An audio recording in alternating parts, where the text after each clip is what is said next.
Minister of State for Textiles opined that in research and development,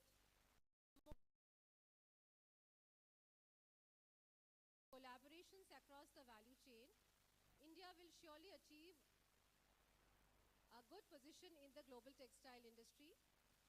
Ms. Prajakta Verma and collaboration and request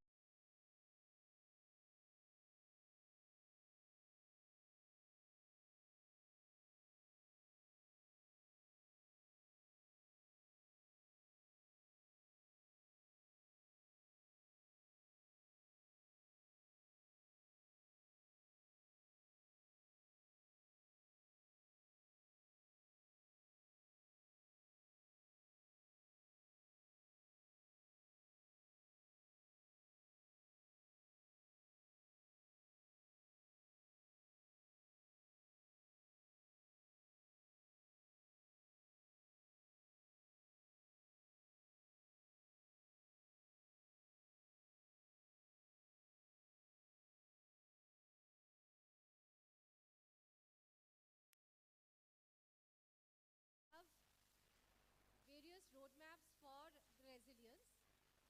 Panelists opine that in today's time, it is very important to develop the right product at right time and at right price. In fact, three of the panelists had similar strategies on this.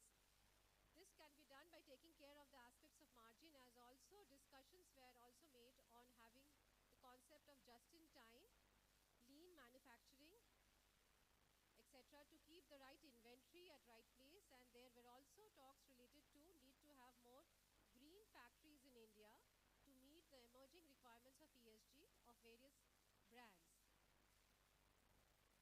The second session was on regional cooperation and partnerships for sustainable development.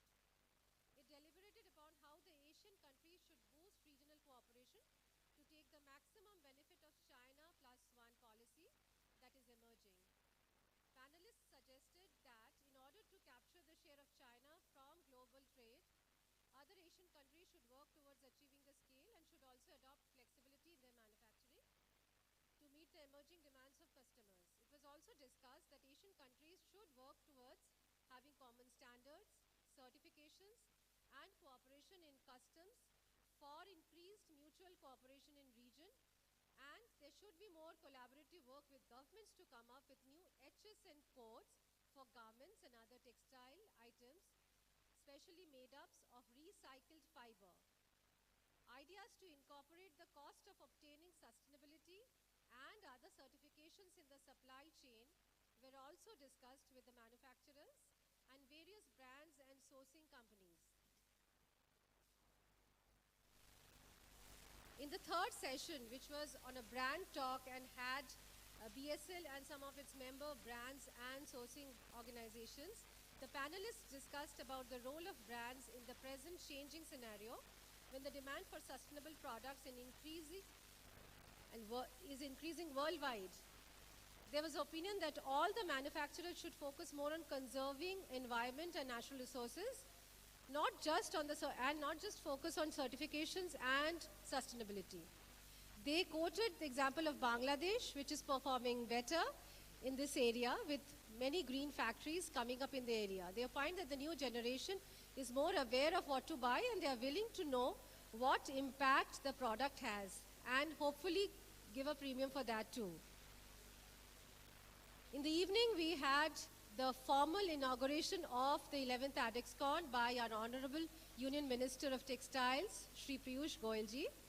The inaugural session was also attended by Mr. Darshana Jardosh, Honorable Minister of State for Textiles, Government of India, Honorable Minister of Handlooms and Textiles, Government of India, Shri R. Gandhi, Honorable Minister of Food and Civil Supplies, Government of India, Shri R. Sakarmani, Mr. K. Annamalai, President BJP, Tamil Nadu, National President BJP Mahila Morcha, and MLA Coimbatore South, Srimati Vanathi Srinivasan, besides other senior officials from the Ministry of Textiles. Honorable Minister of Textiles, Shri Piyush Goyalji, appreciated cities attempt at bringing the whole value chain in the TechsCon platform. He had been in the earlier editions of the TechsCon, and for the 11th edition, he specially congratulated on all the EPCs and various other associations to be part of it.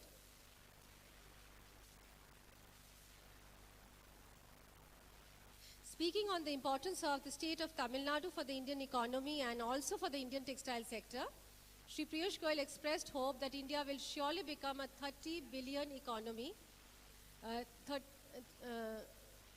by 2047, and Tamil Nadu will play a crucial role in this $300 billion economy, He said that under the guidance of Honorable Prime Minister Shri Narendra Modi, the government has put the foundation of a strong economy, and in the coming years, growth rate of India will only accelerate. In fact, we are growing at the moment, going through a stage of stagnation, but the industry in a recent press conference in a united voice expressed optimism that we have all the reason to grow, and in the coming months we are optimistic about again going on the growth path. He also expressed hope of concluding the FTAs with UK and EU, and we all know the industry is keenly looking forward to that. So with these and a lot of optimism that was shared yesterday, we would like to start today's deliberations with the first session. I hand over to the MC for in introducing the speakers for the session 1 of Day 2. Thank you. Welcome you all to the first session on emerging trends and opportunities in the MMF-based value-added textiles, including technical textiles. To begin the session, we have amongst us Mr. Rohit Kansal, IAS, Additional Secretary, Ministry of Textiles, who is going to be the chairman of the session. We invite you, sir, to the stage. Mr. Prashant Agarwal, Joint Managing Director, Advisors, along with the panelists, Mr. Badresh Dodia, Mr. T. Murugan, Sri K.M. Subramanian, Dr. S.K. Sundar, all the panelists to the stage.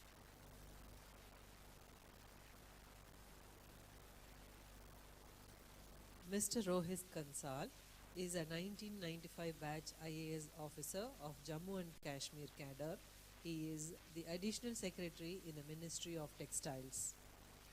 Mr. Prashant Agarwal has worked in the manufacturing, sourcing and marketing departments of leading textile and apparel companies. He is also served as IIT Delhi, IIT Ahmedabad, and on the board of some of the most textile parks.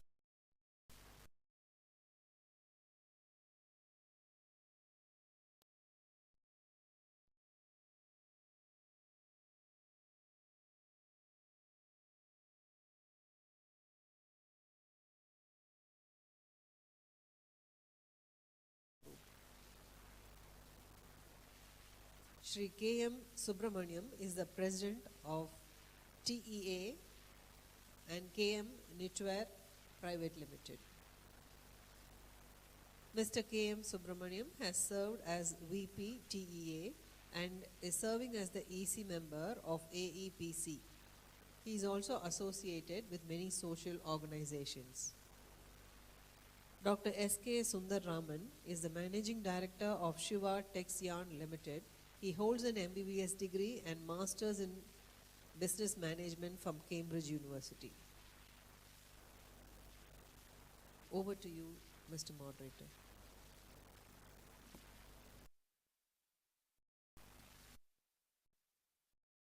Honored guests present over here is like what we are talking about and technical textile. And this is a very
to a $350 billion industry, including $100 billion of export. So when you superimpose these two facts, a growth from 165 to 350 and a composition shift from 45-55 to 30-70, as is the global shift, I think the opportunities become abundantly clear. The only one other thing that I would like to mention, that there is another point on which we are sitting at a sweet spot. And what is this sweet spot? The sweet spot is governmental support. Whether it is by way of infrastructure, we never have had better logistics. This is not to say that we cannot improve further. But if you look at the past, we never have had better logistics, we never have had better infrastructure, and we never have had better governmental support and more responsiveness, whether in terms of policy or whether in terms of debottlenecking. So I think the future is quite bright, and I look forward to the views of all my esteemed panelists here to give us insights into how we can translate this dream into reality. And the only promise that I can make to you on behalf of the government, that we will try to be even more responsive, even more active, even more supportive than we ever have been. Thank you very much. Thank you, Kansalji, and thanks for setting the tone for this session. I think this is a very important topic, and we want to progress as country into MMF and technical textiles. Just to give you a brief numbers in terms of where we stand, today we are talking about $900 billion plus global trade.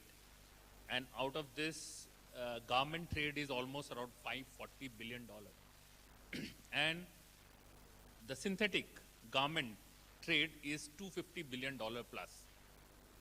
Cotton is around $220 billion. And when we talk about overall trade, including yarn, fabrics, garments, everything, synthetic is almost $100 billion more than cotton. So globally, what has happened in last few years, because there are so many innovations which has come in MMF industry, innovation at the fiber stage, innovation at the filament stage, and then blends which can be created at a fabric stage, and then garments.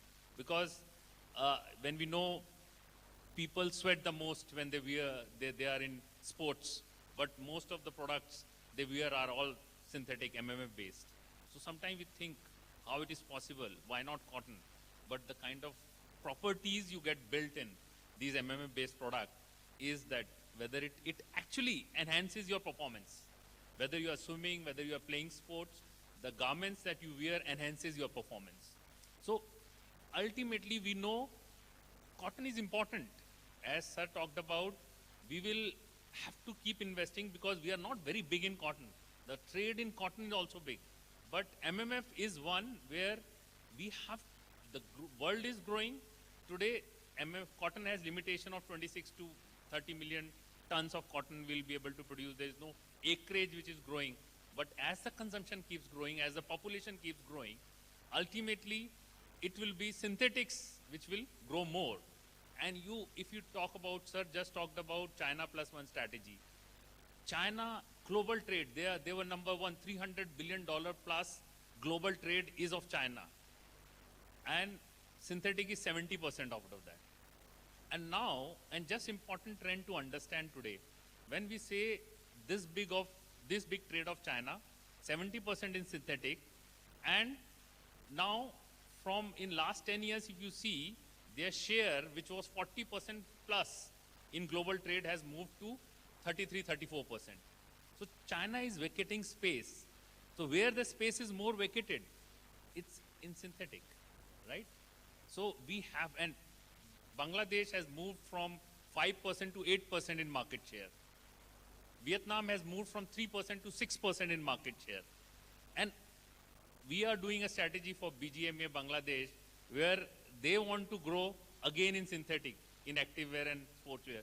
They are big in cotton. They are not, they import fabrics, convert into synthetics, and then export. So I think, and it's easy to import fabrics from China to Bangladesh. So I'm saying all these countries are growing, and as sir has said, $350 billion target, $250 billion in domestic market, anyway we can achieve. And very important fact for us to understand, We are number 2 in the world any which way as a manufacturer. Sometimes we talk about export, export, export, 40 billion, and then Bangladesh is going ahead of us.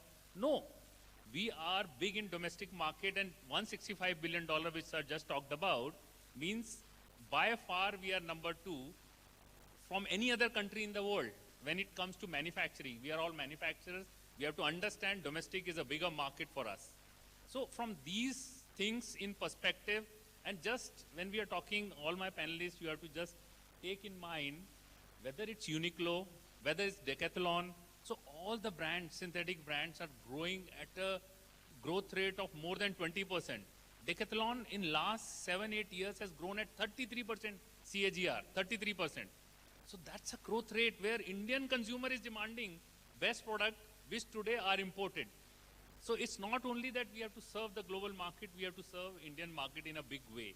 I think that's what we are talking about now, why I talked about all these numbers. Opportunity is big for Indian domestic market as well as international market. So I would like my panelists to throw focus on that how we have to encash the opportunity. We have the privilege of Kansalji sitting, who is taking so many initiatives forward. So we have government support, and we know what industry needs to do. So with this, I would straight away go to Sundaramji first, and would like to take your views, what needs to be done for India to achieve this. Thank you. Thank you, Prashantji, Kansalji, fellow panelists, friends. It's always easy to go first because then, you can talk whatever, and the others are wondering, okay, how do we fill the gaps? So, I come from a technical textiles background. We coat and laminate, but I have a broad overview of all different areas of the technical textile sector. We also do value-added products in the knit, man-made fiber space, particularly in the poly spandex, poly nylon, and little more esoteric forms of the same. I just need to say that to give you a context of where I come from. I will make 2 observations to start with everything. One on technical textiles. Often entrepreneurs come and ask us, it's an ocean, 12 different segments. Within the segments, so many things. Where should I go? What should I get into? And typically what I tell people is that, what exactly are you looking for? What is the strategic thought process that you're trying to have? Is there any strategic competencies that you have? If you do have so, like for access to particular raw materials or access to particular markets, then it's a no-brainer. You would go that way. But a general framework that I generally advise to Indian entrepreneurs who are looking at value is, mostly you would see that the market is like a triangle. The more value added you go up, the triangle sort of narrows down, the apex narrows down, and the less value added, the commoditized area, you have a broad space. And you want to be in those sectors where you both have value addition as well as scope and scale. Let me elaborate. For example, if you were to take medical textiles as a sector to look at, the most complicated stuff you would find in medical textiles is in specialty sutures, in hernia repair meshes, in artificial valve systems. You would never cross being an SME in those sectors. And I'm talking about even when you go into a global space. So you need to understand, while that might sound high-tech and very value-add, which it is, and definitely something that has great value to the markets, is that where you want to be? Let's take some other a contrast. If you look at geotex, if you look at building materials, there are fabrics. That fabric that you see over there, it's possibly goes at about 400 rupees a square foot. It's FR, it's WR, it's got an acoustic paneling on the back of it, and literally every room in every hotel and every commercial building in the world would need something like that, right? That's an example of scale and value addition. So I typically tell people, choose wisely, because it's a big ocean, and try to understand. If you have competencies, well, go on that line. If not, try to really understand what is going to give you scale and which area you want to be in. That's a broad thought process I'll leave with you. The second observation in terms of MMF, I make specialty fabrics for t-shirts and stuff. The challenge in supplying to the domestic market is, if you were to take a t-shirt, let's say an Under Armour, let's take a Lululemon, you would find that there would be no Indian brand who would even aspire to have that quality because they believe that they can't get those price realizations. I was talking to a manufacturer, one of the leading sportswear brands, primary sourcer for South Asia, and he told me, Dr. Ram, we are scared to come to India because the Indian market seems to be set on selling polyester spandex or polyester fabrics at 250 rupees a kilo into the market to make t-shirts. We don't want to come there. We are scared that if that mentality is there, they would never be able to come to the aspirations of where we want to go. It's an ocean. There's a lot of learning. You need to benchmark yourself with the best. MMF, particularly in the areas of polyspandex and nylon spandex, where I work on, it's highly specialized. The equipment is specialized, the knowledge is specialized. Today, that knowledge is available. Europe is slowly closing, and there are Europeans ready to come here and teach you and make you catch up or leapfrog China, who's about 30 years ahead of you. The time is now. But we need to set our focus high. You need to think about supplying to Uniqlo. Okay, in Uniqlo, if you go, there is an underwear called Arism. It's possibly the lightest men's underwear segment you can find today. It's 999 rupees, consumer buy it. I took it and said, okay, fine, let me look at the weight of this. It was 30 grams. So I said, 1,000 rupees, 30 grams, 1 kilo, wow, this is where we want to be. So we need to understand how do we aspire to go onto those segments. And that is where actually, when you want to be at the top of the pyramid and also be respected as a technology leader as a country, manufacturers need to aspire to go there. That's my 2 bits. Thank you. I hope I'm not taking too much. No, I would not leave you here because with your experience, I have few more questions to you, sir. And can I call you Dr. Ram, right? So Dr. Ram, you talked about and you have experience of, you just talked about Arism, and that's what when people talk about, when synthetics, when I go to people, they say, see, our raw material is costlier than China. So with 30 grams, what is raw material, right? So can you just briefly highlight your journey, how you are able to start and what support you took and how did you reach to where you are, where you are making those specialty fabrics? So could you briefly highlight, because this is something, a pertinent question which I have been listening for so many years, and that's why India is not able to take the next step, please. That's a good question, Prashant. Because very often when you go into the market and then you try to go beyond, you do not know where to go. And I would say the journey starts with actually trying to reach out to the top level manufacturers, the brands, and trying to educate them on, like you said, Arism, for example, there's a polyester yarn used in that particular thing that comes from Japan. Toray makes it, right?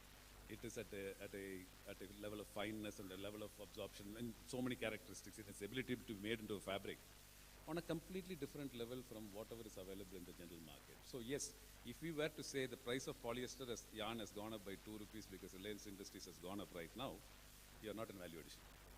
Right? Value addition is being able to take the best in the market, benchmark it. I'm not even getting into cutting edge R&D. We are not there.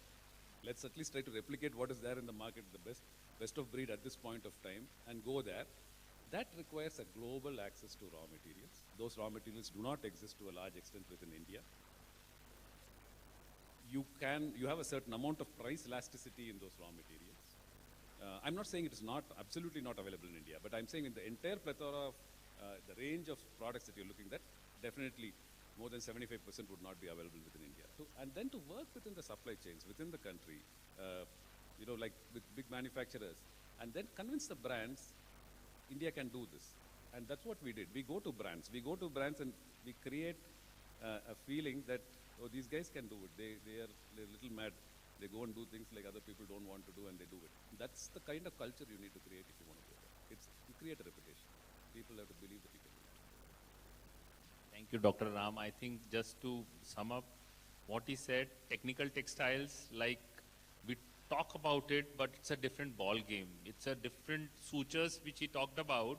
Sometimes you have to change sutures quality as per doctor's requirement after every second operation. Doctor will say that, oh, this is the changes I want, and then you have to. So it's a new product every time, or it's a product which will run for some time. So it's a constant interaction with the consumer or a buyer. One, is technical textile is a vast field. One has to know where one has to go. Second, I think important part is when we talk about MMF, it's not that, oh, I buy polyester from Reliance and make fabrics. MMF has a lot of product development. If we have to orient the organizations, if you go to Uniqlo, you have to make products what they need. They work in R&D with you. So I think it's a very close relationship with the brand and a buyer. You know, that's what as Indians, manufacturers and brands are one. They are not two. And we don't compete because that's what we discussed yesterday also that, you know, brands are doing this, they talk about cost. No. I think the moment this thought comes, it's difficult to work. Whether it's suppliers, whether it's manufacturers, whether it's brands, it's all one. I think those who have done it, I've seen across the world, they are only successful. With this, I will go to Mr. Murugan, and you know, Grasim is doing a lot in terms of new fiber development. You have seen market globally. What do you think India needs to take the next step to really create products, whether it's polyester, viscose, and what's the next step? How product development should be taken forward in India? Thank you, Mr. Agarwal. I think I take a clue from our Joint Secretary. He was referring how the industry megatrend globally. Globally, it is man-made dominant, 75%, 25% cotton, whereas India was not there. The fundamental reason for that was India is the only country which has the cotton excess supply, net exporter of cotton. So people are actually a cotton spinning system filled with. Man-made was not there. I was in China in 2002. When I visited China, China was having a cotton capacity that time was 5 million ton, around 5.2, and man was 2 million ton. In India, similar size. I'm taking 20 years back. Today, China moved to 45 million ton man-mades. They're just 4 million. Because the availability of the cotton was not there, though they compelled to go for a man-made collection. Whereas in India, the compulsion was not there so far, but I see in next 2 years, India is going to be a net importer of cotton. The organic, the way it happens, then you have to go for a man-made fiber for usage as an emerging trend. As far as the product and quality is concerned, what Mr. Agarwal says, cotton has a limitation quality which was perennially from the God's gift, whereas man-made fiber has gone to various changes in quality. Cotton for last 50 years, same. In man-mades, we are developing because it's possible to customize based on the requirements. So there is a specialty man-made is coming up for us. For example, if you talk about lyocell fiber, which was not there some 20 years back, today it is as good as a polyester in terms of strength, in terms of tenacity, in terms of feel. In fact, we also have a modal fiber. Modal fiber is the most softest fiber in the earth, which was, not been used in the domestic applications. So the man-made fibers attributes also keep going up. Third come technical textiles. See, technical textile is, I would say, it is a fiber or product made for performance or functional performance or functional attributes, functionality. Unlike our apparels goes for some fashion, some appearance. Technical textiles cannot be for that. It has to be a functional value. And we also develop a technical textile steps for flame retardant fiber, which is actually from a phosphorus organic compounds. People use for what do you call firefightings, oil industry, gas industry, filtrations, workwears, where they go for a lot of heat. So earlier there was aramid fibers, meta-aramid, para-aramid, like Nomax and Kevlar, which was priced almost fiber itself $30 to $5 per kg. And there is no comfort, no moisture. So we also made this FR fiber, which can blend with the aramid, give that similar performance. Because technical test has to be performance oriented with the comfort factors. Okay, it recently launched. When we launched this product, we got one learning. In US, there's a legislation. FR fiber has to be used for, mattress stakes or curtains, because people used to smoke and throw it out, get a fire. So they say that we can't pay such a price for this FR fiber because it's almost $10 fair price. They want a silica-based FR fiber, which is very cheap. This is phosphorus-based. And we also developed silica-based FR fiber, which is as good as normal fiber. And it goes for, only problem with the silica-based is it has no strength. But what it needs is the functionality of ignition. It should not ignite. So we went for the silica-based fiber, which is 1.5, 1.6 GPD, which is normal 2.6 GPD of viscose. But they cannot spin the fiber. They can spin, but they can't weave the fiber. They went for knitted fabrics. In knitting, strength is much important. So they went for knitted mattress sticks. Mattress is meant for woven, but then for knitted, and they use it for curtains, throws. So people find the applications where there are two things. One is also cost factor important. For example, if I want a function, and I also need to look at it, what I can get a better. For example, in the Western world, the awareness of the technical test is very advanced in terms of awareness, in terms of functionality. Whereas we are actually catching up now. We are slowly catching up. Yesterday I spoke to Dr. Raman also. He was saying that I'm surprised he is making some technical, which even I'm not aware about it. Okay, so we are actually being more concentrated on textiles rather than technical textiles. But technical textiles definitely will have a much bigger future, and we have set up an R&D function at our Mumbai near Taloja, and we are developing a lot of products like antimicrobial. See, technical textiles is what? Today only 5% of the product which is high performance like Nomax collar is used. 70% we are using regular PP or polyester or nylon or maybe viscose. Maybe another 20% variant, specialty variant of all the fiber. That's a complex. But the supplier is where? Maybe DuPont, US, maybe Japan, Teijin, Toray. Except these two countries, not much of a technology player available even for supply. Because we believe supply fuel demand. There's no supply. Then where the demand can be created. So we took a step on that. We have put up R&D facilities. We are going to inch on to technical textiles. One of the biggest focus in coming future. Thank you.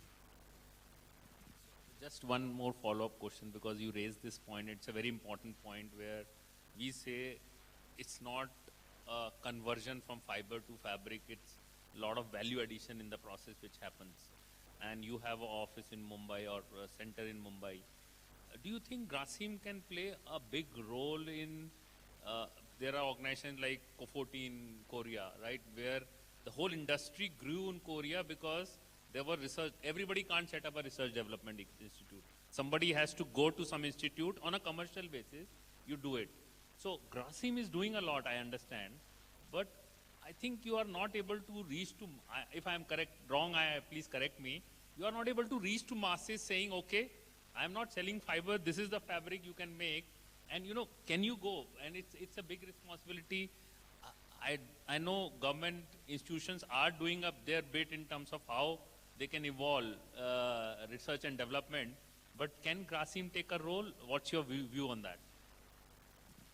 Sorry to hear this comment from you, at least from Vazi. We have at a development stage R&D center in Mumbai, which normally we don't much inform to our value chain because it's an R&D center. We have a textile application center in our factory in Karachi, in Gujarat. We actually put up this 350 crore investment only for serving customer for a technology transfer. It's a charitable organization. We don't even have any commercial transaction. That is the only company doing in the world. I mean, many of our customers come, visited TRDC. You are welcome to visit anytime. I'm also expecting our panelists, our joint secretary, please visit our Textile Research Association Development Center in Karachi, which is specifically designed to transfer technology to the value chain. This is number one. Number two, we also have a marketing tool called the LAPF platform, you may be aware about. We accredit our partners. Our partners, we are actually limiting our partners to our supply chain so far. We give services to them. We aggregate them and we give service to them. You might be having about LAPF studios there in Tirupur also. We have a brand called Liva. Now we recently launched Navyas and Sari. All these products are actually being well received by all the customers. The only limitation what we did is we are not exposing to a normal customer. It is to our existing customer. That is where I think I draw from your conclusion that it is not known to anybody. We have 350 customer base. Everyone knows about it. But out of the context, if you go for a new customer, probably for them, even the viscose itself is new, lyocell new, modal new. And they call about TRDC, what is the TRDC, what you do? They keep asking questions. So we do 3 functions. At a fiber stage development, we do a lot of developers in fiber R&D center.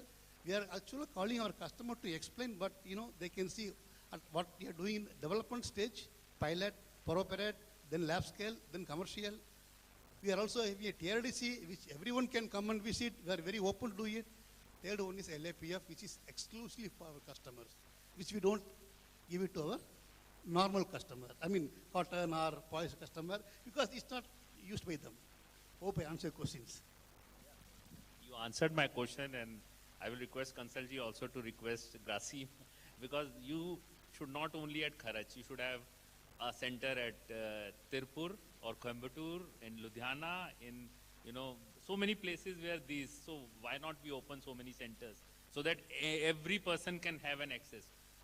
Knitwear Association Subramaniam ji's members can all come to you, whether it is your existing customers or not. I think just a food for thought. I think you can do it, and that's what you are heading marketing also in Grasim. So please, that's a thought which is there. And now, yes, sir. I have a suggestion actually, this is a good suggestion. Maybe we could look at some research and innovation centers as part of our Mitra Park, where we can look at research, training, testing. So it's just a thought, but we are very open to the idea. Dodiya ji, I think again you are the chairman of SRTPC also, and promotion of MMF is one of the, and as well as technical textile are 2 portfolios that you have. So just I want to understand from what we are doing and what needs to be done to really see that we have our name in MMF industry and we get the position that we deserve.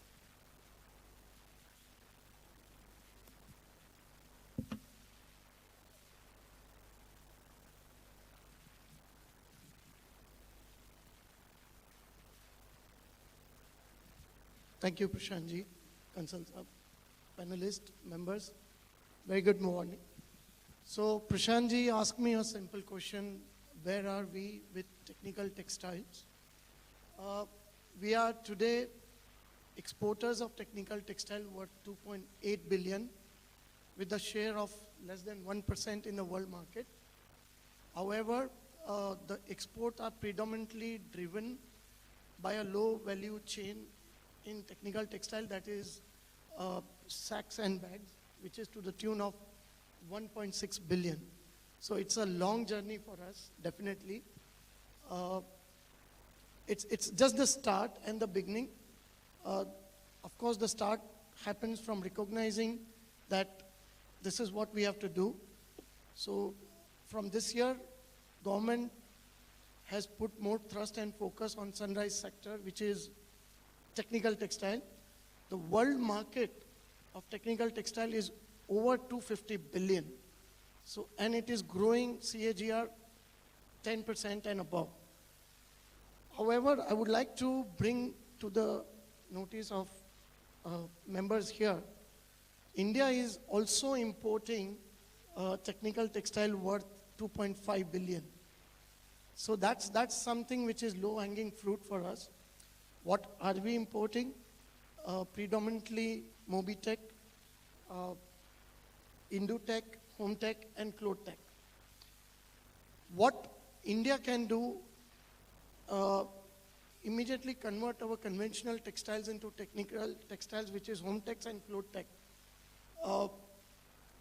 Definitely our exporters need access to the world market of specialty fiber. That's the mother of technical textiles. So I urge on this dais that let India get access to the world specialty fibers producing countries, as well as we need more and more R&D and tie-ups with foreign companies who are already into this. One segment which we must look into is the Mobitech. We all are aware of the fact the industry, automobile industry is in the transition phase where everything is moving towards EV. And when we speak about EV, it's a massive segment which will grow over the years. in Mobitech, we talk about airbags and various other beddings and all those. In PLI, if I'm not wrong, we have received one application for airbags. Rest we are importing. At the same time, we have our Honorable Minister mandating to automobile industry to move from 2 airbags to 6 airbags as compulsory. Are we ready? Can we go out in the market and educate our members enough so that they see the opportunity in future and start investing? We as a council will soon be launching a live dashboard for all our members of technical textiles. The dashboard will simply say the global traded HS code in each country. So if you want to go to US, just live data every month on month, they will see out of 14 different segments of technical textile, which country is focused where. Today, if you see Indutech, Germany is the biggest importer. So we as a council will be developing a strategy to develop a platform for exchange of research, trade, whatever it takes. So we are devising a strategy, but that the starting point for Indian textile today is to go out, reach out to our all exporters and educate them about the coming future in technical textiles. We have a very, very long road to walk, but attention from government and support from government will only make it more easier for us to walk. Sir, what I would like to request from the government in terms of support is if the industry can get access to the low-cost capital, they can take more risk in new products, new innovations. Today, most of the textile value chain are a low EBITDA value chain, barring few segments, of course. So definitely we need to encourage entrepreneurs to invest. The encouragement will only come when they will have access to the low-cost capital. So that's something from government we would urge, beside PLI and PM Mitra, which is beautiful scheme. If we can consider for textile segment a low-cost capital funds for entrepreneurs, this will drive the ecosystem by its own rather than we focusing on what to produce, where to produce. This will give the free hand to the industry. So that's something which we can definitely look at it. Various other technical textiles opportunities are coming along the way. Government intervention in terms of making it mandatory of technical textile, maybe it's geosynthetics, home tech, be it FR, even a simple legislation of using FR fabric in railways will drive up the technical textile market, and it's nothing but the traditional textile with a special coating of FR. So these are just the key enablers which I think will drive the technical textile. So that's. Thank you, Dodia ji. And I think some of the important points that you highlighted, one was definitely as SRTPC, you are trying to create a platform where R&D becomes important. I think if you take this initiative, that will be a big initiative for this industry beyond anything. When you talk about low cost of capital, I think you need it only at the startup stage, because we are all talking about high value addition, high profit industry. So if you perform, you don't need support. Maybe to start you need support, that's it. Not for long term, because we are talking about high profit industry in this. That's what PLI is all about, that the support is only about Exactly. 5 years and then the industry is left. And I think mandation is again a point which areas mandation is required can be taken up really well. With this, I will move on to Mr. K.M. Subramaniam. And sir, to you, because Tirupur is big in cotton, knit fabrics and garments exports.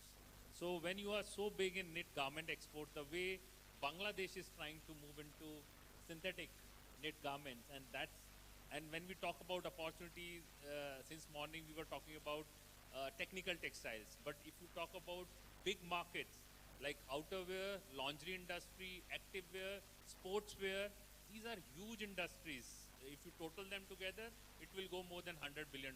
That's the kind of market we are talking about. So this is where Subramaniam ji, Tirupur has to really focus. What's your views that how do we grow in a MMF based industry while still maintaining our strength in cotton? Thank you, Ji. Respected Chairman of the session, Mr. Rohit Kansal Ji, and my beloved moderator, Mr. Prashant Agarwal Ji, and my fellow panelists, Mr. Badresh Todia, Mr. T. Murugan, and Dr. Sundar Raman. Good morning, everyone. It is immense pleasure to present here the subject, Trends and Opportunities in the MMF Garments. I am the President, Tirupur Export Association, also the founder and chairman of the KM Network Group of Companies. We are vertically integrated, fiber to fashion. We have recently entered the manufacturing of MMF garments in knitting, processing, sewing up 100% polyester fabrics. I will explain about the background of Tirupur. Tirupur has been, you are all well aware, Tirupur has a hub, cotton hosiery garment. It contributes 50% of the knitwear apparel export in India. In 1984, the figure was 9 crores in export. As of today, it is around 35,000 crores. Tirupur create additional 25,000 crores of domestic knitwear also. For almost 5 decades, Tirupur cluster employs more than 10 lakh people directly and indirectly. Since the 55% of the cotton yarn spinning capacity in Tamil Nadu, Tirupur preferred to manufacturing cotton garments. I am explaining about the challenges in cotton garments. Recently, the order levels in Tirupur have been stagnant. There has been a significant growth.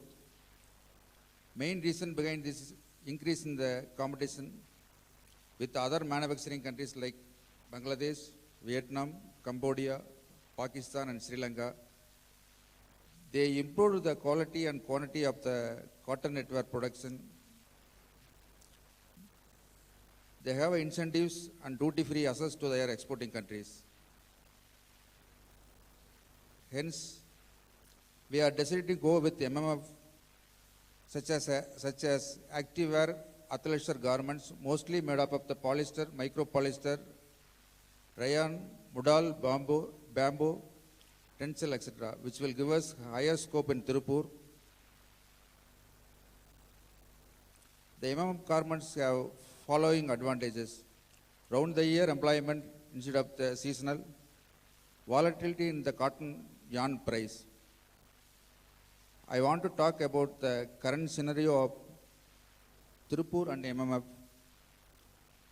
Countries like Taiwan and Korea are really interested in invest in Tirupur with the help of technology upgradation. We will supply the brands like Adidas, Puma, Reebok very soon at the lower price what they are procuring from other countries.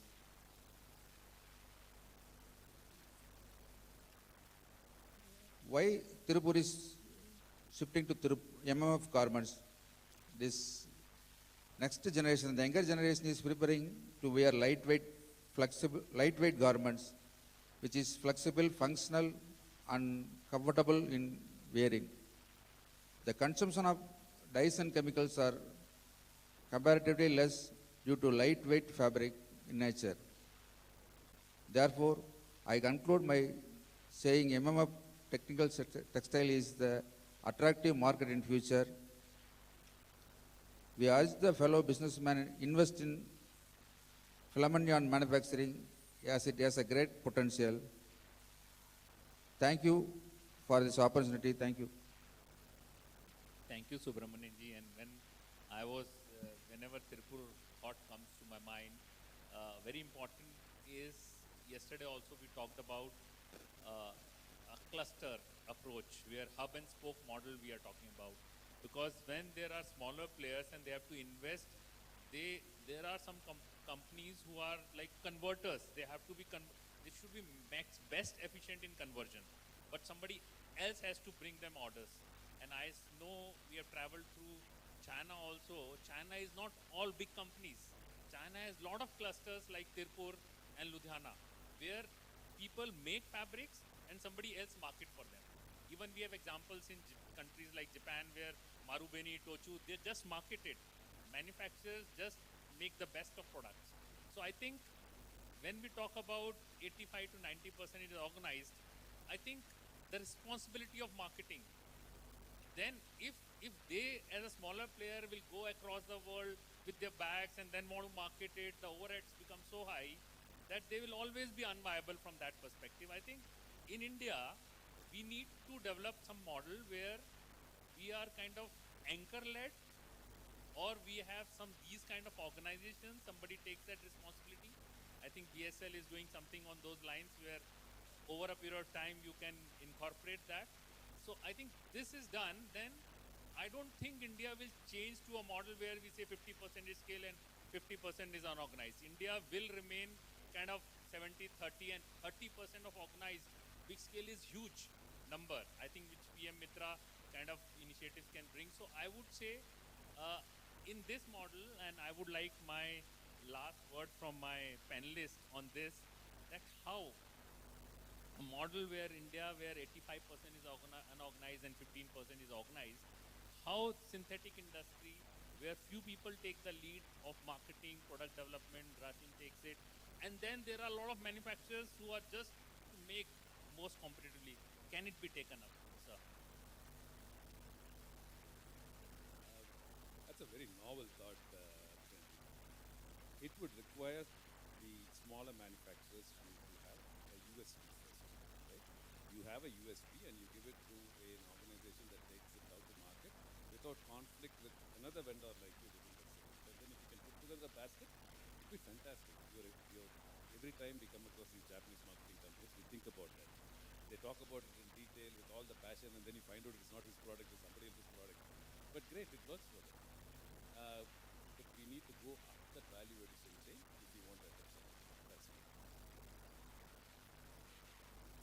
Yeah, it's a good thought. Only available in China.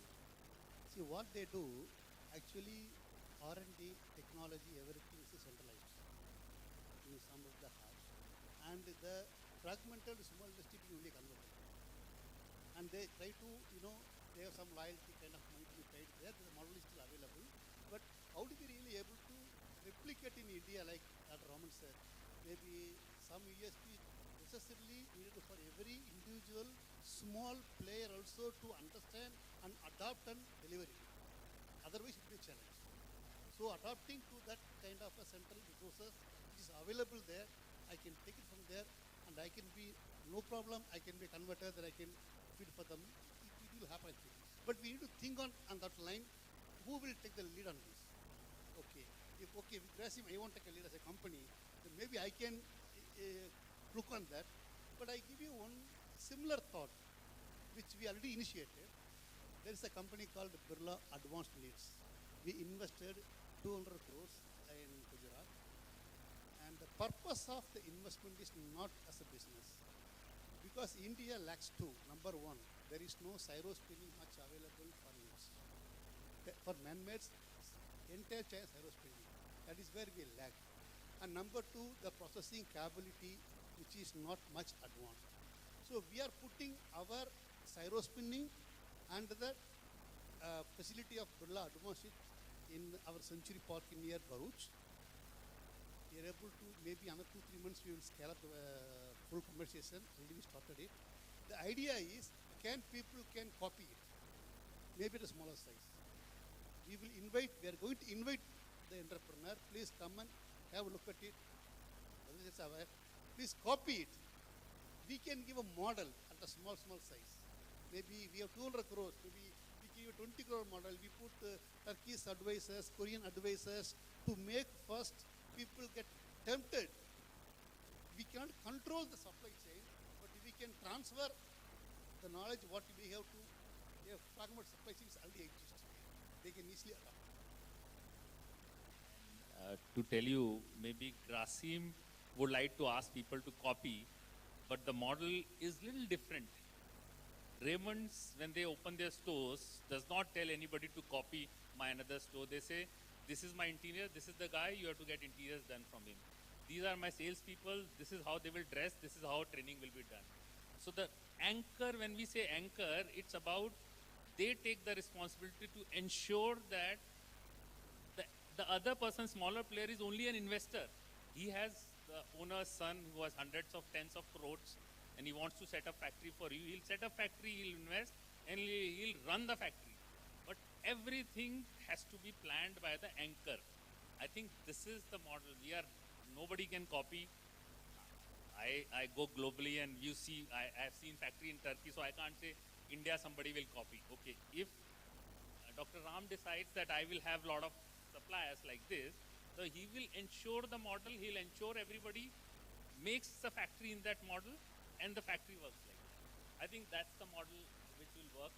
And with this, I think while there are still time and we can discuss, we can have questions, but to Kansalji sir, when we talked about that we need technical expertise, we need FDI, and we need FDI from countries like Taiwan, Korea, Japan.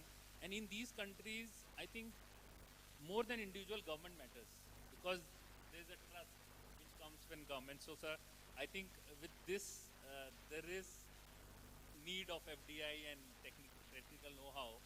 What's your views on that? So, thank you, Prashant Agarwalji and my other co-panelists. I think we've heard a wide spectrum of ideas, and I think Dr. Ram, I pick up from what you said. You can have a small niche, you can have a big niche, but you need to have value, and you need to add value. And this also finds resonance in what you said about moving up the value chain from being a commodity supplier to sort of looking at high value, high margins, and that is the way to go. So I think there is huge scope in man-made fiber, technical textiles, and Mr. Murugan, if you recall the conversation we were having just before we stepped onto the stage, I think there is no either or.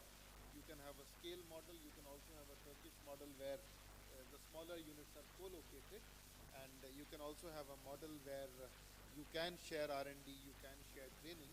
So I'm very happy to share with you that in the PM Mitra model, we are looking at exactly a model where we can give you a plug-and-play infrastructure, where we can give you built-up sheds, where we can also build a lot of social infrastructure, a lot of training infrastructure, and we invite you to invest.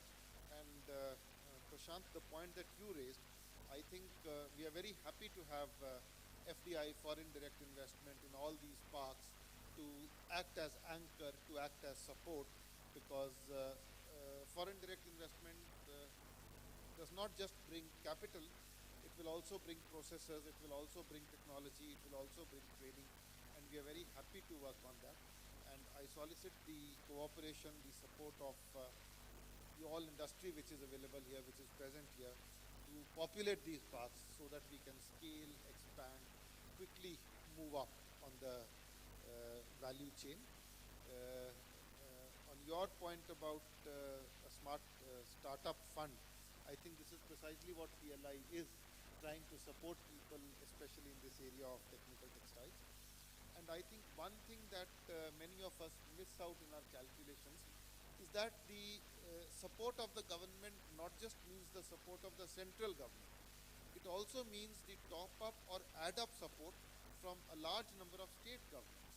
And I do see from my interactions with state governments that the state governments are really proactive. They are giving a lot of support, not just in terms of capital support, but in terms of tax support, in terms of wage support, in terms of facilitation. So I think there is a huge opportunity going forward, and this session has thrown up a number of interesting things.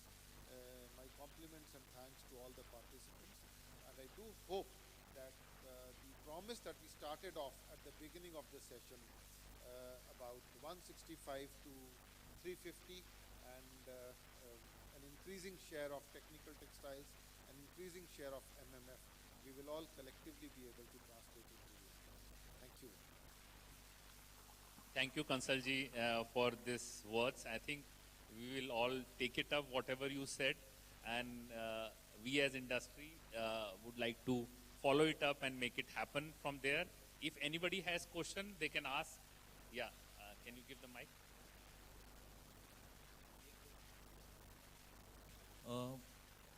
We are talking about MMF textiles and synthetic.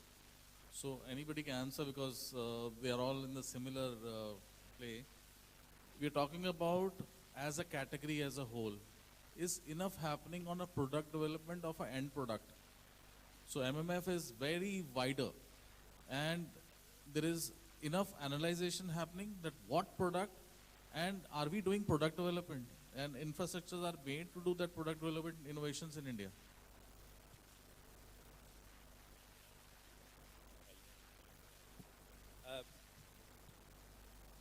Well, it's a tricky question because you asked, is enough R&D happening? Now that enough is very subjective. Some amount is happening, but the enough is very subjective. Ultimately, all R&D is customer-led.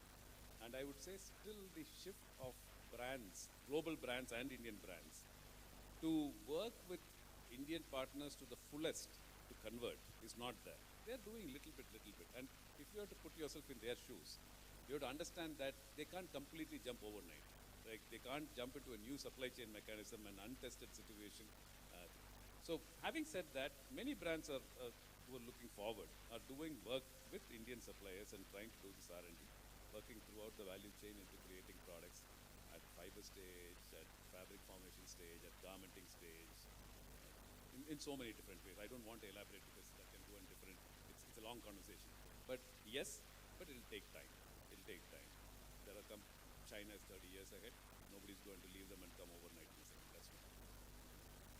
Yeah, I think Dr. Ram has answered that enough is very subjective, but what's happening as an indication is, he heard about Brantix. The Brantix company was in Sri Lanka, a big manufacturing company of garments. Now they are shifting their base from Sri Lanka to even India, in Visakhapatnam. They are investing huge, almost more than to support the garmenting industry. And second is Uniqlo. Uniqlo has principally decided and declared that they want to move their base to India for sourcing. Okay. So, it's, I would say, tip of the iceberg, we could call it as, but the direction is clear. That people who wanted to utilize the China Plus, one or China Plus, we don't know, but the strategy definitely will work. On that, it slowly will get evolved, product development. What we do is, as he rightly said, is a business driven. But what we can do further is, the scope will increase because the demand from the brands is going definitely very extremely critical, and we could to see the next 5 years will be a transition. That's my view. Sir, one question, sir. Yeah. My suggestion is to the Additional Secretary, sir. So, if you see, MMF and technical textiles are running in parallel because MMF is technical textiles is more dependent on MMF. In our conventional textiles, nearly only 5% of the people knows about the technical textile, and hardly 1% people are ready for that to take the technical textiles. But they don't know where to start, how to start, and when to start. So, to grab the bridge, what we require, there are 8 technical research associations all over India, and then 12 center of excellences are there. So, peoples are not, conventional textile peoples are not ready to access those center of excellences due to lack of knowledge and traveling skill and those things. Very far away. What we want is I'm from Tirupur. It's a very big textile hub. Everybody knows that. We require a hub center which will governed by the government along with Tirupur Exporter Association. It should communicate with all the 12 center of excellence and 8 textile research associations. They have plenty of knowledge, plenty of researchers are there, but are they can be converted to our we have a lot of machineries in textile in Tirupur itself. So we don't know what products to be made out from the existing machineries. A lot of infrastructure is there in Tirupur. Some collaborative work along with the government and all these things should happen over there in a center that should be present in Tirupur, so that most of the people can access that center, and then they will know what the center should do with this collaborative, all these centers along with the conventional machines what we have. They should identify what are the products can be made out of the existing machineries. Your So point that is can well be presented. That can be presented to the people who are there in Tirupur, so that it can be replicated anywhere else. Or even in Ludhiana, this same thing can be replicated, so that more people will enter into technical textiles, so that value addition will be there, so that we can not rely upon the conventional textiles. That was my So suggestion. thank you. I think points well taken, and sir is available, others are available. We can take some questions offline, not now, because we are just overshooting time. I would say in the end, to sum up, I think as Dr. Ram said, technical textile is just textile is attached, doesn't go into technical textiles. You know that it's a very value-added product. You have an R&D orientation. It's different from textiles. The scale is different. So if you want to get into technical textiles, that's a different ball game. If you want to go to MMF-based industry, it's more product development oriented. Scale can be achieved, but there is a lot to be done. As you pointed out that we need to have research R&D centers, cluster-based R&D centers. I think whether Grasim plays a role, whether the industry plays a role. I think government is doing their bit, because this is the golden time in terms of policy where center and state governments are really supporting big. And never I had in my life some schemes like PM Mitra and PLI where investments are encouraged and supported left and right. At the same time, government is receptive to even work with you to go internationally, and we know that there are technical expertise inputs, and FDI, as sir said, is for this. So I think let's create an ecosystem. MMF will not come up without ecosystem. So we have to really work together to create an ecosystem and make things happen. Thanks to all my panelists. Thanks, Kansalji, for being part of this. And I think we have a direction to move. And I'll put together a note to give to city and SRTPC and government, and then let's take it forward from there. Thanks to all of you. May I now request Sri Rakesh Mehra, Deputy Chairman City, to kindly felicitate the dignitaries on the dais by presenting a memento.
I request all the dignitaries on the dais for a group photo session.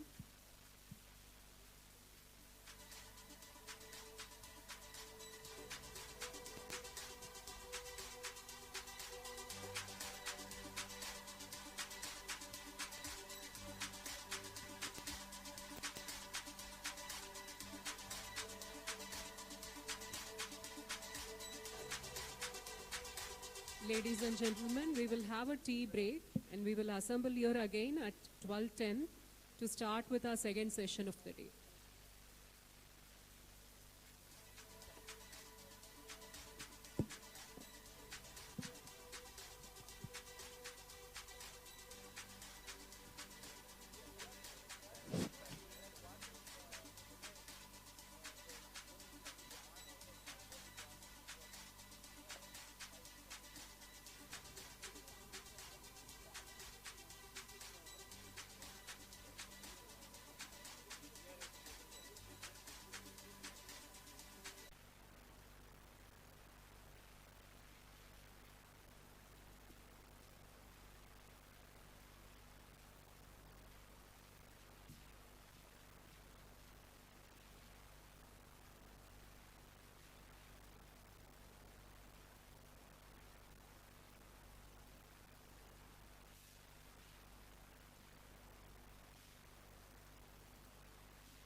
We would also like to welcome Mr. Ramnathan, Executive Director, Silk Park, Kanchipuram, as one of our panelists.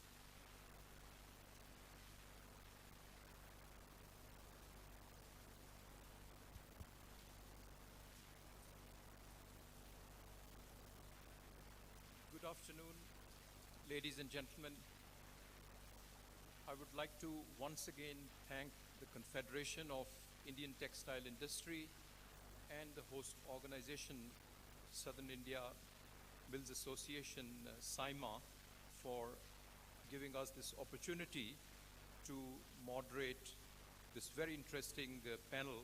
And since this is the topic of the flavor or the season, everyone is talking about industrial parks, textile parks, industrial clusters, SCZs, and so on. So I think we are going to spend the next half an hour or so with a battery of panelists who bring in tremendous amount of subject matter expertise. Before I introduce my distinguished panelists, I would like to introduce the subject matter itself. Textile and garment industry requires large amount of infrastructure and integrated infrastructure and logistics. In the Indian subcontinent, where the modern textile industry is matured and it developed historically over the last 75 years or so, a lot of natural clusters have developed, whether it is in India or in Pakistan, in Bangladesh, to lesser extent also in Sri Lanka. A lot of natural clusters exist because this industry is not really new. It has a huge tradition, but we are not going to go back into stone ages. We will confine ourselves to the history of the modern textile industry and how have these clusters developed. In India itself, we recognize that there are about 25 textile clusters, I mean, we are sitting in one of the largest clusters, and around the Coimbatore, the environs of Coimbatore, there are several other clusters, I often go to Pallipalayam, Erode, Tirupur, of course, but even more remote places than that, and we know that they have naturally evolved, and there are connections between the families, traditions, generations, and the clusters themselves, These clusters have their inherent strengths. I mean, the major strength, I would say, that these are very entrepreneurially driven, There are generations of entrepreneurs who have breathed, lived, and created the dynamism in these clusters, Having said that, the clusters have outgrown their capacities.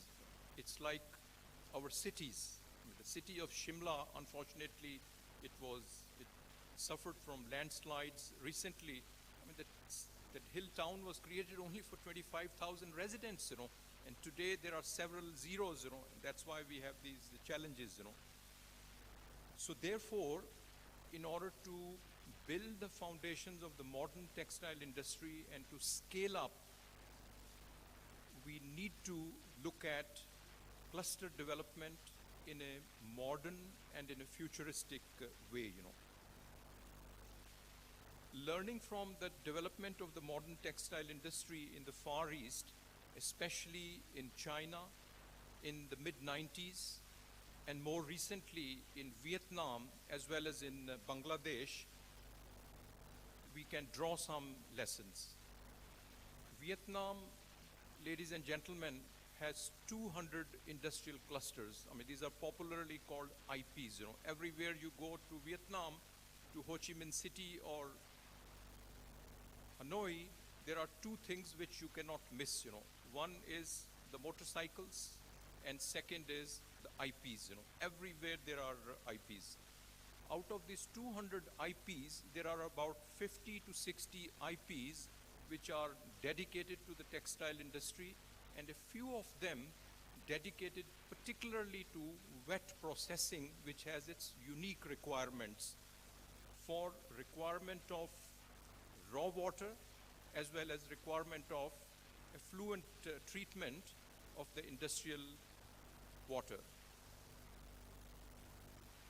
Bangladesh also promoted some private special economic zones, like the Yangwan Corporation zone that was set up on a special island near the port city of Chittagong. We know that Yangwan Corporation is a $2 billion plus Korean headquartered organization which has established apparel parks in several parts of the world, and we are glad that India is going to be their next port of call. They are developing an integrated textile park near the city of Hyderabad, So things are looking up. Now, these industrial parks, the ones that I spoke about in China, in Vietnam, and Bangladesh, they were especially created to attract FDI during the last 20 to 25 years. In India, many large groups, many listed companies which have turnover of more than 8,000 crores, I mean, their facilities may not be called SCZs or textile parks, but de facto, these are industrial parks because an integrated ecosystem has been created in these parks, and they cover large area of land. For example, some industrial parks in Madhya Pradesh, also in Gujarat, they are spread over more than 500 acres each, So these are also industrial parks. So there is already an experience. Now, what was the objective? What was the rationale of this mega textile or the PM Mitra scheme? The objective of the scheme was precisely to bridge the infrastructural gaps in the existing clusters by creating these special enclaves or special economic zones with dedicated facilities, I mean, if you go through the brochure of these schemes, I mean, it's like a big document, but, let's say that there are 5 key features of these mega textile parks, The first, I would say, is the timing. The timing is very apt. We are a Swiss company, and therefore timing is very important. So we believe that in thinking about this scheme, the government was very, very cognizant of the timing. The timing is suitable, the timing is apt, because it is at this time that we are on the cusp of shifting of the global textile industry to emerging countries and to new destinations. The international buyers are looking to diversify their sourcing, and therefore we are creating a home for these companies, these corporations who would like to integrate themselves into the global value chain. So the first feature of these industrial parks, the mega parks, is the timing. The second feature is the gestation period. We know how complex our laws are in terms of acquisition of land, because unlike in some of the state-controlled economies in South Asia, land is in private hands. Somebody owns the land, and that's not the state. And therefore, acquisition of land is a complex, time-consuming, and highly politically charged subject, So therefore, the government has done wisely to eliminate this pain point and made the land available to the potential developers, So especially for foreign investors, availability of land from a given source is a very, very important factor to attract that investment, So we believe that this gestation period is a critical feature of this scheme. The third important feature of the scheme, and we are going to learn more about that, that's to provide a world-class infrastructure, for these parks. What does a world-class infrastructure mean? I mean, it means a physical infrastructure and the social infrastructure, So in terms of the physical infrastructure, first of all, we are looking at a large amount of land being available. So that's the first part of infrastructure. The second part is the energy and water. And for our industry, these are the two lifelines. And water has many dimensions, but the two major dimensions are availability of raw water, and second is the availability of infrastructure to treat that raw water, And when it comes to energy, again, there is another dimension, that there is a renewable energy infrastructure created in these parks so that these industrial parks can plug and play and start operating, Another part of the infrastructure is the connectivity. We need connectivity in terms of supply chain to get the raw materials in and the finished goods out. Social infrastructure means that there are facilities to provide a conducive environment for the companies that will operate, the workers that will be working in these parks, So all that has been factored in while envisaging these parks, and we are going to learn more about that as we open the discussion to this panel. The fourth feature of this scheme is vertical integration. I mean, textile industry is a complex industry with a long value chain. I mean, it's virtually impossible to have everything under one roof, but to the extent possible, there will be an integration so that at least the fabric and processing and garmenting capabilities can be created or established within the same cluster, Of course, not to miss the part of accessories, We already have certain parks like the Brandix Park in Vizag, where some of these best practices have been incorporated, and that will also become a sort of benchmark, So vertical integration. Last but not the least, and to draw some cues from what we discussed yesterday, is sustainability, So it's not just setting up the park by getting water from anywhere and throwing the water anywhere, or setting up the facilities any way that we like. So these modern parks, the mega parks that are going to be set up, these are going to be a gold standard in terms of sustainability, And sustainability, again, has several dimensions.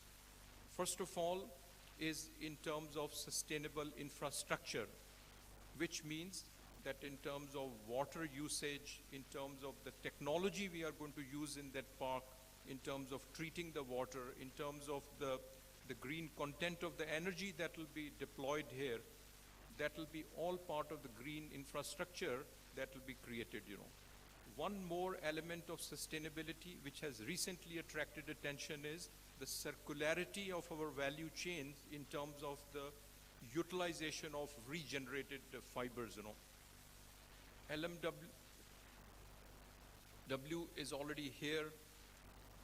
We have other OEMs which provide equipment, so therefore India already has the critical part of the circular value chain in terms of spinning.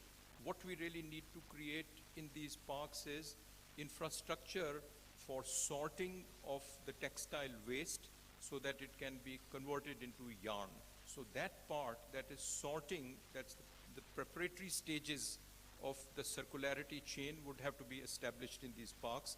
And the government has already said that these parks will be covered under LEED certification, also the individual units which will be set up there, so therefore sustainability will be integrated into these parks, you know.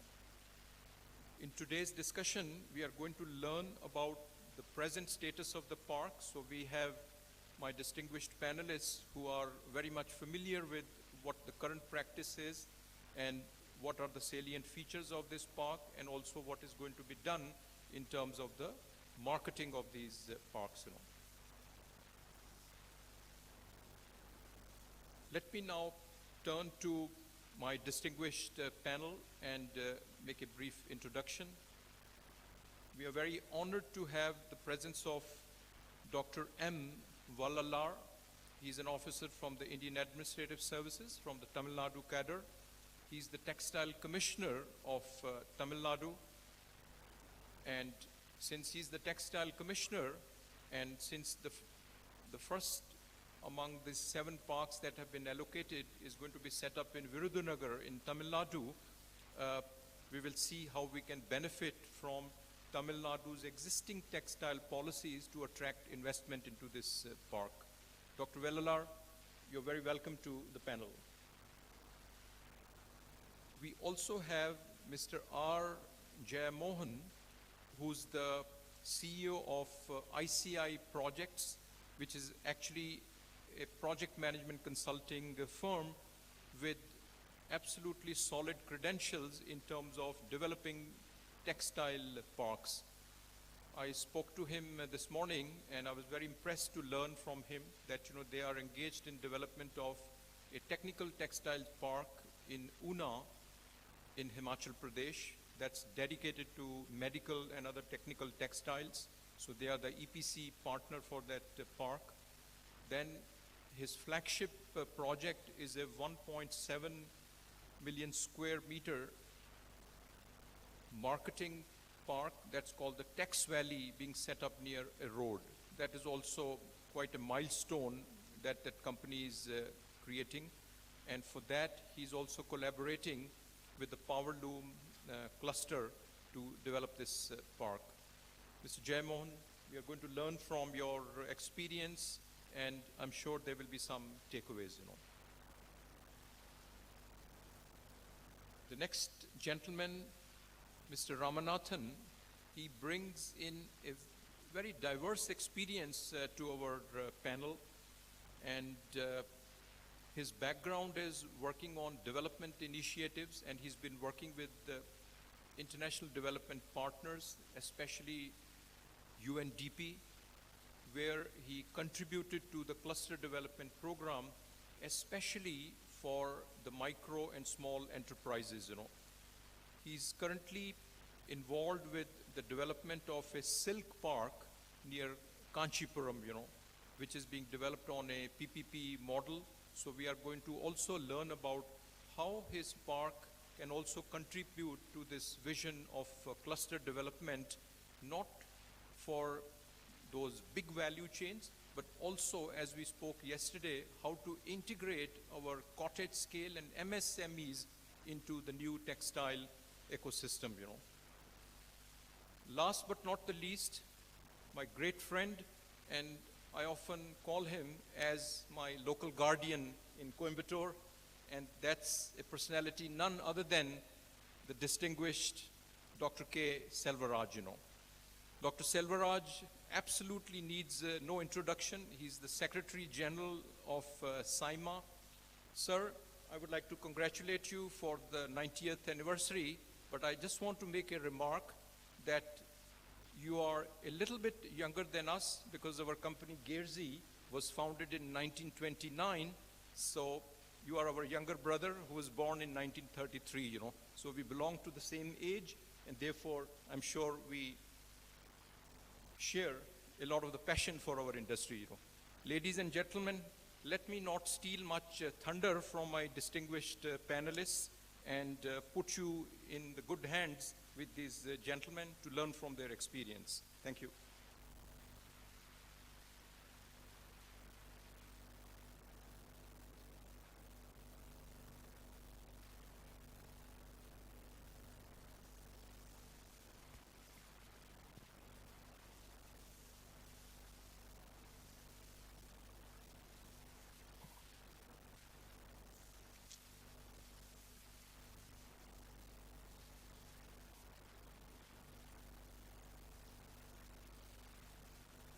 I would like to turn my attention to Mr. Jai Mohan because he's an existing practitioner, and I would like him to share his experience about the ICI projects, as to tell us a little bit about what he's doing presently in order to modernize these power loom clusters in Tamil Nadu.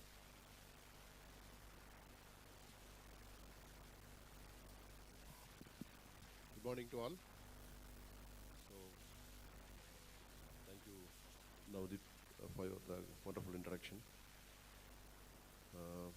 As project management consultants, so we do a lot of cluster development projects, especially for the MSME, like yarn preparation, processing, printing, and all under MSME CDP schemes. And as you was mentioning, our flagship project, Tex Valley, 1.7 million square feet, and it's exclusive for the textile marketing. And we have done some textile parks, and as you said, Silk Park is coming under the PMC. Then Gobi Apparel Park, which is Pallavana Technical Textile Park. Then Hingengot Textile Park in Maharashtra. Then Himachal Textile Park in Una district in Himachal. And some other projects under MSME departments. Presently, we are engaged in industrial housing along with SIPCOT. Why I want to mention this is one of the reference project for the industrial clusters, where Tamil Nadu government, SIPCOT, is developing an industrial housing for Foxconn for 18,100 people in Sriperumbudur SIPCOT in 33 acres. Almost 27 lakh square feet to accommodate these 18,100 people. So why this project? Why by a government, a state government? Because 3 years back, our state government has introduced the walk to work concept. Wherever the industrial clusters are there, we have to establish housing for the workers. So there are a lot of people from Tirupur who are suffering by paying almost 4,000, approximately 4,000 rupees per worker per month by transporting them between their hometown to their industry. So this not only cost factor, almost it increases the carbon footprint. So to reduce this, we have to develop this kind of industrial housing hubs almost across Tamil Nadu, not only in Tamil Nadu, people from other states also here. We have to develop this kind of industry. So this industrial housing is the first of its kind in India by Tamil Nadu government for Foxconn in Sriperumbudur, Chennai. Similarly, we are doing one project in Gobichettipalayam for 1,500 workers in a small township, where this township will be integrated with community kitchen, community workplace. So community kitchen is mainly for people who are not able to prepare their food while going to factory. They can go and pick the food in the community kitchen at very affordable cost. And community workplace within the vicinity is to enable the people who are not able to move to factory to take their jobs just next to their door, like small embroidery, buttoning, small stitching and all. So this kind of integrated facility, we have exhibited these to World Bank, which was appreciated well. And these kind of facilities will be created in these kind of mega textile park also. So these are the few projects what we are engaged now, and we are doing commercial complexes for Tamil Nadu Housing Board in Chennai, Rayapeta also. So we are into different projects now. Mainly coming back to our main agenda, the mega textile park. I think now this is a buzzword of our government. There are 7 parks approved across India: Tamil Nadu, Karnataka, Telangana, Madhya Pradesh, Maharashtra, UP, Gujarat, are the 7 states. In Tamil Nadu, it is in Virudhunagar. Thank you.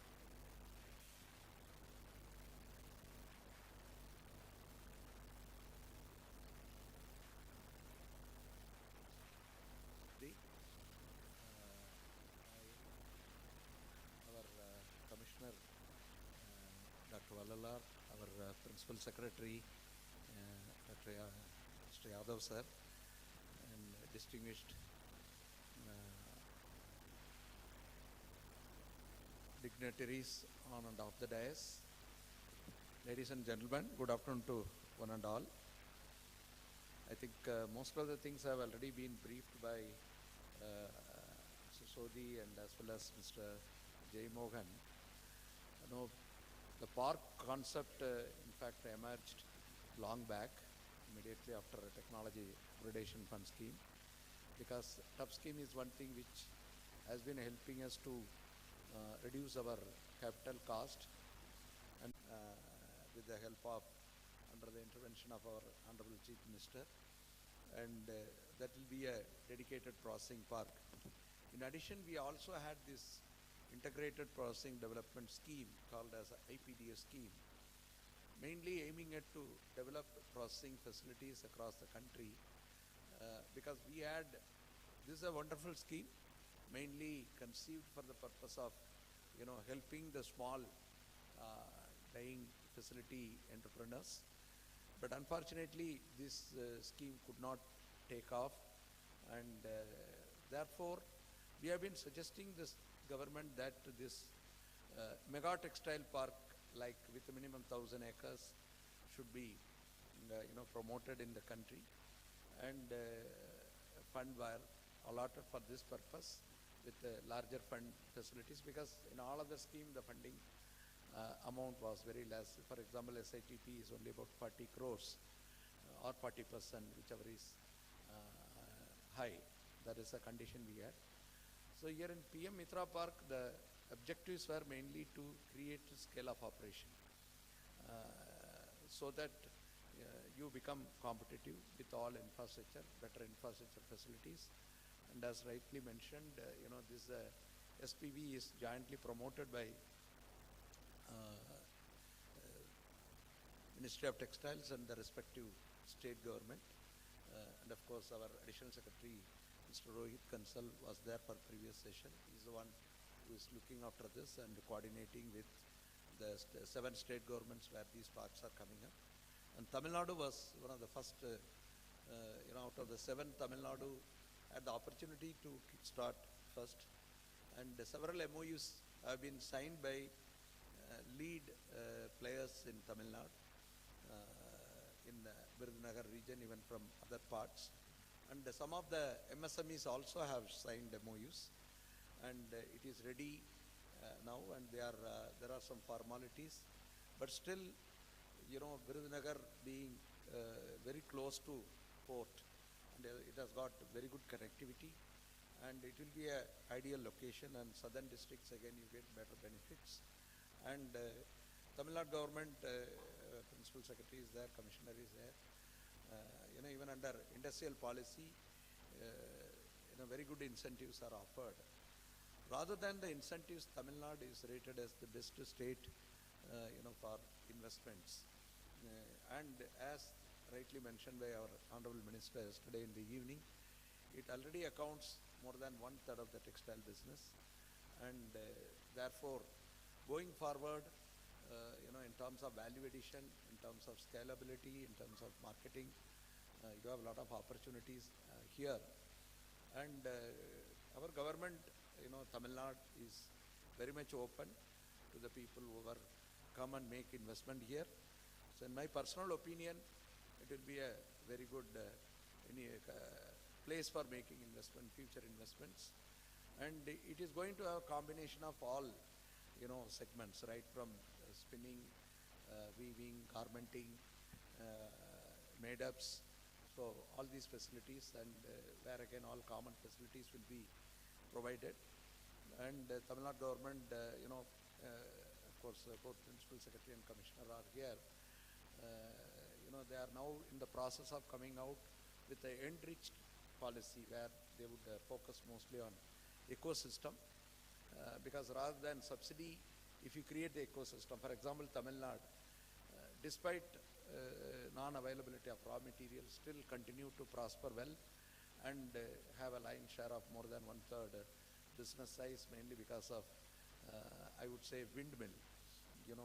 People made investment, huge investments in windmill, and power being one of the, textile being one of the power-intensive sector, we are able to sustain. So Virudhunagar again is a location where you have huge potential for non-conventional energy, and sustainability also they are planning. And with regard to other parks also, each state is coming out with very attractive benefits. My only suggestion would be, wherever you want to make investment, the mega park scheme will be something different, and both central government and the state government, I think first time state governments are in competitive race. Rather than earlier, all our parks, the responsibilities will be vested with only the individual SPVs. But here, each 7 state government, I could attend the presentation of all state governments at Delhi. Each state was saying that you come to our state, we will be providing this facility, that facility, and so therefore they are in race. And it was not out of 14 applications, only 7 have been given, 13 or 14 applications. So they are gone by merit. I understand Tamil Nadu got the maximum score, that's why Tamil Nadu could get the first allocation. Tamil Nadu wanted to promote actually 2 mega park, one at Virudhunagar, another at Nanguneri.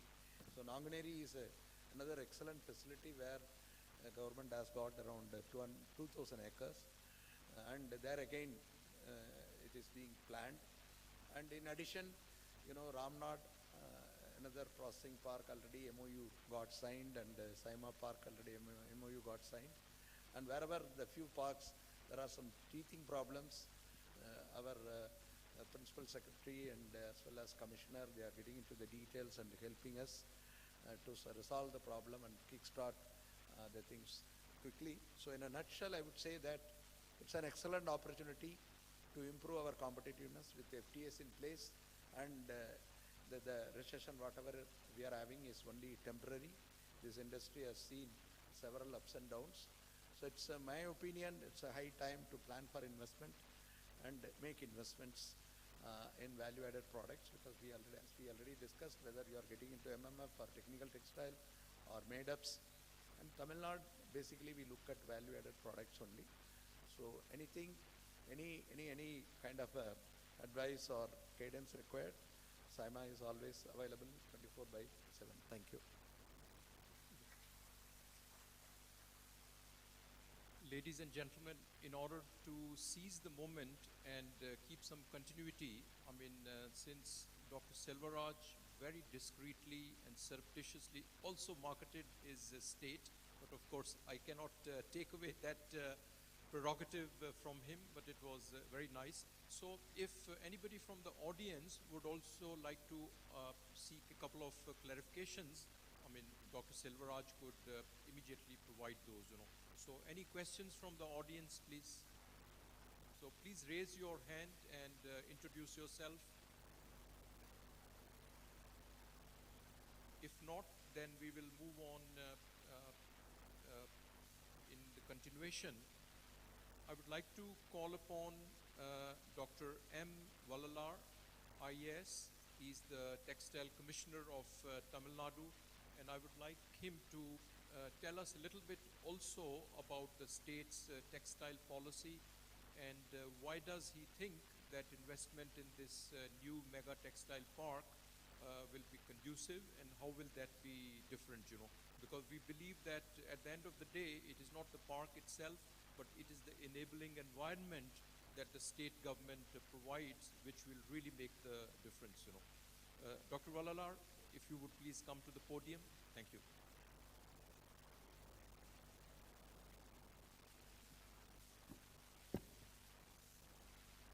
Thank you for the opportunity.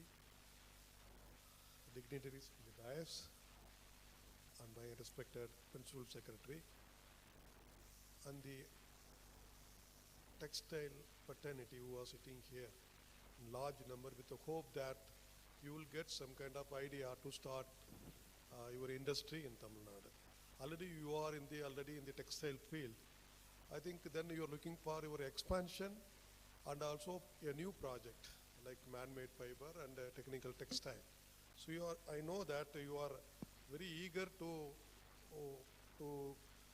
expand your business. That is why you are here by spending your valuable time here. Mr. Selvaraj and Mr. Jay Mohan and others have given a wonderful insight about the mega textile park. Though that my department, textile department, is not directly involved in the implementation of the mega textile park, we are playing a very active role in promoting the mega textile park in Virudhunagar. So that a lot of benefits is really there. As far as Tamil Nadu is concerned, it is about 47% of our spinning mills are, 47% of the spinning mill of India are in Tamil Nadu. We are the yarn bowl of the India. That kind of strength we have. Now our concentration should be on man-made fiber and also technical fibers, technical textiles. That is why I think our Tamil Nadu, then particularly my secretary, DP Yadav sir, is our growth engine for the textile department. He is full as we are following him that way. But his full concentration is about the man-made fiber and technical textile. And a lot of new schemes now we are go on introducing, of which actually recently we are going to come up with a new textile policy that is under construction now. I think with so much of discussion, we are policing it very soon. Within 15 days that we are going to submit the final report. Lot of new things you can expect. Apart from that, in Chennai, we are going to have a textile city. There is a market, actually there is no marketplace for our finished product in Chennai. That finished product market is going to be situated in near Chennai. That policy is also, that project report is also going to be finalized very soon. It is a state of art, like Singapore, like Dubai. We are going to have a modern textile hub in near Chennai. It is our brainchild of our Principal Secretary. So I think that we are going to have. These are some of the environment actually in the value chain, that these are some of the gaps. Processing is also one of the gap. We are trying to fill up all these gaps, like this marketing space and also this processing. Lot of things are going on in Tamil Nadu. I think first time the Department of Textile have been started. I think just one and a half years back only it started. I am the first commissioner. So I think now we started our visibility to the textile industry. Now that I am visiting almost all the factories whenever I have fine time. So I'm happy to see actually the strength of Tamil Nadu, the entrepreneurship of Tamil Nadu. Yesterday I visited one of the medical textile unit, KOP. There is 100% German company. They are selling their product now. Straight away it is 100% export. So we don't know actually that it is being in textile department, we don't know about our strength. Now actually that we want to expand this kind of facilities in all over Tamil Nadu. You know that world is now looking for a place of mega textile factories, particularly in alternative to the China. China, you know the problem. Everyone want to come out, say they are looking for some place in India. But I can suggest that Tamil Nadu is the best place with a conducive environment and the friendly people and the skilled people and all the infrastructures, all the value chains we have. That the processing, yes, in fact there is a problem in processing. That you know, for which we are going to Surat and other places, for which that our Principal Secretary is taking an active role in putting up a processing park, particularly in Salem. Salem, yesterday our minister has thanked the Honorable Union Minister, Mr. Piyush Goyal, for helping. I think it is in the process, even then it is not in a final stage, Salem Textile Processing Park. It comes, it is a very big boost to that industry in that area. Accordingly, we are looking for some land near that Nangan area also, I think he has mentioned, but it is in the, the initial stage itself. We are thinking, that's all. And also that Citra, they have identified a place in Kadalur. There is some small dispute is there, but it is, everything can be solvable. If processing comes, that really it is a very big boost to the Tamil Nadu textile industry. And you know that apart from that, we are having a mini textile park policy also, that you know, lot of people have shown your interest, and some people, whenever I tell, they are ready to show their interest to put up the mega textile park. Mini textile park also we have about 2 acres of land in which 3 units has to be put up. Suppose if we invest 5 crore, that we will give 2.5 crores as a subsidy. 50% we give as a subsidy. So not only the big player, the mini entrepreneurs also invited, the first time entrepreneurs and also the startup companies are most welcome to put up your factories wherever you like. And all over Tamil Nadu you are invited. So about hence that I invite you also for that project.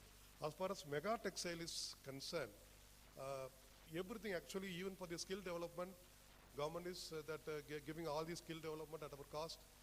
And also power tariff also, there is they are given some relief also. See, actually training subsidy up to 4,000 to 6,000 per month. And also capital subsidy 10% to 25%, fixed capital subsidy up to 40% of the flexible capital subsidy. So I think the benefits, everything they are given in a pamphlet. You please go through that. And also that there actually in which we are going to put up a processing unit also. That is a big advantage to you. So there will be a factory as well as the factory processing unit also. And one more thing I want to inform to the audience that regarding, during the process, there is the final one of the component is coming is that mixed salt, mixed waste salt. Now that has become a menace, how to dispose of that salt, because that is a sodium chloride and sodium sulfate combined together. It is piling up in almost all factories. Now that has become a menace. So our Principal Secretary has involved himself directly in the process of R&D with the renowned R&D institution in India. And we are about to come out with a solution. We are in the final stage. I think it is the first time in the world. There's no solution for this mixed sauce disposal that we are going to arrive. And also, I am proud to say that ZLD process, it is only in Tamil Nadu. We are implementing nowhere in India.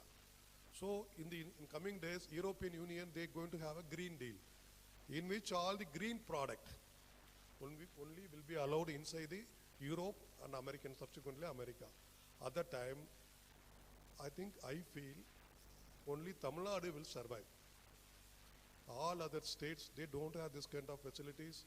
They will face the music in coming days because they are not following the Green Deal. Now already we are following the Jadal Deal. And also most of the units in Tamil Nadu are solar powered or windmill powered. And we are also encouraging the more solar energy, rooftop solar energy and wind power and also Jadal Deal projects. And our environment Pollution Control Board is very strict in implementing the environment norms, and labor laws also very strict. And hence that we are the Tamil Nadu industries are very fit to export their project to the European Union. In this regard, Tamil Nadu is the apt place to put up your industry here in Tamil Nadu, particularly in Mega Textile Park. That is why Government of India started their first park in Tamil Nadu. Though they have announced 7 parks, Tamil Nadu is the first park the Honorable Minister and our Honorable Chief Minister has inaugurated in Chennai, because they have a faith in Tamil Nadu. Tamil Nadu people are proactive. I think you can achieve anything. With these words, I want to invite some of the questions from you. Then only I can connect with you. I think still now I think some of the people has gone to the lunch mode. You please ask some questions, then only the session will be live. Ask some questions. My secretary is here to answer, and I am here. Otherwise everything will be slow. Then please give the mic. I think the best opportunity is because you don't need an appointment from these high officials. Please ask. CEO of AIC Integration Center for Textile and Apparel, supported by Atal Innovation Mission, Niti Aayog. Now, Mike, please. I am asking about the collaboration because all eminent panelists are there. The Government of India has already given a grant of 35 crores each to 12 Center of Excellence of Technical Textiles. So around 420 crores. That is one side. Then other side, now we are talking about carbon credit, even yesterday also. That is the only revenue model for the industry people. And also the Government of India, particularly this Ministry of Forest, Environmental and Climate Control, has proposed a draft rule for implementation of this carbon credit in 2023. Now, whether these things has been embedded into all the, the parts are coming, because we are focusing on the product related. And again, yesterday also we have been discussing the individual company, even in Tirupur, spending more than 1 crore only for compliances purpose. To remove these only, all the new rules all are coming. Whether the consultants and also the advisors is taking the different rules from other ministry also, because not only focusing textile ministry and other ministry, and what the collaboration take place with the existing Center of Excellence. And also now NTTM also they have given a lot of grant to the university and other things. So what collaboration takes between industry, institutions and also the government? Thank you. Collaboration as far as which is concerned, the starting of industry or skill development? So my thing is already the existing infrastructure is there for supporting the industry in the form of Center of Excellence for technical textile, like medical textiles, agro textiles, protective textiles. Now, how we will be utilizing all the Center of Excellence for the purpose of supporting this new entity coming for the park? That is one thing. The second thing, the government of this particular, the Ministry of Forest proposed a new rule for carbon credit. So whether that is taken into consideration here, it is all in draft rule only. But whether now itself we need to take, then only we will be making that as a revenue model. Because the whole country, because they are supporting the voluntary trading, that is the reason I am asking. Thank you. Just first half I want to tell, then second half my secretary, Principal Secretary will tell. First actually regarding the Center of Excellence, and the coordination between the Center of Excellence and the entrepreneur. That we have a scheme. We have a scheme. Today also I conducted a meeting with outside with the Vallabhbhai Patel, Chitra, and also PAG. They had a meeting. How to give a training to the entrepreneurs and how to create an awareness about the technical textiles that is prevailing in the international. How to create that kind of awareness to start an industry in Tamil Nadu, the technical textile field. We are about to start our training program also very soon. In the next month, we are going to give a batch of training to the people of particularly Karur. Karur is a home textile center. Tirupur is a center, even that Rajabalayam is a medical textile center. Like this, we are going to give a training to the people in coordination with the Center of Excellence. This is the plan we have. Yes, sir. As per the awareness program, it's okay, sir. For example, now we have been discussing about inviting this defense, because defense necessarily they have to procure from MSME. Now the problem is, when the knitted products is supplied to defense, they need to have, it's mandatory regulations that it has to be a fireproof, fire retardant finishes has to be there. So when the order is received by the client in Tirupur, there is no facility available in the, particularly for this particular process. For the lab fire retardant finishes. For the lab facilities, you mean to say?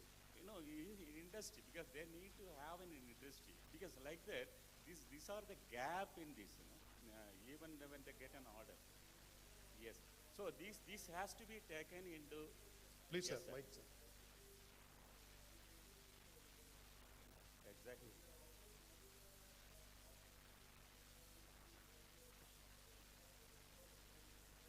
Yes, sir.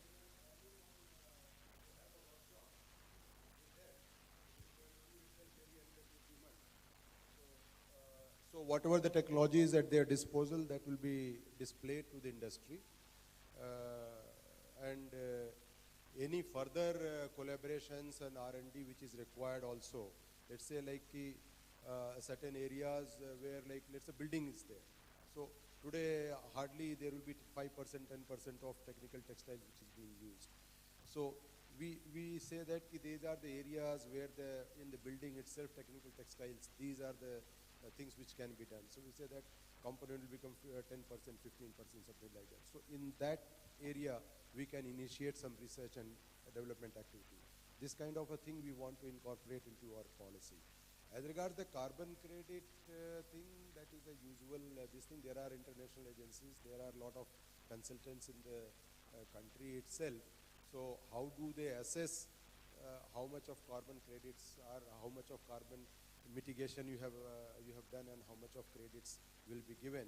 And then there are international mechanisms for pricing the same. So that automatically you yourself will be able to handle that. Thank you. Thank you. I think more questions, please. Tamil Nadu government is taking a good initiative for mixed salt. I think please keep your mic properly, no? Yeah. Tamil Nadu government is taking a good initiative. Minister of Textiles is taking good initiatives on mixed salt. What you have said, sir, we are welcoming that. And following that, other existing common facility centers like CETPs, all sorts will be considered for in the textile policy for the power projects, which will be helpful for our existing CETPs to be sustainable. And also, we want, as a ZLD, we are the front runner in the whole world. We also request to incorporate water credit into this ZLD so that it will be an the ZLD, the water? Water credit, sir. Water credit also to be, as like carbon credit, water credit also to be incorporated in ZLD so that we will be more competitive in the upcoming legislation which is going to be laid by the European Union. Thank you, sir. Please. Yeah. Thank you very much. Okay, I think time has come now. Yes, okay, then anyhow, you please ask your question. I'll sit there. You will answer. The Textile Commissioner is going to be here Thank for a while, so we can always connect after this session. Mr. Sodhi, will you permit me to ask one question? Yeah, I think after a few minutes. Yeah, please. Thank you very much.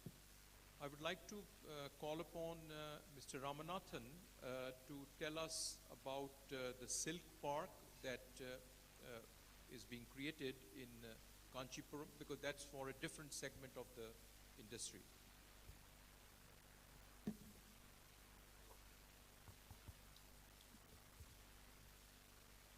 Good afternoon, everyone, and thank you very much. I was asked to be brief. It is very difficult to speak before lunch. You are waiting for lunch now. Thank you very much anyway. Thank you very much for giving this opportunity. May I know how many people are from handloom industry? Quite a few people, quite a few people. Thank you very much.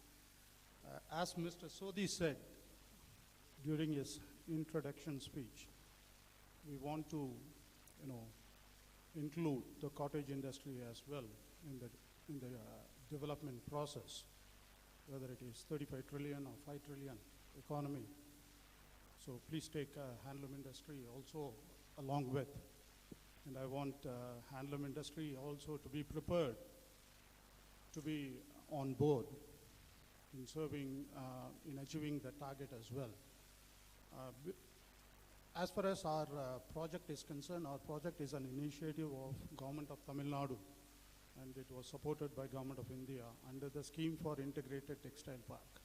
Being a cottage industry, Government of Tamil Nadu wanted to organize the industry to an industrial production format from cottage industry. So this project was conceived in the year 2010, and it slowly started to implement now. You can see the difficulty in transforming the industry, cottage industry, into an industrial format. Having said that, we are moving along. We are now implementing. We are now started the commercial operation. In terms of inclusive development, handloom industry needs to do a lot. As the dyeing association, one of the dyeing association officials said that we need to recognize the water reuse. Yesterday I was talking about that. Our industry is now implementing a zero liquid discharge facility for our treating our dyeing effluent. So you can see a handloom industry is doing a zero liquid discharge technology and implementing 4.5 million liters per day capacity, zero liquid discharge. So we are also investing in that line. Before preparing to that, we need to modernize some of our handloom facilities. As I was talking to the director of IIHT Varanasi yesterday about modernizing handloom industry, especially the handloom equipment. There are very limited scope for us in terms of automation and other things. But we are catching up at the moment. In terms of contributing to the bigger industry, the luxury industries are ready to be part of a smaller part, but we are ready to be part of that as well in the mega textile park initiative. Having said that, Government of Tamil Nadu has announced a scheme for handloom industry specifically. They announced 10 mini handloom park to be implemented in Tamil Nadu. So we are slowly, organizing ourselves and trying to get on board. And I'm hoping that in the next Asian Textile Conference, there will be more handloom representation, because we are slowly coming up and we will catch up. We'll catch up with you. And having said that, handloom industry, lot of demand, a lot of potential, untapped potential, especially in terms of home textile product and decorative and home textile products. So we need to do a lot, and we will catch you, and we will be with you in terms. And we also, request you to take us on board with wherever you go. Thank you very much. Thank you for your time. Thank you, sir. Thank you, Mr. Ramanathan, also for your brevity. I'll give the opportunity to one gentleman who wanted to raise a question. So please introduce yourself and kindly be brief. Yeah, my name is Kamachi Sundaram, and I am a part of Akshara group of companies in Tirupur. First of all, thank you for permitting me to add this question to Dr. Vallalar. Sir, you gave us a detailed briefing on the various benefits in this PM Mitra Park, which is absolutely, significant. But the total support is in terms of the infrastructure development at a cost-effective manner for, facilitating manufacturing. When Mr. Sodhi as well as Mr. Selvaraj talked about, the main objective of this PM Mitra Park is to facilitate the SMEs. Mr. Sodhi also made a point that only 10% of the total manufacturing in this country is from the corporates. Yeah, the biggest problem for these SMEs, including the company for which I am working for, is in the marketing side. If you see the Japanese model, when the country started developing, they had umbrella marketing companies like Itochu Corporation or Marubeni Corporation. They are the ones who help these SMEs to reach out to the right buyer. Almost a similar story was also replicated in China. When till these SMEs sustain themselves to do the marketing on their own, they need the hand-holding for two reasons. One, the cost of marketing is very high. Number two, even if they're ready to spend, they don't know which door to knock at. So my question to is, while there is a lot of support given for the infrastructure development to facilitate manufacturing, manufacturing in a cost-effective way, are you thinking of developing some kind of an umbrella marketing, company, probably a non-profit organization, to bridge the gap between these manufacturers who don't know which door to knock and the buyers who don't know which door to knock in the manufacturing countries? If this is there, this will be a great help, and that will be a real kickstart for enthusing and motivating these SMEs to look at manufacturing this PM Mitra Park, whatever we are talking about. Otherwise, this question will always linger. Okay, I'm ready to invest. Okay, I'm ready to manufacture. Who will buy? While you talked about the support for the domestic government, you said, you talked about a place in Chennai where you will be, providing the support. That's for domestic, requirement. How about export? Because the major objective of this PM Mitra Park is to knock the export market, where our share is still only a minuscule 3 to 4%. Thank you. Regarding the support for the MSME, to showcase your products for the market, that you want to raise that issue, no? For this purpose only that we have come out with a new textile city that is in Chennai, particularly for the garment units. Garment is, I think, more than 1,500 units are there in Chennai region alone. And recently, that I think last week, I participated in one of the Deepavali Mela. It was B2B event by the Chennai Apparel Export Association, in which I also participated. About 400 shops. There is no place to put up the stalls also. The sale, 4-day sale, the estimated sale is about 1,000 crore. 1,000 crore sale has taken place in Chennai alone. Can you believe? In 4 days. That's fantastic. So, that kind of potential there in Tamil Nadu. Chennai, we are going to, I think, I strongly hope that it will come up with very soon to support the industry like that. It is for the garment unit. As far as other unit, if you come out with some ideas, sir, we want to see this kind of facilities in Coimbatore or in Karur, that we are ready to consider your request also. Thank you. Thank you very much, Textile Commissioner. I think we've come to the end of this discussion. I'm sure there are, probably we'll give the lady a chance, but let this be the last question, please. If someone would kindly take the microphone to the desk.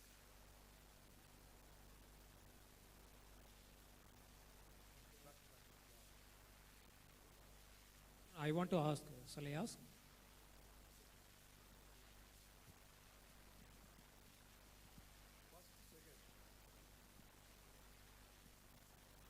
Hello, thank you for the information. I'm Mayuri from Sourcing Journal, which is a publication from New York. I had a question about the textile parks. How much are global companies being invited to invest, and is there much interest by global companies to come in and take space so far, or is it mostly focused more on domestic and MSMEs?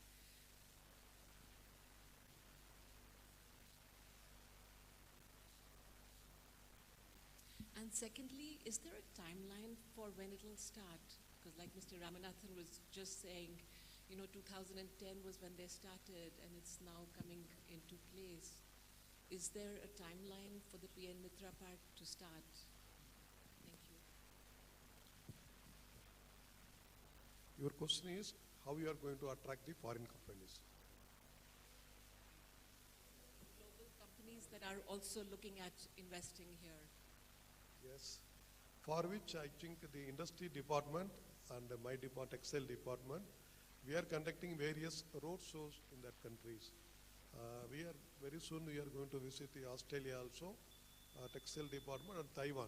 Taiwan also we are going to visit for inviting some of the that high-end products manufacturers there to have a collaborative program in India, particularly in Tamil Nadu. So I think like that, like we, as a textile department, we are doing it, and industry department is also doing in their own way. So they are doing a lot of road show. Definitely there will be a lot of companies we expect. Recently, Iglo from Japan, we are now pitching in. I think the delegates also, they are here. We are about to meet them also, to invite them to put up their factory in Tamil Nadu also. Like this we are doing it, madam. Thank you. Sir, Secretary sir, please. You can also highlight.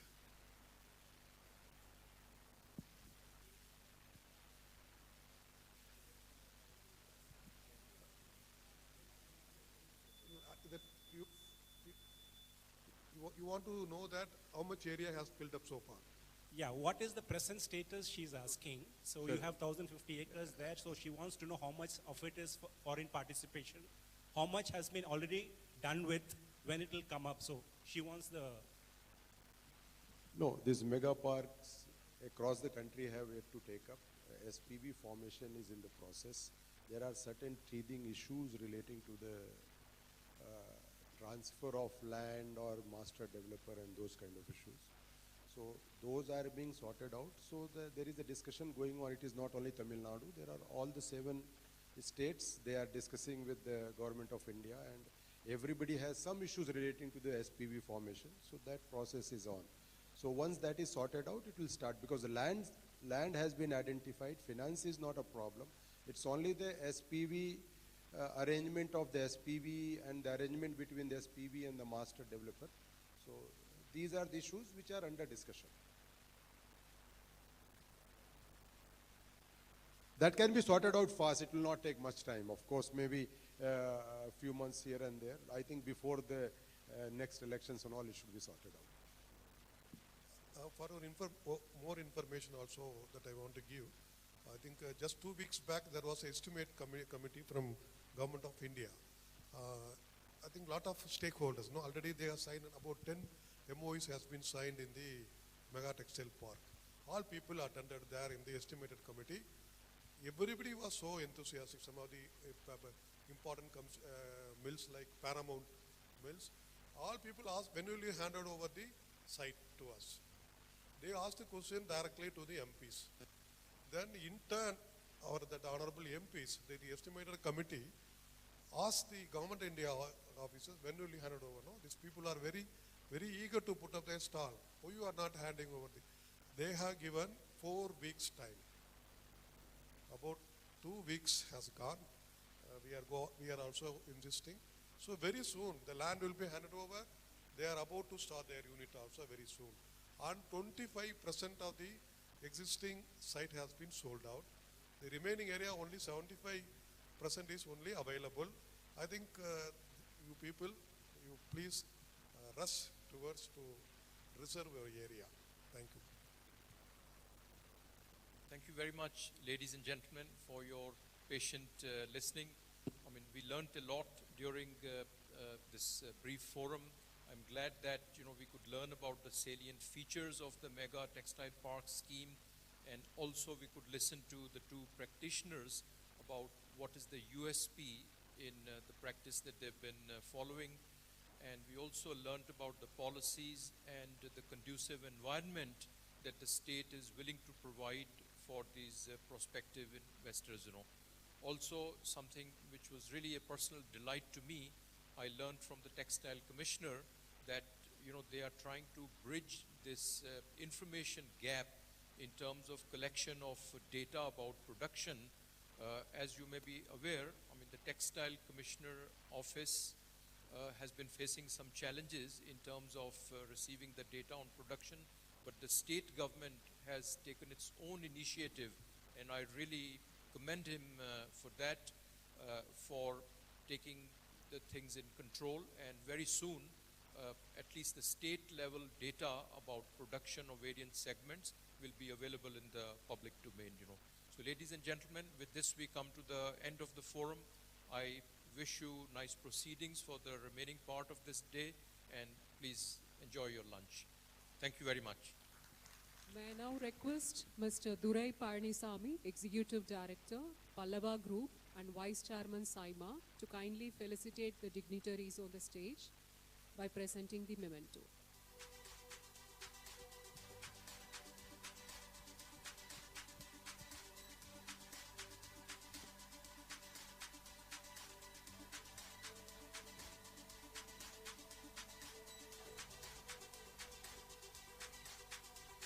Navdeep Sodhi,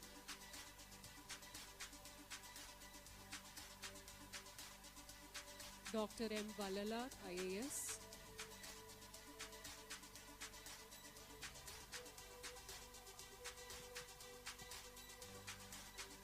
Mr. Jay Mohan,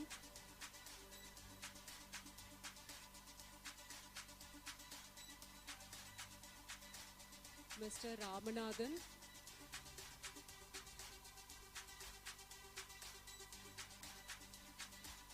Dr. Selvaraju, Secretary General, SAIMA. We request the dignitaries for a group photo session.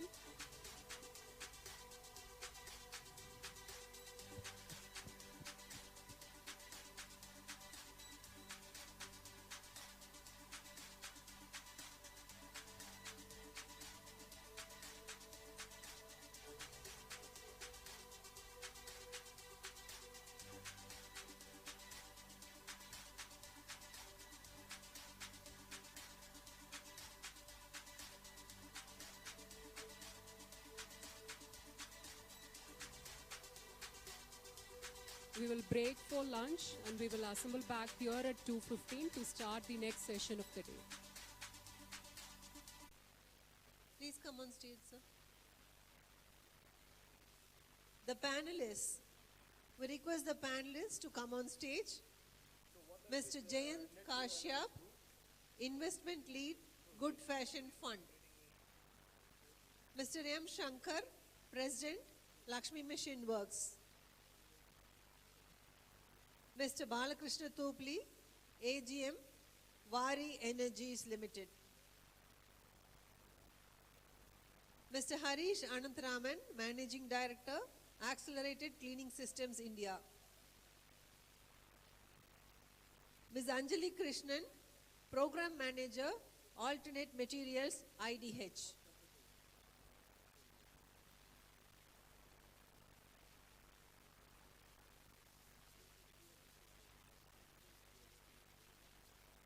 Now I request the chairperson, Mr. Dharmendra Pratap Yadav, to set the tone of the session. Over to you, sir.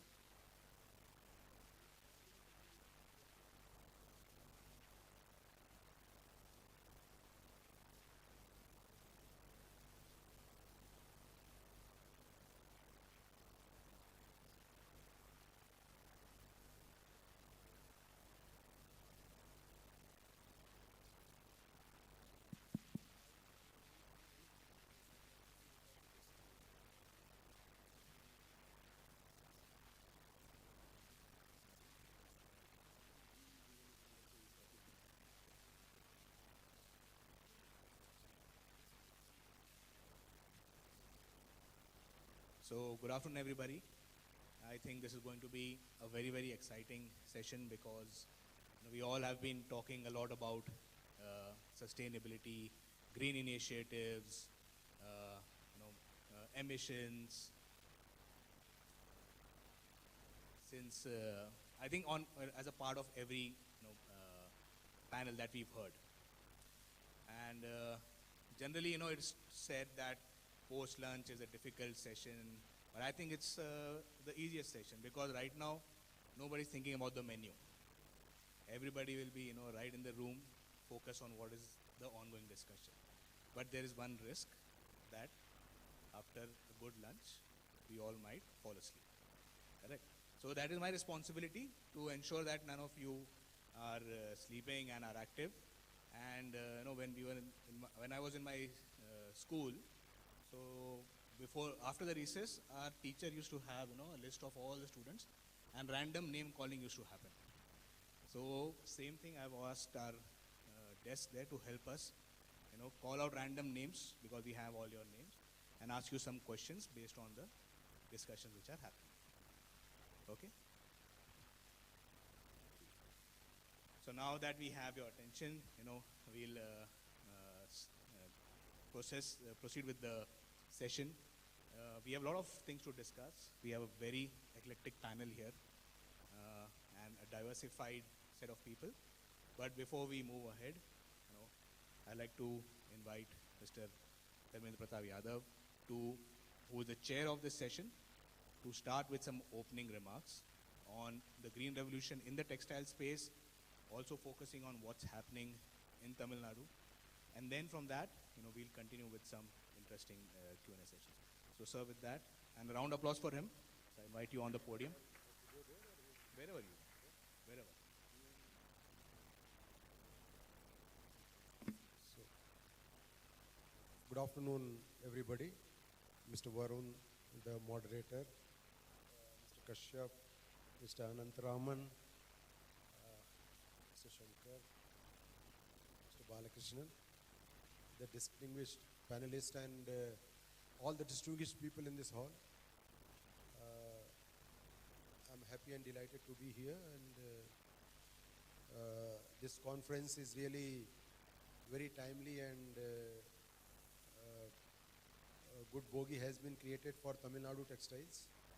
I'm happy, and also the global players have come, so they will also understand our ecosystem.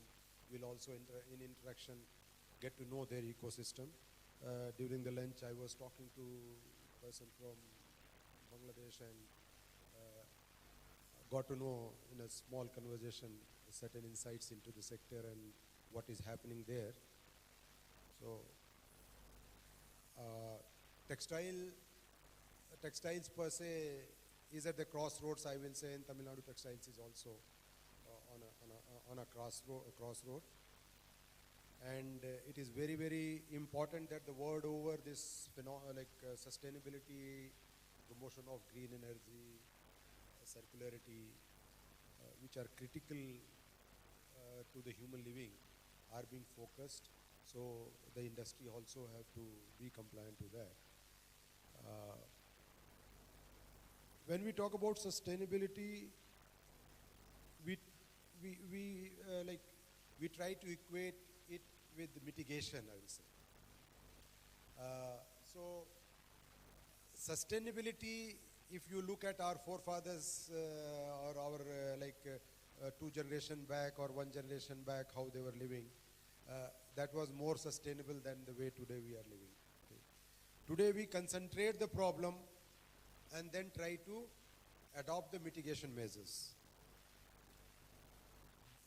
That time, it was the local solutions, and that was the sustainability. And textiles, see, today we are having, majorly using man-made fiber. Word over man-made fiber has far outpaced the natural fiber. And natural fiber availability as well as usability has reduced very substantially. And we are talking about technical textiles. We are talking about the great opportunities into the technical textiles. and those kind of things. But how much of it will come from the man-made fiber, how much it will come from the natural fiber, how much it will come from the these are the issues, man-made and natural versus the natural. These will be one thing. How do we grow? How do we how much of water we consume? How much of footprint, carbon footprint we reduce, we increase. Because we forget certain steps in the process. Like we are today talking about in processing is a very key aspect of textiles, and in processing we have we are talking about ZLD as the panacea of the problem of dyeing industry's effluent treatment. But again, there what we do is we concentrate the salt. Of course, some reuse of water is happening, and reuse of salt is happening. But then there is some part of it, residual salt, which is getting accumulated. We do not know what to do with that. Then to crystallize that salt, we use so much of energy, which is again a thermal based energy. So we are increasing the footprint, but we say we are sustainable. Are we? We do not know. Net zero carbon impact or those kind of things, are they happening? I think Mr. Varun will be and his organization will be working out a mess on this and telling us. And then what can be other things? So obviously earlier textiles, we had natural fiber, we had natural pigments. Indigo, you all know, was we started with indigo, our Indian independence history, and Mahatma Gandhi's rise to be Mahatma started with indigo revolution. And indigo was such a big plantation, and Britishers are so dependent on that he hit on that, and that is where our independence movement started. So that was the sustainability. But how do we achieve that in today's mass consumption, concentrated consumption, when populations are concentrated into urban habitats, where huge population in a very small area, very easy market to capture, very easy market to access, but then all the problems which they create in terms of the environment, in terms of the sustainability, how to handle that. So it is mitigation, it is not sustainability. When there was large household based activity, textile was an household based activity, it was a sustainability. Locally, everything was sorted out. Today, it has become a mass production. When it has become a mass production, then instead of sustainability, we have to talk about the mitigation. And more so, as we grow, as the industrialization happens, we are going to talk about bigger factories. When we talk about bigger factories, MSMEs are going to the crossroads, MSMEs are going to be marginalized.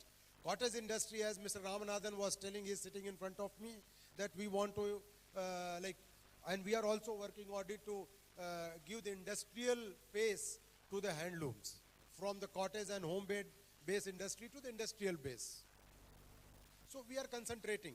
When we are concentrating, sustainability becomes a challenge, and that is where we have to look at it. I think Mr. Arun and all other esteemed panelists will be able to give some solutions to that. This is my problem statement. I am giving it to you. Thank you. Thank you so much, sir. You've actually, put sustainability at the forefront of our, entire industry, and I think this goes also very well with a sustainable lifestyle living, which is also, being one of the central, recent initiative which has come in.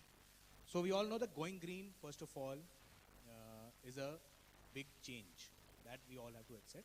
It's not a normal course of, work that we have been doing so far. So I will just, before we start, we'll just have a quick show of hands so that we, understand how do we see this? So how many of you can say here that you really understand green textiles?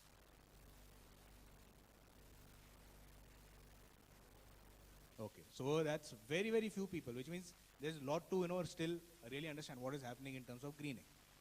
Next, my question is, how many of you see green textiles, the entire concept of green textile, as a threat to the industry?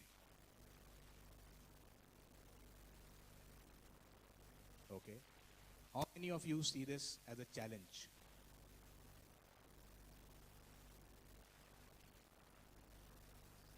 Okay, so I'm very unsure that where are the others, because then that the third one has to be the answer. How many of you see it as an opportunity? So, first of all, we have highest hand raised for the opportunity. Any other answers besides these three? Because still some people are don't know where it is. So we'll let you think and we'll decide at the end of the session. But as a, our agenda today is not to see it as the first two things, which is a threat and a challenge. It is, first of all, you have to understand it's an opportunity. Because this entire greening process is going to change a lot of things what is being doing. And the people, and this is not change particular to India or your industry or anywhere. This is a global change happening everywhere you go. Indian markets, international markets, and the people who will adopt faster to this change will of course be the leaders in the new economy. I would also like to give a bit of context, because we've been talking green. So the way we see it, that in the textile industry we can put the green into four major areas. One is energy and emissions. Second would be water. Third is the concept of circularity. Within circularity, there's reuse, refurbishing, and a lot of other things which can come in. And then there is a concept of, changing the entire supply chain. And what is driving the green revolution today are the four key drivers, which I have not seen much to be discussed, but we'll, definitely like to cover all of that. Number one being there's a huge change in the consumer attitude. The customer is changing. We are not selling to an unaware customer. You are selling to a consumer which wants green, which is willing to pay a premium also, some of them at least, for green. So there's a big change in the consumer attitude. Second big change is in the finance. We have some finance experts here, and they'll tell you that whether it's banks or funds or any other sort of finance today has a green mandate. They will be in future financing more and more heavily to the green industries. Third big change, is the technology.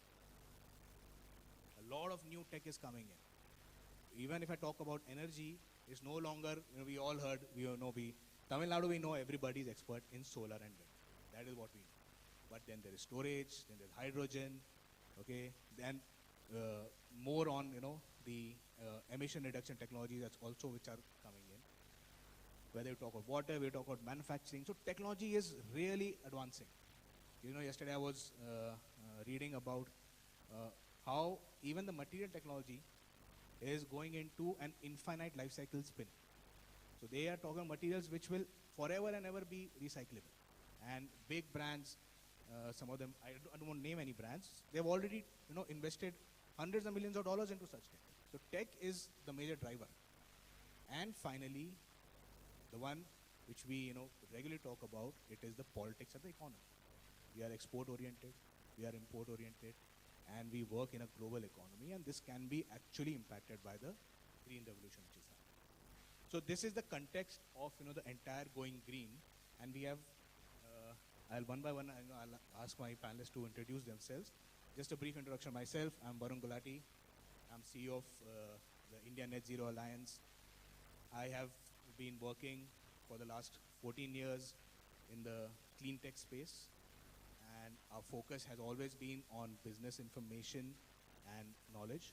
And Net Zero for us, it's around a 6-month-old initiative. We are working with multiple stakeholders, and our objective is to simplify what is today seen complex, because we all know by 2050 or even earlier, we have to get there. And it is definitely not an easy task. So with this, we'll have a quick round of introduction of all my panelists. I'll invite all of you to quickly, maybe 2 minutes, introduce yourself and also give a context of what you have been doing in the Green Revolution. So I'll start with, we'll start with Mr. Jayant. He's on my right. He's investment lead at Good Fashion Fund. Thank you, Varun. Before we begin, thank you to the City team and to the Guernsey team for extending an invite to us. I think I'm quite happy to be here. And thank you to the Principal Secretary for setting the tone as well. My name is Jayant Kashyap Balasubramanian. I'm a Chennai boy, so I can speak Tamil, but for the stage, I'll stick to English. I've been working in the investment space for more than a decade. And the Good Fashion Fund, as far as we know, is the only impact fund that directly invests in textile and apparel manufacturers. We do have portfolio companies in India, but the mandate is to essentially support the transition or adoption of sustainable production technologies, specific in Asia. And we also invest in Bangladesh as well. Thank you.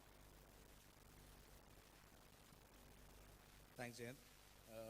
We all know Mr. N. Sankar, but still, so you represent Lakshmi Machine Works. So what have we been doing in terms of going green? That's very good afternoon, and Principal Secretary Mr. Dharmendra Prasad Pratap Yadav, and also the moderator and my co-panelists, ladies and gentlemen. From our perspective, we would probably elaborate what we do internally on the sustainability, and also for our customers, what we do for sustainability as well as for the circularity. I think these are the two topics we would elaborate. And there are challenges, and how these challenges can be overcome, and that can create a real positive situation for the Indian exporters in terms of the textile product which goes to, especially to EU and also in the future United States and other countries. And that we would elaborate how we can do it jointly and what are the challenges and how this can be overcome. That would be my topic. Yeah. Thank you, sir. We'll go again to my right, Ms. Anjali Krishnan. She's the Program Manager, Alternate Materials at IDH. Thanks so much, Varun and City, for allowing me to be here. Like Jayant, I'm also a Tamilian, but unlike him, I don't speak it, unfortunately. Yes, as IDH is a Dutch organization working across 40 countries. We work with supply chains. We try to scale sustainable practices. So we work with Better Cotton for 10 years to scale it in India, or BCI as it's called here.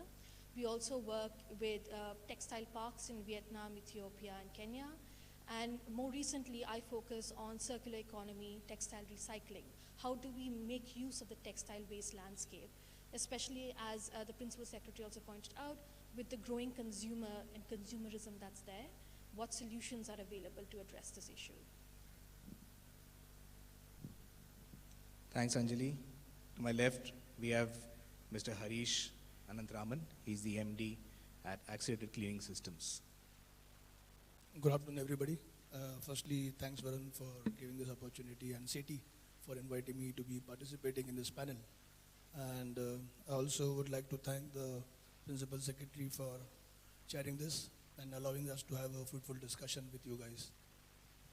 What I represent is, and everything what my company represents is trying to assist organizations and industries and companies to reduce their real estate footprint in terms of manufacturing, your water footprint, the amount of water you consume, and when it comes to sustainability, your energy footprint.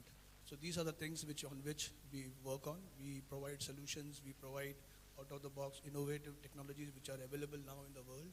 We try to get it to India and assist companies to take that forward and implement it in their processes. So anything, I would be great to, I'll be grateful if I could get a chance to talk about what we can do and what are the opportunities available in this space. And I look forward to having a good discussion here. Thanks, Anand. And finally, we have Mr. Bala Krishna Tupli, who is the manager at Wari. Thank you. Good afternoon, everyone. Thanks for this opportunity. As Wari is a solar PV module manufacturer, India's #1 solar PV module manufacturer based in Gujarat, where we do manufacturing of the solar and we do UPC for the solar power projects like captive consumption power projects, utility scale projects, and all kind of solar projects like. Wari is a Tier 1 company since 36 quarters in India, one of the largest solar PV module manufacturer in India actually. So I am representing company Wari. I am just taking care of the south region for sales. I am very happy to be in this panel for discussion today. I am very happy to discuss further for the sustainable energy and solar evolution in the solar spinning industry. Thank you. Thank you, Mr. Bala. Okay, so we'll start with some questions. I'll be opening up from time to time to the audience. So let's start with Mr. Sankar. The first question, probably for you. If we talk about the energy utilization today in this sector, what do you think are the low-hanging fruits which exist for the textile industry? And to what extent do you think today you can actually depend on green energy for the entire operations of the for the manufacturers overall?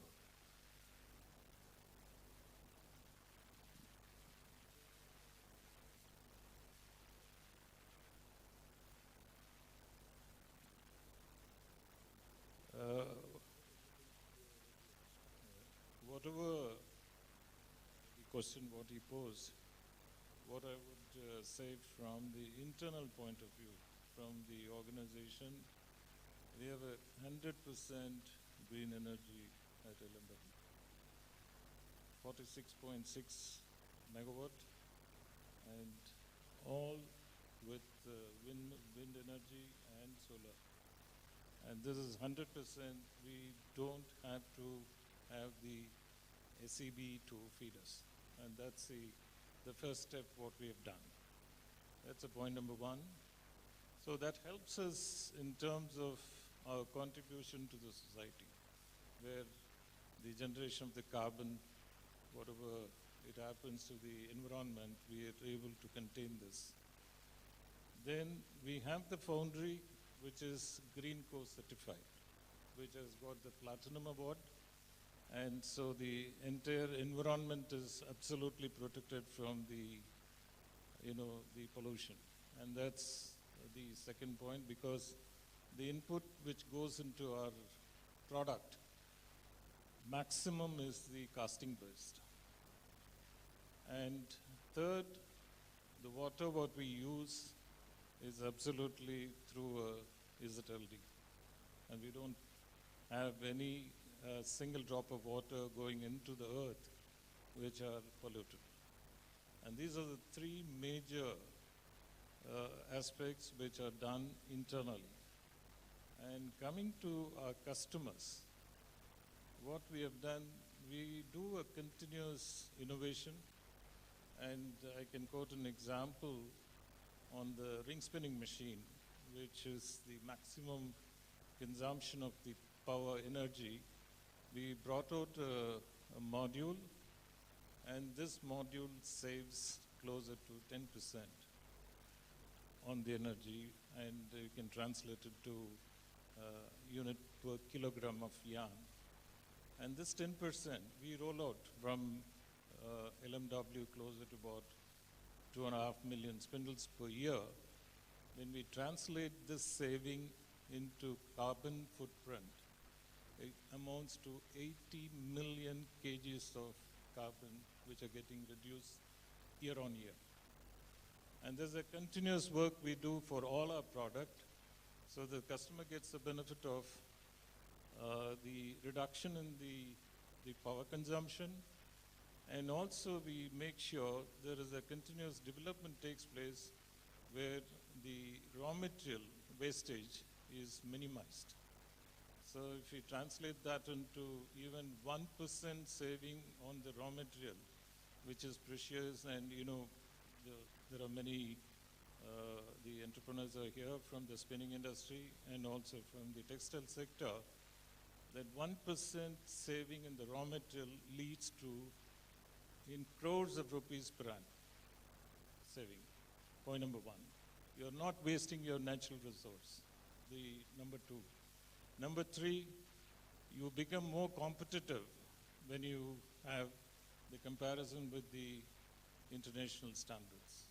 And these are the major contribution in terms of the sustainability which we offer to our customer. So one I mentioned about the internal, the other one I mentioned about the external. That's our customers. And that's a benefit we keep continuing to work. And there'll be no end to this because, and we are very clear that in the future the energy costs will go up and keep on going up. And if that's the case, the only way is to, bring out technology which consumes less power. Maybe at some point of time, the product has to generate energy to feed itself. That could be a solution, which could be a total breakthrough technology. That's it. Actually quite commendable. They've gone 100%. Anybody else in the audience who can claim that the energy utilization is 100% in their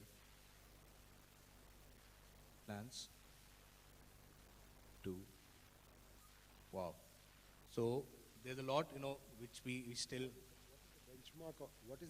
What is the benchmark of this 10%? Because all energy audits and all like many emerging technologies, they say, okay, the energy consumption is coming down. See, I think among the industries, textile is one industry which consumes the very high quantity of energy as well as very high quantity of water, which are the related issue to the sustainability. So that's why if both energy consumption and water consumption in the process is reduced, it will do a huge benefit to the human community. There's a standard, for each of the count. For example, 30 count, 40 count, 60 count, 80 count, 100 count.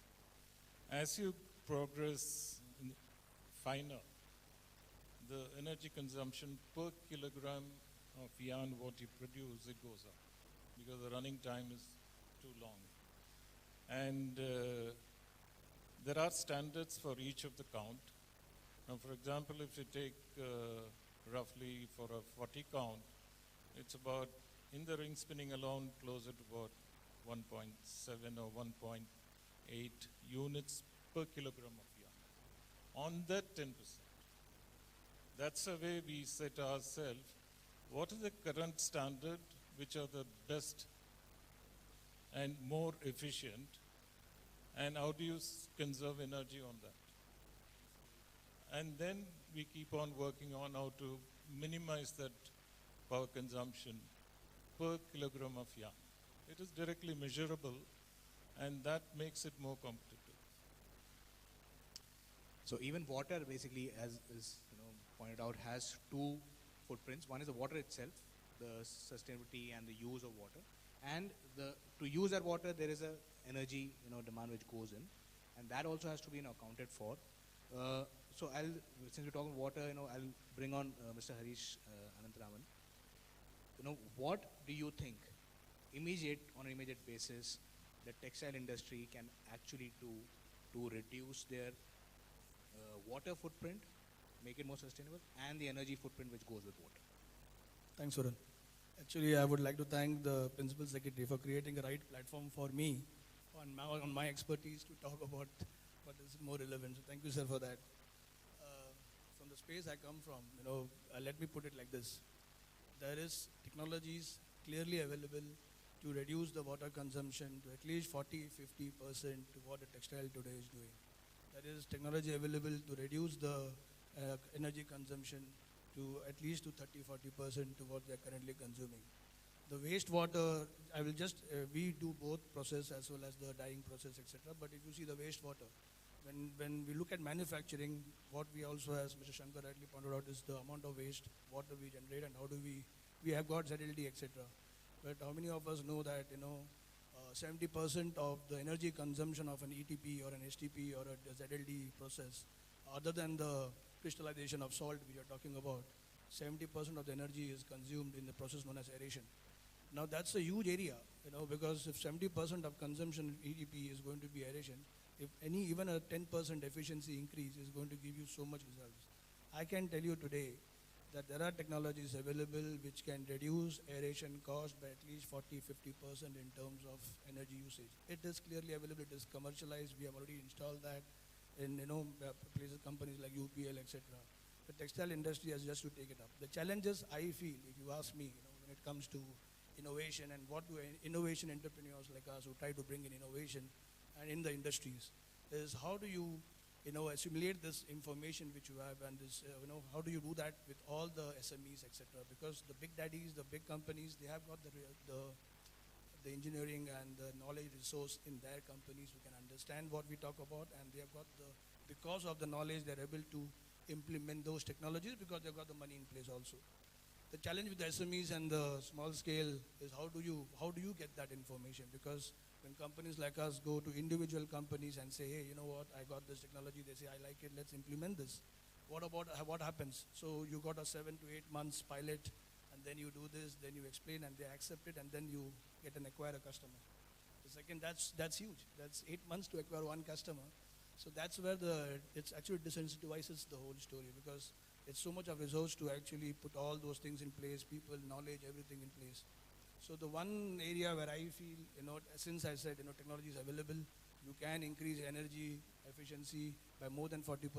Because you're increasing energy efficiency by more than 40-50%, so your land footprint in the ETP plant is going to reduce by 40-50%, which actually means you can take up that land for production, which is going to be an ROI for you. Energy savings is going to be an ROI for you.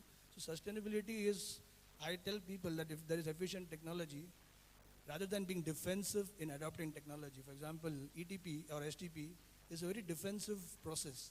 People do that because as an entrepreneur, I will try to put more efforts in production and increasing efficiency there, rather than putting efforts in doing the ETP. Because as soon as ETP comes, wastewater comes, people are saying, what is the solution we have? Kuch ho sakta hai kya? Kuch hoga? Kuch kar sakte hain kya iska? So that's defensive. If there is technology, I can say that there is technology available where you can become extremely aggressive in the way you treat water.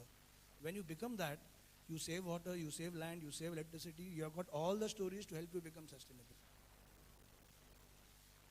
My other way to do is I would request the Principal Secretary to help us put a pilot stage for the whole industry so that one pilot can help everybody in the industry understand the technology and then implement it everywhere. So that gives the complete industry one pilot at a very cheap cost, and the whole industry coming in and paying for it.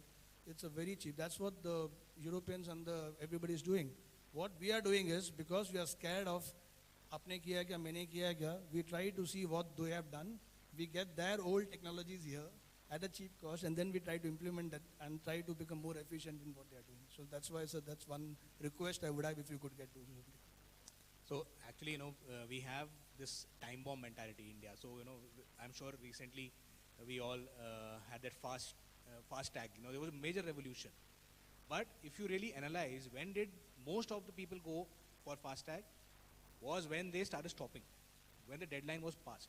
Then you want the second extension, then third extension, fourth extension. And that is how, generally things work. So today we go to restaurants and, we have calories written. You are eating a burger, these many calories. Imagine tomorrow you go to purchase textiles and your t-shirt has these many kgs of carbon dioxide, CO2. That is consumer demand, and which is happening. We are not seeing it here probably in India, but our friend, he comes from, Amsterdam, Netherlands, and they are very climate activist countries today. And so there's a huge change which is already taking place. So we have to, as he said, if the question is if there are 40-50% reductions available, why is industry not doing it? And sir, my question, I'll come back to you again. If such technologies exist, where does the industry feel the challenge? Whether it's water or land use, and if such reductions can actually happen. Yeah, to you, sir.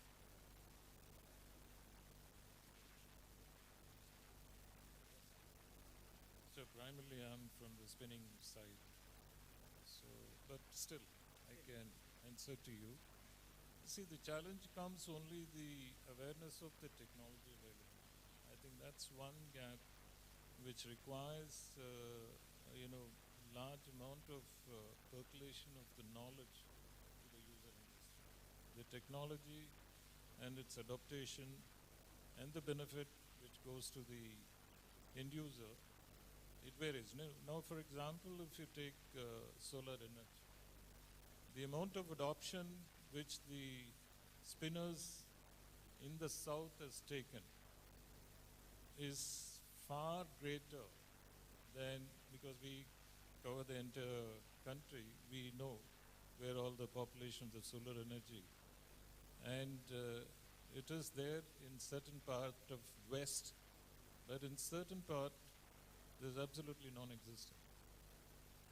Now, similar thing, if the knowledge percolation goes to the end user, I'm sure this would be a point of adoption.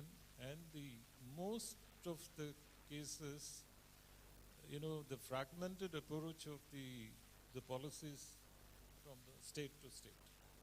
Now, if I take Tamil Nadu, probably the pollution control is far more stringent than Europe and America, which I hear from some of my experts who work with us, is far more stringent, more rigid, but it's good for the environment. But then there are certain states which are absolutely. So what happens if one does an adoption of the technology and the other doesn't do it, and they make the similar product, what happens? There's a disparity in terms of the cost of the product, what they sell to the consumer. And these disparity, uniformity in the certain regulations, and that can make the adoption of the technology which is available, which are far good for the textile users. Third is funding. Many of the cases, the SMEs find it difficult to fund such adoption of technology, and how that can be triggered with a common approach where one cannot individually afford this, and if that could be clustered and then made use of. And I would say these are the three things which will make the adoption of the technology, which as a country we can stand to get benefit out of it. That's my common logic. Some of the bottlenecks that you see today. Okay. So, since we talk about finance and we have you're saying that the 40% reduction in cost can happen in OPEX, in OPEX cost. That's fantastic, and we are looking at those solutions, but then neither the industry nor how you could not reach out. How you could not reach out. Here he is talking about the economics. So that is very real. The non-level playing field and economics. But you are talking about there is like anybody who adopts it, OPEX cost will be reduced by 40%. But still people are not able to. Sir, as I told you, the biggest challenge in our country is to is create a good propaganda about your product as an individual. The big guys are able to do that. They're able to take the best technologies available in the world because they've got the money in the pocket for it. What about the small scale guys? I'm talking about the small scale guys. The government, we are looking at the government, and the small scale guys are looking at the government to help us. What I feel is for the textile industry, this technology which I'm talking about, precisely the nanobubble technology, is already being implemented by some of the big daddies here. They have imported machines from Spain, and the Spanish company has had a tie-up with the European Union Fund, done a customization of that, and now it's implementing across India and across Bangladesh. When this technology is available here with us, we just need a partnership, a bit of customization with the industry, what they want. This can be done at maybe half the cost for the industry in a capex model. And this, sir, that is where, sir, the government should help get us people together, because government is a consolidator, city is a consolidator who gets all of them together and they pay money for the pilot. It's cheap because everybody shares it. Government can participate, and the most important, the government also is going to be the beneficiary because the CETP is run by the government. It's their responsibility. They will love to have a cost. Of course, sir. It's already commercialized, sir. There is a lot. It's not only proof of concept. There is a commercialization already happened, not in the textile industry, but in the chemical. And sir, in the aeration process, if you can do a chemical, you can do textiles. Color is, for example, this technology helps you enhance the ability of any gas to dissolve in water. So even if you are doing, there are many textile guys, sir, who are doing. Sir, I'm ready to take leave now. I'm not going back to Bombay for you. Okay, great. So we already have a deal on the table for Mr. Harish Ananthraman. Yeah.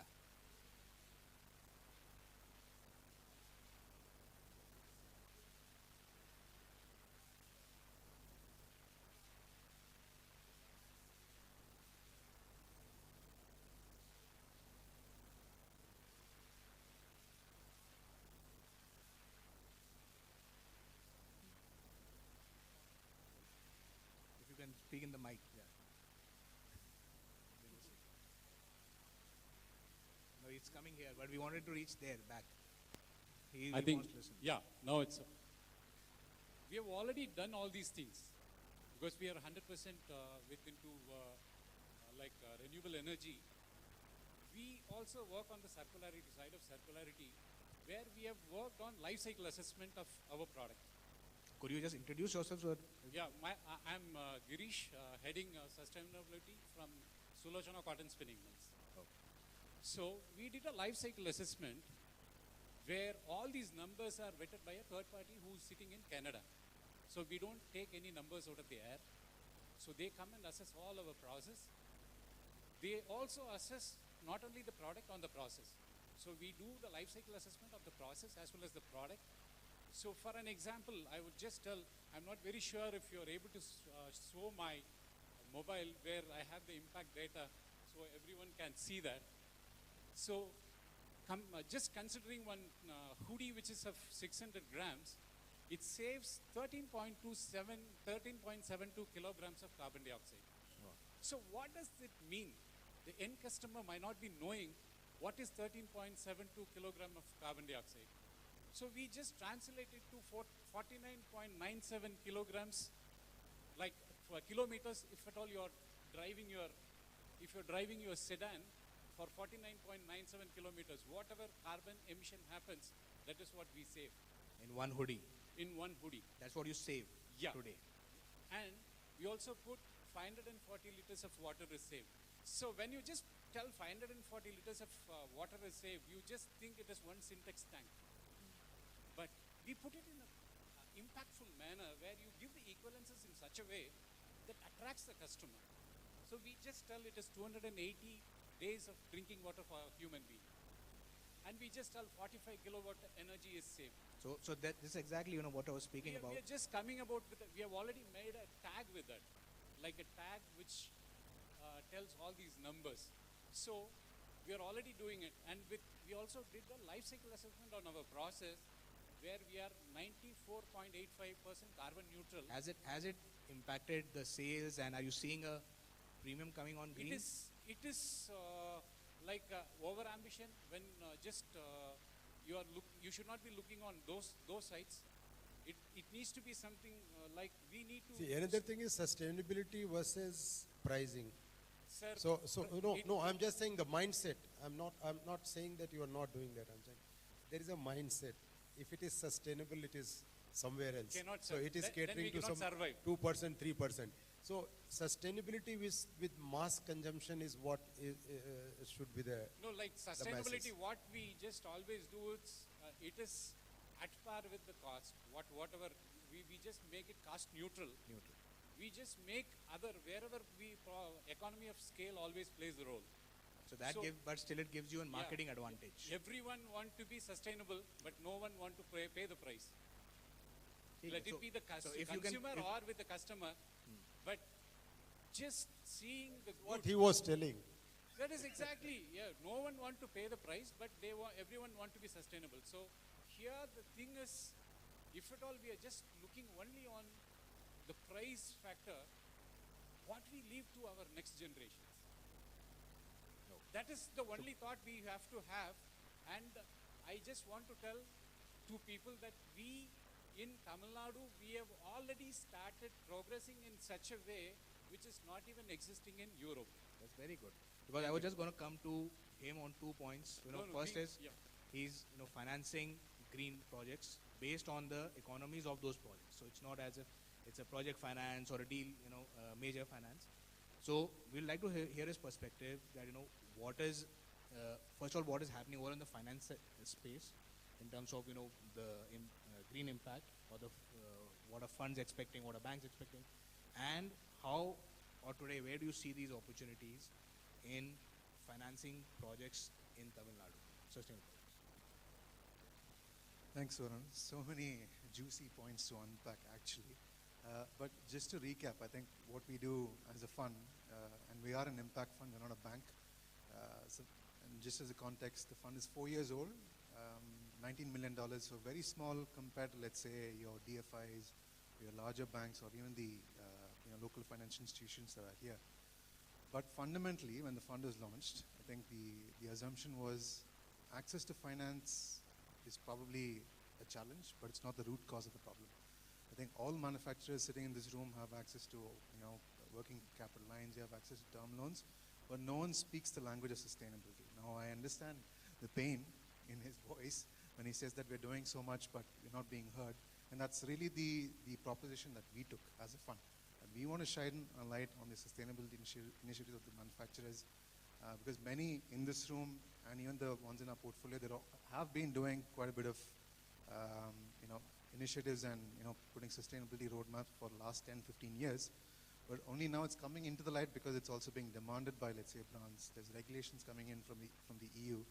So our role as an investor, let's say our sphere of influence is limited. It's specifically addressing the technologies which you're talking about earlier. What we do is, with any manufacturer, the first discussion is in terms of the investment plan. What do they want to do? What are they seeking to achieve? So is it energy efficiency? If you're a dye house or a wet processing facility, are you looking to save on water? Are you looking to reduce your chemicals? Or are you looking to reduce waste in terms of materials? And that's just the environmental part. Because equally, as a Dutch and a European investor, we also have a responsibility to make sure that the social sustainability is equally, if not higher than the environmental part as well, because we know that that's also an issue. But having said that, the funding landscape for the sector is still very limited, and this is particularly on the private side. Of course, there's a lot of government support, no question about that. I think the ATAFs is there, the PLIs are there, the textile parks are coming up, but you also need the private sector to come in. Predominantly, if you've seen, if you take the last 15, 20 years, you maybe had like larger groups with more than 500 million in terms of revenues receiving private equity, but you haven't really gone deeper into the 10 to 100 million revenues in terms of those kind of manufacturers. Those are the ones who probably would benefit from support from someone like us, because for us, the contribution is not capital. They already have that. For us, it's more in terms of how can we come and support you in terms of identifying these technologies, because we work with experts like Ghazi and Wazir and a lot of other kind of players in the space. Fashion for Good is a partner. Of course, Anjali can talk more on the material side. So we really come in as an investor partner. So if you want to reduce your consumption and savings over a 5-10 year period, what can we do to support that through both monetary and capacity building or technical assistance? And if I can take an example of our portfolio here, we recently closed a transaction here, right here in Coimbatore and Tirupur with KG Fabrics and Kanabaran Mills. It's really interesting. I think one answer to some of the points that we've been discussing here is, at least here, there's a lot of focus on frugal innovation, on process optimization. There's no need to go after the latest and greatest. I think you can make do with what you already have, and you can derive efficiencies from there on the energy side. Of course, I think we spoke quite a bit about RE. On the wet processing side, they have a denim facility, and same issue. So they currently have optimized to the extent that they only use 6 liters per meter of denim fabric, which is incredible, but still, they're not getting the premium for it. So what does that mean? Should they stop doing it? Not really, but they're ahead of the curve, let's say by 5 or 10 years. So I think the ones who are still motivated and believe in the idea of growing and improving, they'll stay ahead of the curve. The rest of the market will probably catch up, But the analogy that you used in terms of the FASTag, I think that's happening on the regulation side already. Like once EU starts clamping down in terms of EPR, especially on the recycling side, more in terms of what kind of products are brought into the market, you will see the market changing for sure. But for the moment right now, I think we're the only fund that's doing this. Of course, you have other initiatives that are focused on, let's say, decarbonization-focused grants. There's probably more in terms of programmatic support. But really, I think we need more coordinated support for the manufacturers there. And lastly, I think the zero liquid discharge, someone's talking about it here, it's obviously quite popular there. Once again, I think the company's been able to in-house innovate on zero indigo discharge as well. So we've not heard of that. So how did they do that? I think we'll have to go and ask them. But a lot of innovations are already happening. So we don't necessarily need to look at technologies that need to come from outside. It has to be a combination of both. I'll probably just leave it at that. Thanks. And just to give another insight on what's happening on financing. So only day before, SBI called for a consulting tender for analyzing the entire carbon footprint of its entire banking loan book. Now, we are talking about what's happening in the finance internationally. I'm talking about what's happening in finance domestically. So when banks start to finance or start to do the green footprint assessment of who they have lent to, what they are lending to, this is really going to change a lot of things on whether it's corporate finance, project finance, and whatever we are talking today will start to become an integral aspect of any existing and new investments also. So finance is really changing on a global level. There's green bonds, massive green bonds which are coming. Last year, I think some of the major economies of the world did not have even a single % finance for coal-based projects. Renewable took majority of, I'll say in some countries, even 100% of the share of all new investments. Okay, so this green thing, when it's coming in energy, we are already talking about water. Water is a big thing globally, and I think this talk is getting bigger. So soon we'll have funding and finance regulations on water. Then there's pollution, climate finance, not just green finance. Climate finance is also picking up big things. And finally, whatever we are doing, we have to go down to the grassroots because the supply chain greening is also happening. And we have Anjali, who's been working in the space. Anjali, what do you think? You've worked on the cotton aspect of farming. Can this actually all this be scalable on a large scale, on a very large scale in India, and what challenge do you see there for your programs and initiatives on the ground, the actual ground that you're taking? Thanks. So, it's very interesting over the past 2 days because just in the morning we had a session on tech parks and we had another session on growing technical textiles. And the one thing I want to ask, and I really want to ask everybody in the room, is how many of you are actually aware of the textile waste value chain? Is there anybody with good knowledge on the textile waste value chain? So I would say 3 people. 4, great. Okay. So then I'll borrow Varun's word. This is an opportunity because the textile waste space in India, it's growing. You're looking at a 365 million USD India recycling. Globally, over 85 billion textile to textile recycling. But at the same time, there is little to no currently in channels for textile waste because actually when you look at the numbers, there is a huge potential in India. According to a wealth and waste report done by Fashion for Good, they talked about 8.5% of the global textile waste coming to India. 8.5% of 92 million tons of waste. Where does that go? Has anybody really thought through what is the potential of that? Because I'll give you an example. We have worked with Better Cotton for the past 10 years, and we started with Better Cotton when it was about maybe 10,000 farmers and 4 brands were on board. And when we left it 10 years later, just last year, it was over 1.5 million farmers and 90 brands were on board. And the main issues that we had to deal over there was we had to work from bottom up. And I do recall There was a question yesterday that struck me where they said that it doesn't trickle down the benefits. It's a very still top-down approach. And that's what we try to change through responsible sourcing. Because we need a bottoms-up approach to meet it midway. And I feel a lot of the policies, for example, the ESG task force that was introduced, it is a platform where different stakeholders can actually share their solutions and bottlenecks and kind of co-create and co-design what can be done. Just an example, and this is in Tirupur. 2 days ago, I was with some waste collectors, and they are medium-sized. They move around 700 MT of waste in a month.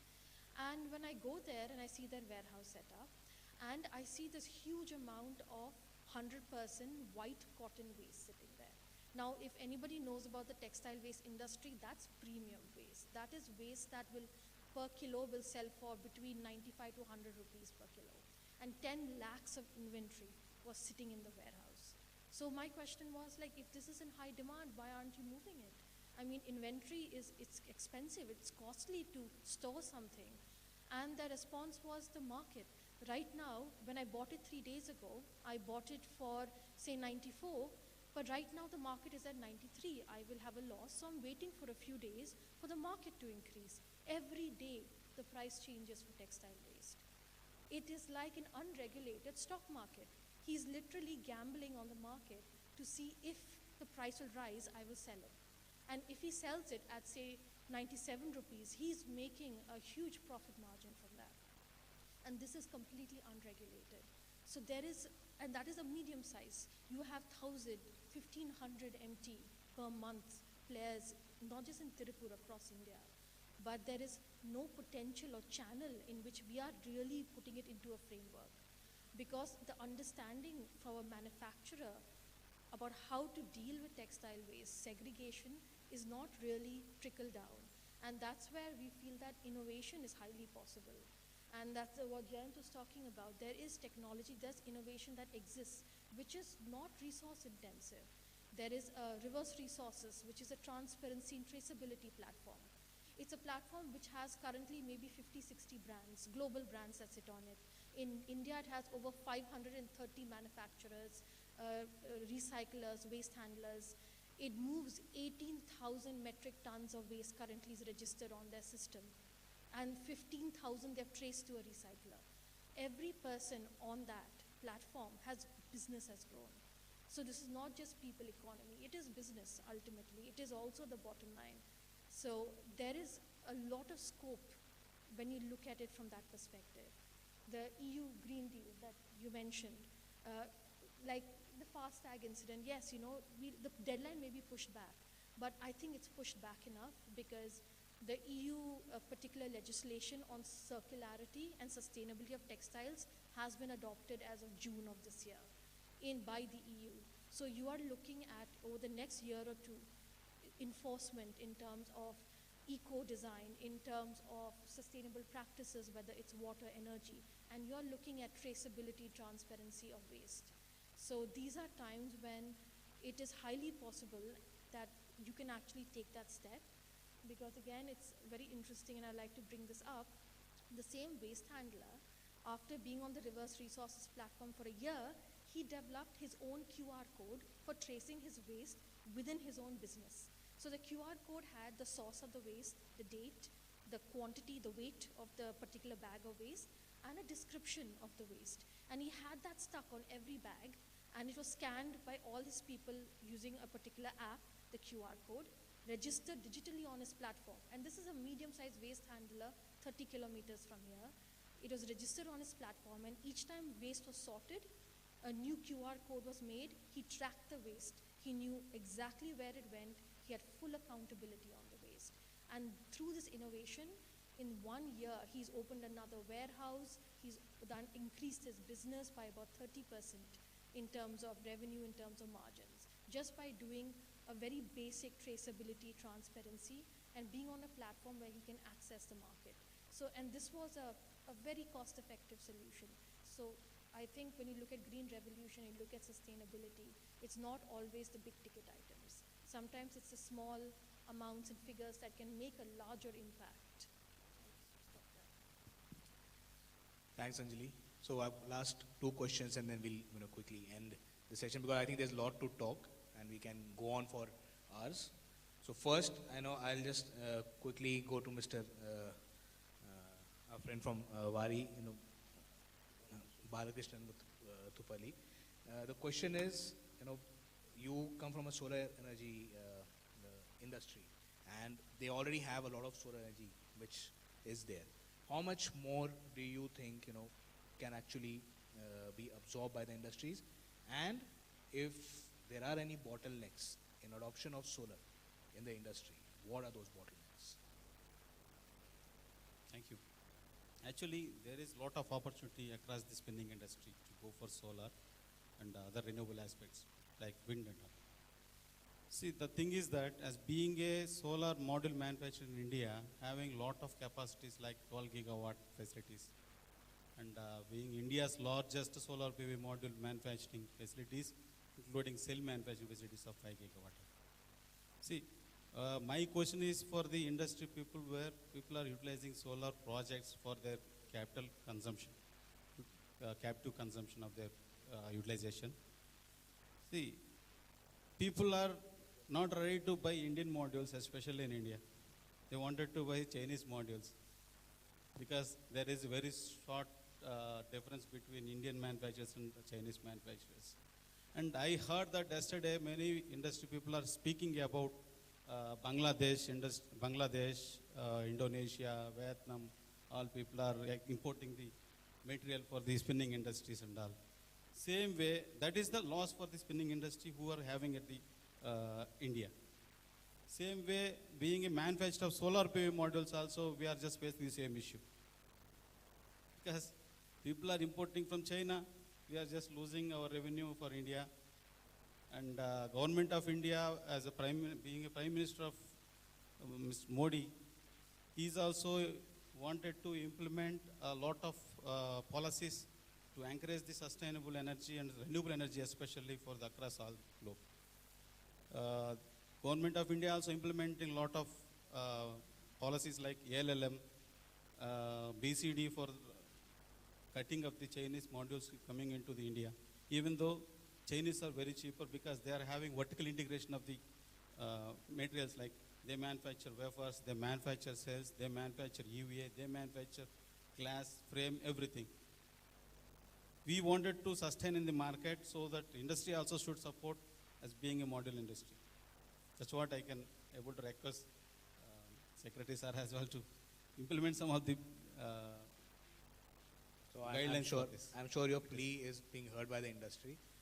So I think this comes back again to the final point, which you're saying, the market and the price. So any other challenges that you see in the industry? Challenges only, this is the challenge which we are for just Wari. facing. Yeah, no, not only for Wari. For I'm just Indian. talking about Indian industry. Indian. Oh.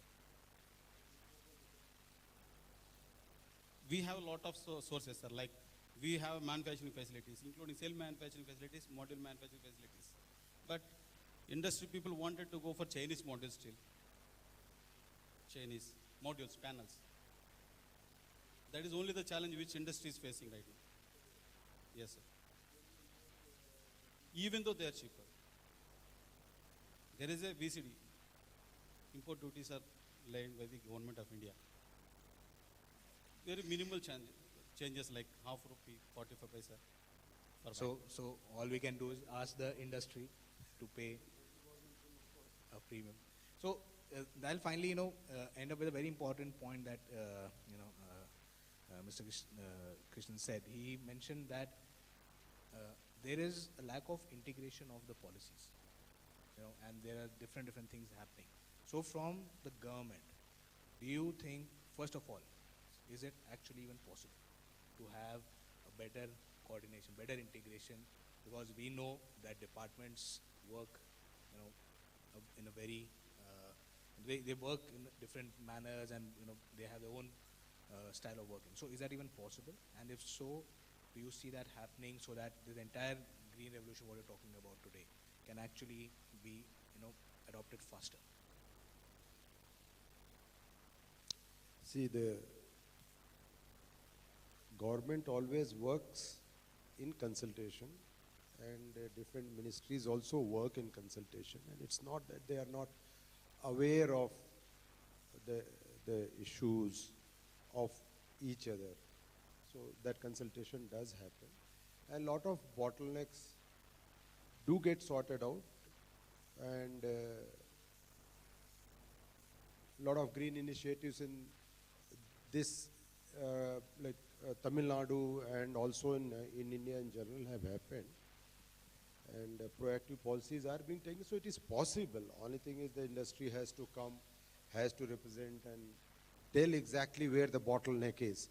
So once we know where the problem is, then we can definitely sort it out. We will, that consultation process happens, and we can definitely sort it out. I know textile industry in adoption of the green energy, Tamil Nadu had been a very, very proactive state, and large amount of more than 15,000 megawatt of wind energy and more than 9,000 megawatt of solar energy has been installed in this part of the country just because of the proactive policies of the government. Of late, certain issues have come. Of course, reverse bidding is one of the issues in bigger mega projects, and then now with the rooftop solar net metering and all being allowed, domestic consumption is also becoming pretty huge, and the state electricity boards have also have come forward finally because of the government intervention, though they are losing some of their business, but then they have been proactive because of these kind of things. So similarly, there are few issues, but then I'll tell you, Tamil Nadu has the green corridor for evacuation of green energy. It's a huge network. Then we have got a very huge transmission network, so evacuation issues have never been a problem in Tamil Nadu. We have got very good infrastructure in terms of substations, transformers, and all transmission lines. High transmission, we have got more than 12,000 kilometers of actually 760 kilowatt lines, and all those kind of things are there. So yeah, means only we have to crystallize the issue, come with the tell, and then we can go ahead. Most of the time what happens is approaches becomes a problem. Okay, so once the problem is brought and crystallized problem is brought, so we can all bring everybody across the board and discuss and sort it out. It's not that they are not unreasonable people not to say that, okay, that may be your problem, this is not my problem. Everybody's problem is our problem.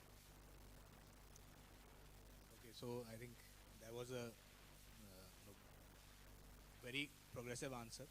Probably even the upcoming parks, textile parks we're talking about, maybe you should have some green mandates, some green, right at the beginning, even before things are set up, have some, latest tech and systems being adopted. So if that could be, one area which could be brought in, I think that would make a major impact on both the carbon and the water footprints. So we'll be ending the session, but before we end, I hope you really liked it. We have some questions. How much time can we allocate, sir? For 5 minutes? Okay, so add max 2 questions. Please be very short and crisp in the question and direct to the person who you want to. One point. Problem statement. Clothing and the textile industry currently make up 7% of the total waste in global landfill. And as per the study, used clothes, around 70% goes for the landfill. The solution, continuously we get a support, encouragement from the Principal Secretary, and we have developed in the non-conventional fiber like banana, arecanut fibers and other things. Now, if this fiber goes for landfill, necessarily it has to go for the natural dye. Then, in this case, now we have a problem. We have delegates, most of the delegates as a startup, they come here having developed this non-conventional fiber. The next problem is they are going for the natural dye. Okay. they are not able to get a consent letter from the Pollution Control Board because the Central Pollution Control Board will not give this permission and consent letter to this natural dye, though they demonstrate that it doesn't affect the environment. Now, for this, what would be the solution? Because as we have been supporting a startups, for early stage startups, around 50 lakh rupees. Because of the statutory constraints, we are not able to give any assistance to the natural dye, the consortium. I think I would like to have the, best solution in this area. Thank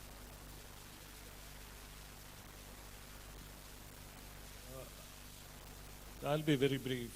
One important thing, since yesterday there's been quite a few deliberation on the circularity. Just wanted to make a few points on that. With the EU resolving itself to impose or implement the sustainable and circular textiles by 2030, as of now, there's no organized database, but 1% of the downcycling is done as of today. That's data. And as mentioned yesterday morning, 25 million tons of garments and textiles are being used per annum for the globe. Now, if that's the case, at least 30% goes for, landfill. Now, the brands have been advised by the EU, which we believe, that 20% of their sale has to be made out of circularity. Now, if that's the case, now what are the challenges India would face, and similarly all other textile producing nations would face, is how to fulfill this 20%. So the point number one is the feedstock. How do you organize yourself and collect this and then bring it to a place, organize it? And till today, there's no clear visibility. The second is the traceability. If someone asks for traceability, the brand asks for traceability, there's no organized setup to trace that. Third is, what is the scale of the reclaiming or fiber generation? While manufacturers like us, we have worked hard in order to convert this fiber to yarn, because yarn becomes a very important raw material for the downstream process like knitting or weaving or any other process. Now, all this is being done, but the pre-process, if that becomes 20%, and who's getting it organized in the world? It's not possible. Yesterday someone mentioned that Europe would produce fibers and Asia would convert that into yarn. I don't think that's possible. That's our point of view. And this is going to be a challenge. So now policymakers, like we have the Principal Secretary here, and also from the central government, yesterday the whole officials were there. India has resolved we need to make it in order to be competitive, and we become the front runner to make the obligation of the EU what is going to be, because the large quantum of the garment would also go to EU from India, because that's a shift which is happening now. If that happens, how these three aspects can be addressed with the policies. And that's what is a challenge which I mentioned, that in the future it's going to be because instead of running in the last minute, why not prepare ourselves? We still have a few more years to make it happen. Thank you. Sir. So actually the timer has gone off for me. Hello. This is the bomb which I was talking about right here. Is ticking. I'll not be taking any questions, but I'm sure there are a lot of things that you still want to discuss. We all are here. Principal Sir is also, Secretary Sir is also here. So please catch up with him, discuss with him. And, at the end, We just have to see it again, going back to the same question, and I think he's ended up in a very, very positive note that instead of being worried and thinking, oh, how are we going to catch up, there's an opportunity for all of us here to be the front runners and setting our own global standards of, being the best in the industry.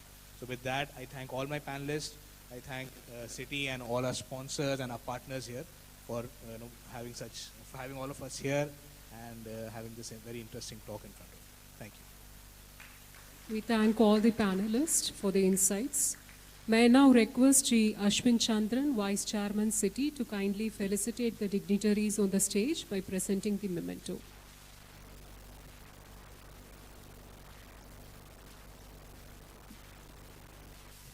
Mr. Dharmendra Pratap Yadav, IAS, Principal Secretary, Handloom, Handicraft, Textiles and Khadi. Mr. Varun Gulati, CEO, India Net Zero Alliance and First View Group, Media Ventures. Mr. Jayant Kashyap, Investment Lead. Anjali Krishnan, Program Manager, Alternate Materials. Mr. M. Shankar, President, Lakshmi Machine Works. Mr. Harish Anantaraman, Managing Director, Accelerated Cleaning Systems India. Mr. Balakrishna Tupli, AGM, Wari Energies Limited. We thank all the dignitaries on the stage.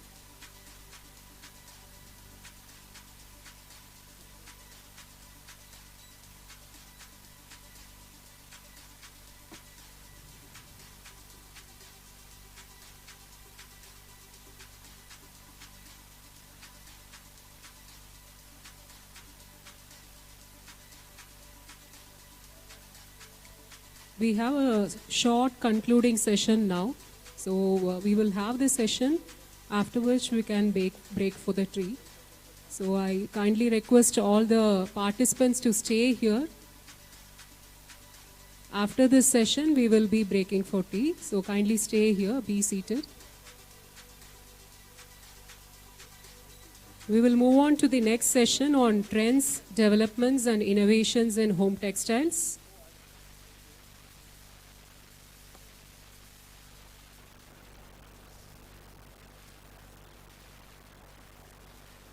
I request the participants to be seated.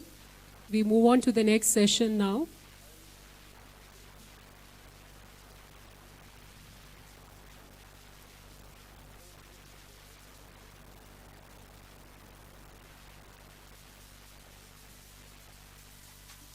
I welcome you all to the final session of 11th at ExCon on trends, developments and innovations in home textiles.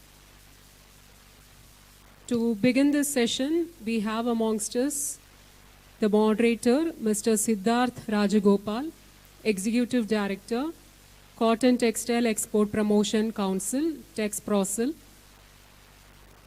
along with the panelist, Mr. G. Kannappan, Chairman and Managing Director, Sharada Terry Products,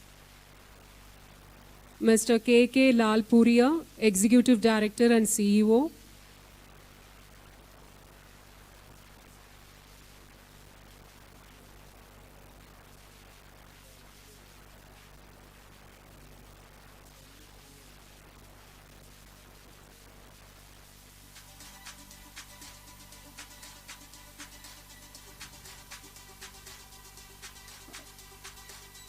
I would like to invite the moderator of the session, Mr. Siddharth Rajagopal, and the panelist, Mr. G. Kannappan, over to the stage.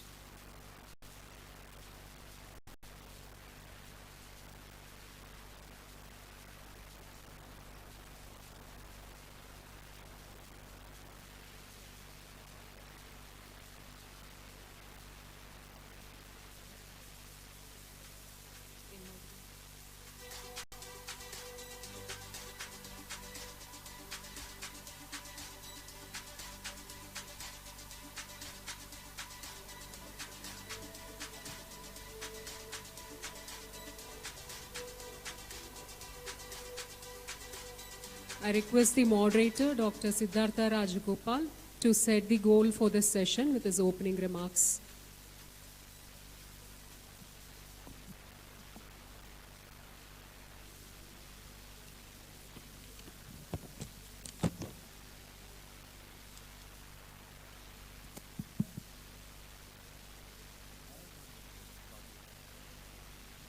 Hello.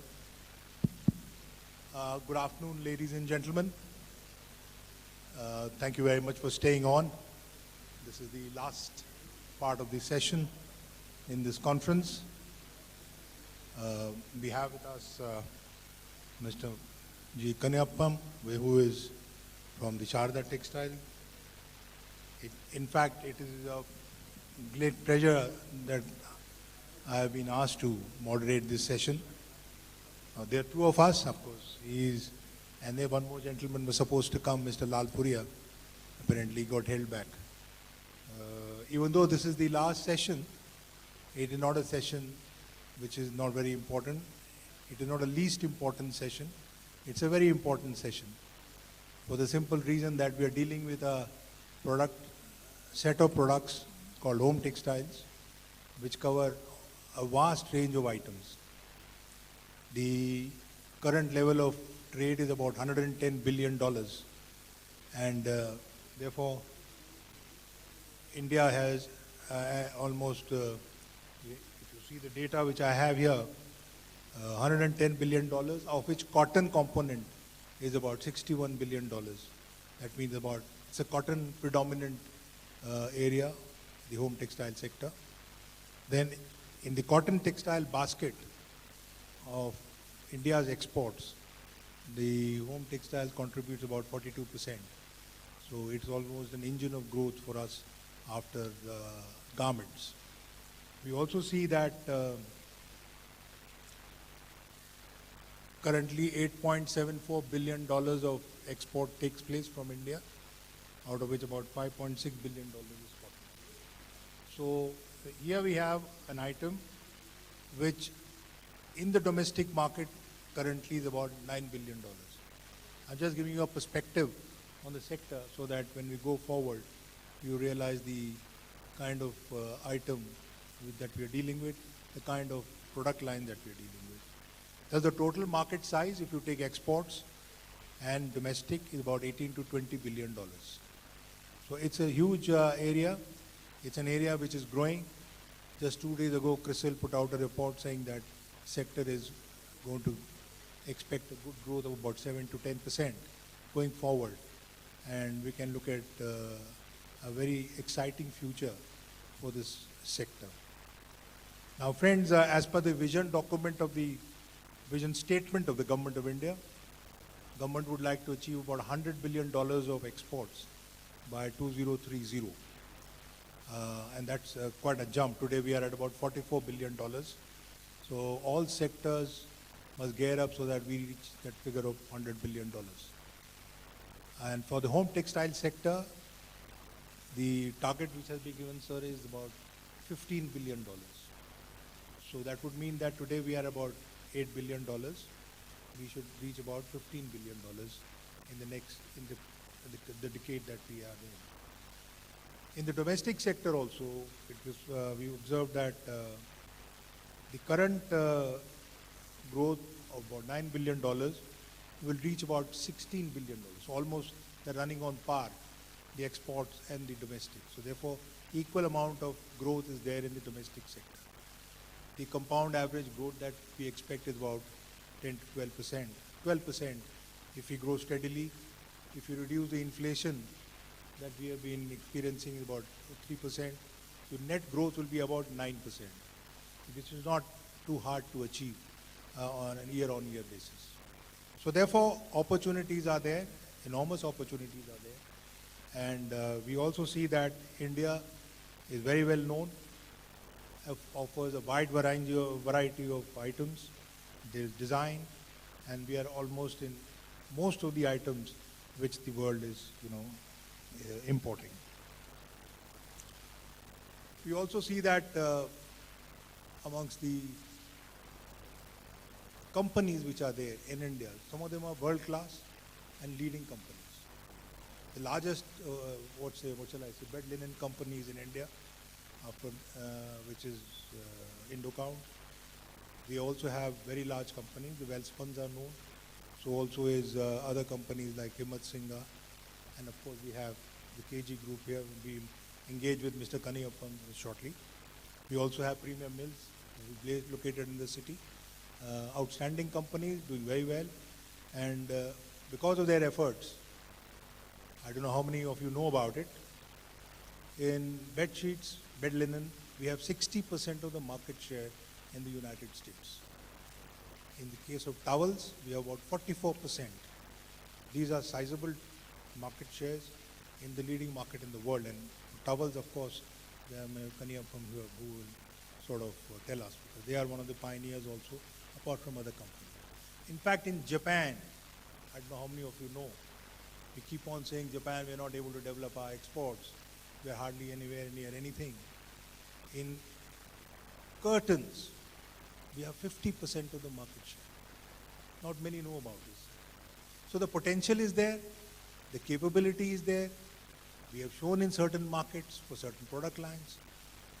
Therefore, there is no reason why this niche, what shall I say, presence in select product lines in a few markets, why that cannot be a little more universalized, globalized, so that we can reach the figures that we have been talking about. So in our own understanding, home textile is an excellent area. It is also employment intensive. It also provides a sizable labor component. So it's not just one of those, when you talk of value add, labor intensive, well, all these attributes are very much there in this. Now, one of the important brands which has left what is called indelible mark in the global market is what we have known as micro cotton. And for micro cotton, we have a brand which is very well recognized around the globe. And believe you me, some of us who go to various fairs in the world, home textile and couple of, it's absolutely a matter of great pride for some of us when we see the companies like Sharda Terry, which has developed micro cotton, and the kind of applause they get for their product lines, the kind of place where they get for their stalls. They are at the best, and it's not easy to get to those places unless you've really proven your credentials and your products are accepted worldwide. In fact, some of us always make it a point to go to their stall whenever we are and when we know that they are presenting or they are present in that market. So, most of you would know, I suppose, Mr. Kaniyappan is not an unknown figure here. Mr. Kaniyappan is not an unknown figure.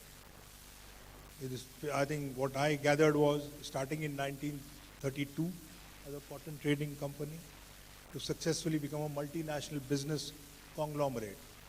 Sharda Terry Products is part of the KG Worldwide Group and one of the leading home textile companies in the world.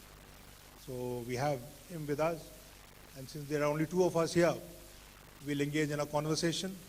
I invite all of you also to participate.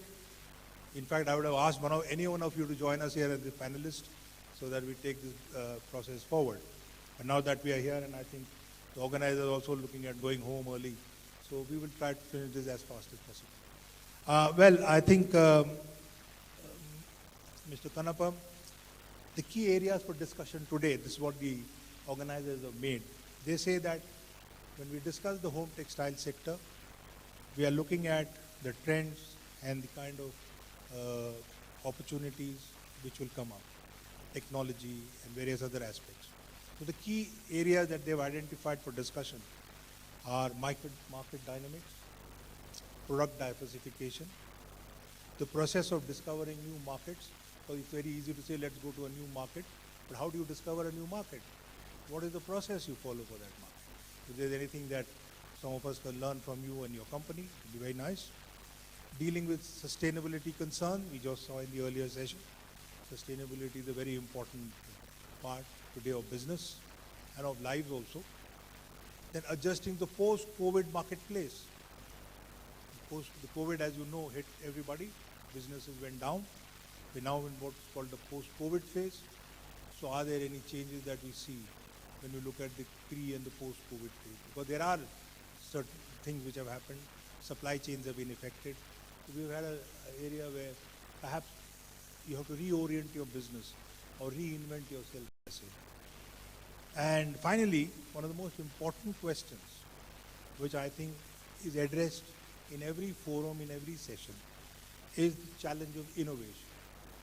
Now, innovation, it's easy to say, let's be innovative, or why don't you be innovative?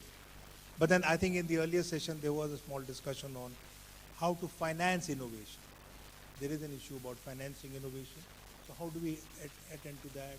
How do we get more and more people to sort of get into the areas of research, development, innovation, and at least take risks in trying to develop new product lines, try them out in the marketplace, and hopefully succeed. And if they don't succeed, well, they are not able to sort of, to withstand the sort of setbacks that they may get. So with these few words, I thought I'll give you a perspective, and then we will engage with Mr. Kannappan. Mr. Kannappan, the first question which I'd like to ask you, and of course all of you are involved in this. This question goes to him, and any one of you would like to make a comment, most welcome to do that.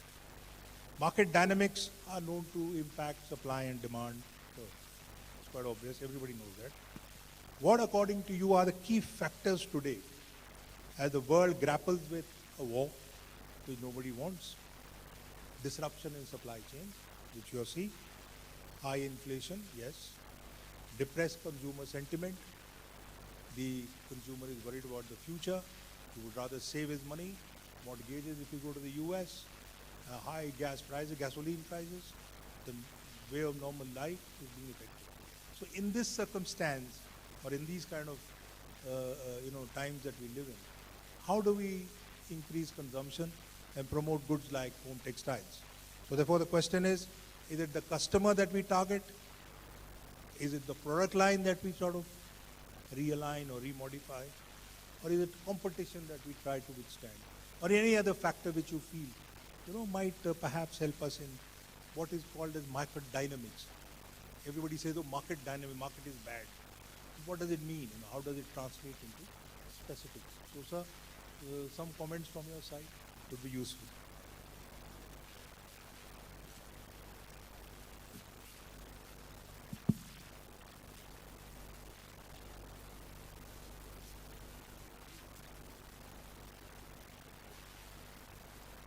Thank you. Thank you for your nice introduction also. Yes, right now we may be in a tight situation as far as the marketing and what is happening all over the world, either due to post-COVID inflation and unemployment, consumption, lower consumption, war playing a role, everything. But if you look at the total overall textile industry, it's always the economy goes up and down. So this is, I consider this as one of the tips where if we can sustain the business, definitely it should be possible to grow when the good times are going to come. It's not going to be a situation where it's not going to return. Textiles is a product where they can only defer, when you can't afford to spend, this is the first item.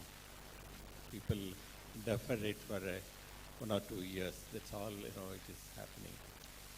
So this is as a general cycle of the textile industry, what we are living in.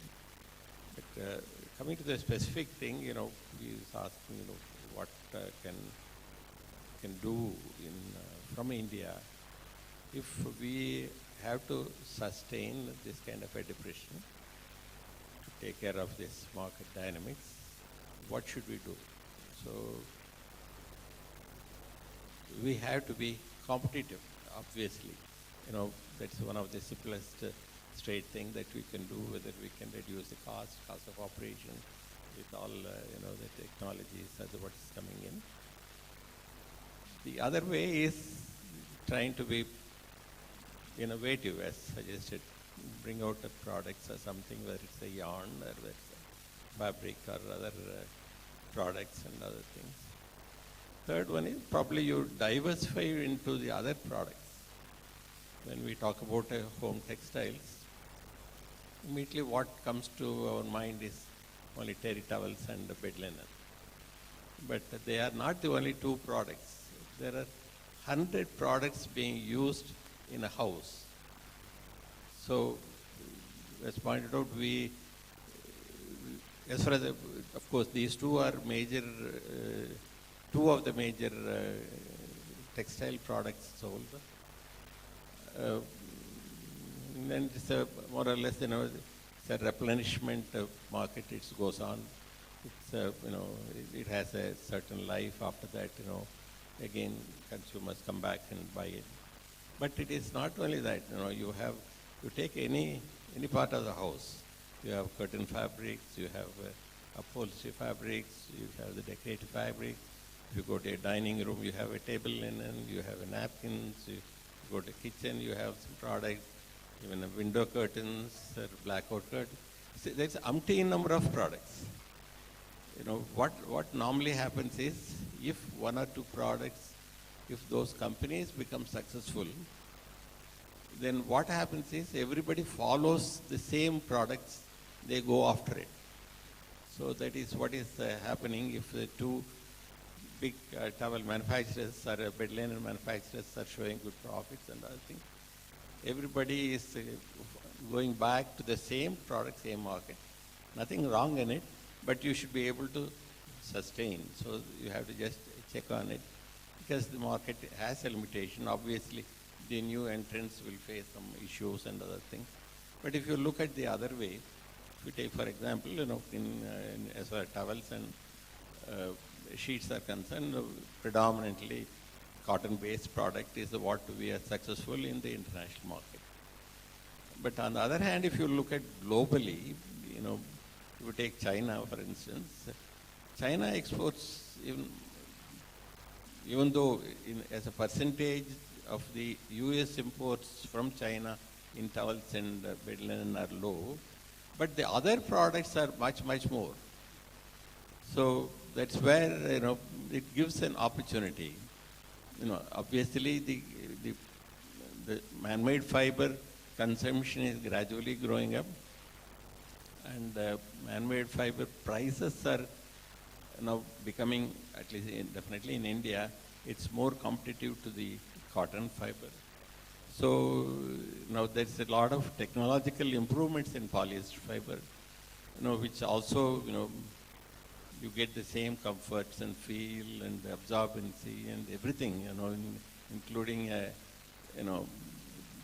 product which can dissolve, disintegrate, biodegradable. So that kind of products are coming in definitely. So we have to look at the various areas of the products is concerned. We have to look at the various markets are concerned. Market means not the global market alone, but also in the same country, different other products kind of a thing. And even in a single product, there are multiple, layers of, some of them are low price products for a mass production. Some of them are the higher end products. So the opportunities available are much, much beyond your expectations. So what I do if I were, I would rather not look at the yarn product alone, what I'm already producing it, whether it's doing it. This is the time that we have to take some bold steps and take care of the market dynamics as an opportunity instead of being a threat and going down. So that's my question. I think anybody would like to add anything on this? Of course, when we talk of market dynamics, anybody has anything to say? Is it the product, the customer, the competition, anything else? We always say that we should be competitive, yes. But then, we write and we say that these are business cycles which keep moving. It goes up, it goes down. So you have to have a balance between a low demand situation, perhaps a high supply demand. So a year and a half, 2 years ago, there was a pent-up demand which pulled everything so high that our export figures for 2021 went up to about $15 billion. It was the highest performance that we ever did. So anyway, well, there you are. We are in the marketplace.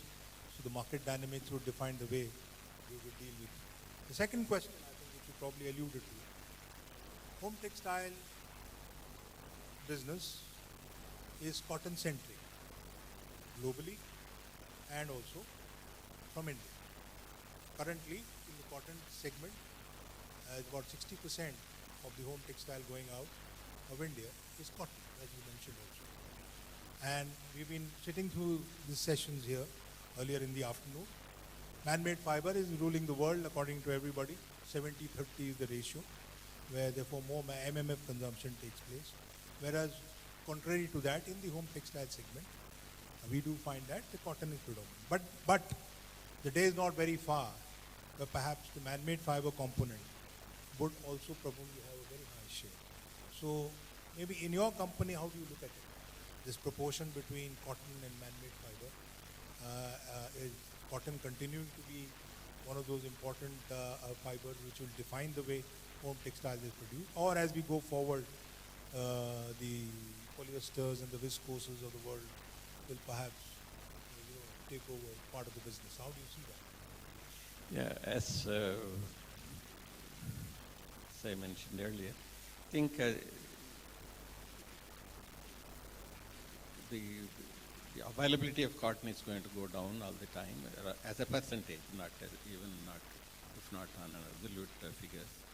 So when the population is growing, when the standard of living is going up, so the demand is going to grow in any case. So what can fill up the gap of the shortage of cotton?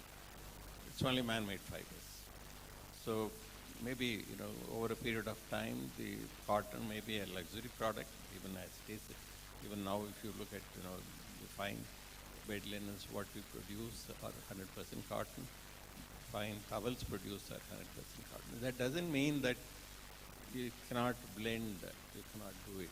So now you have polyester cotton blends, sheets available, tri-blend with cellulosic fiber, man-made fiber, whether it's modal or viscose or other kinds of blends fiber. And there's also other multiple fibers that are also available.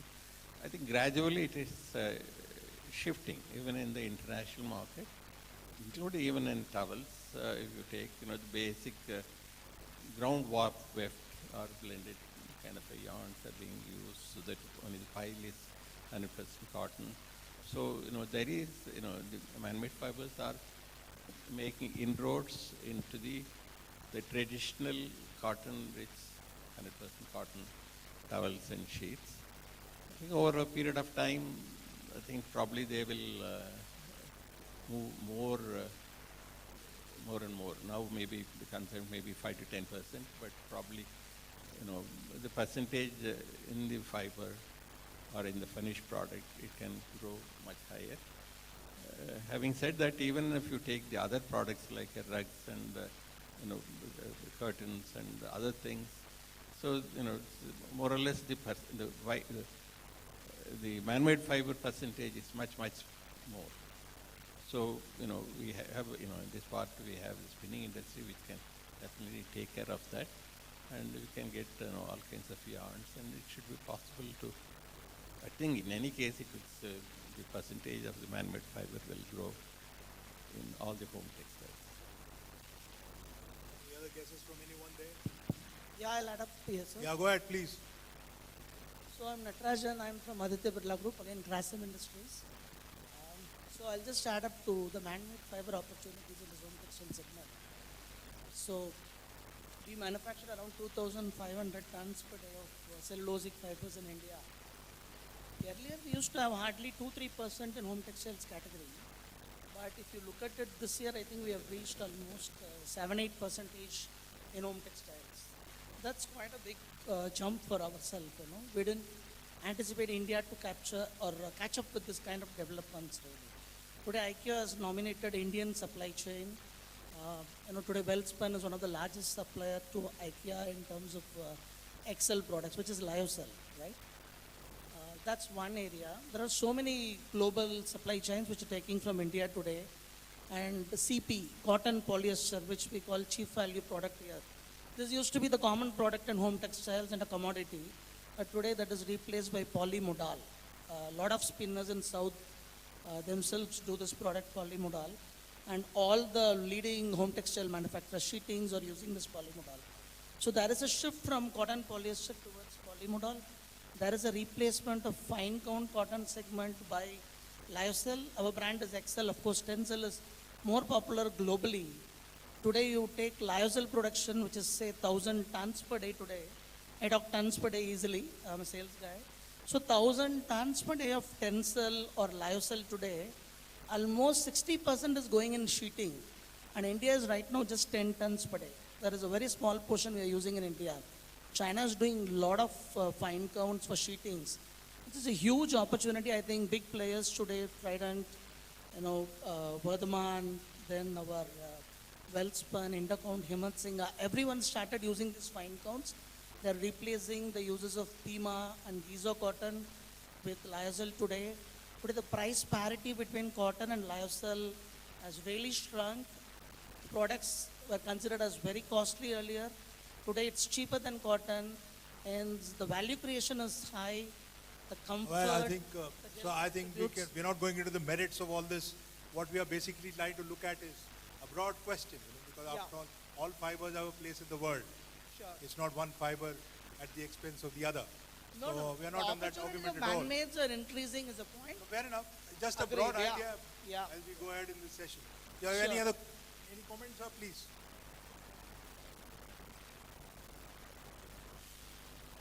Can you introduce yourself before answering?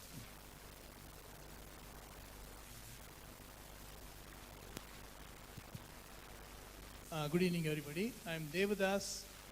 I was in Lucky Spinning Group in Thailand for 25 years. Of course, I was in a very tall industry called Pile Textile. I think Mr. Kannappan knows me. And later on, I was in Loyal Textiles for 5 years. I just retired.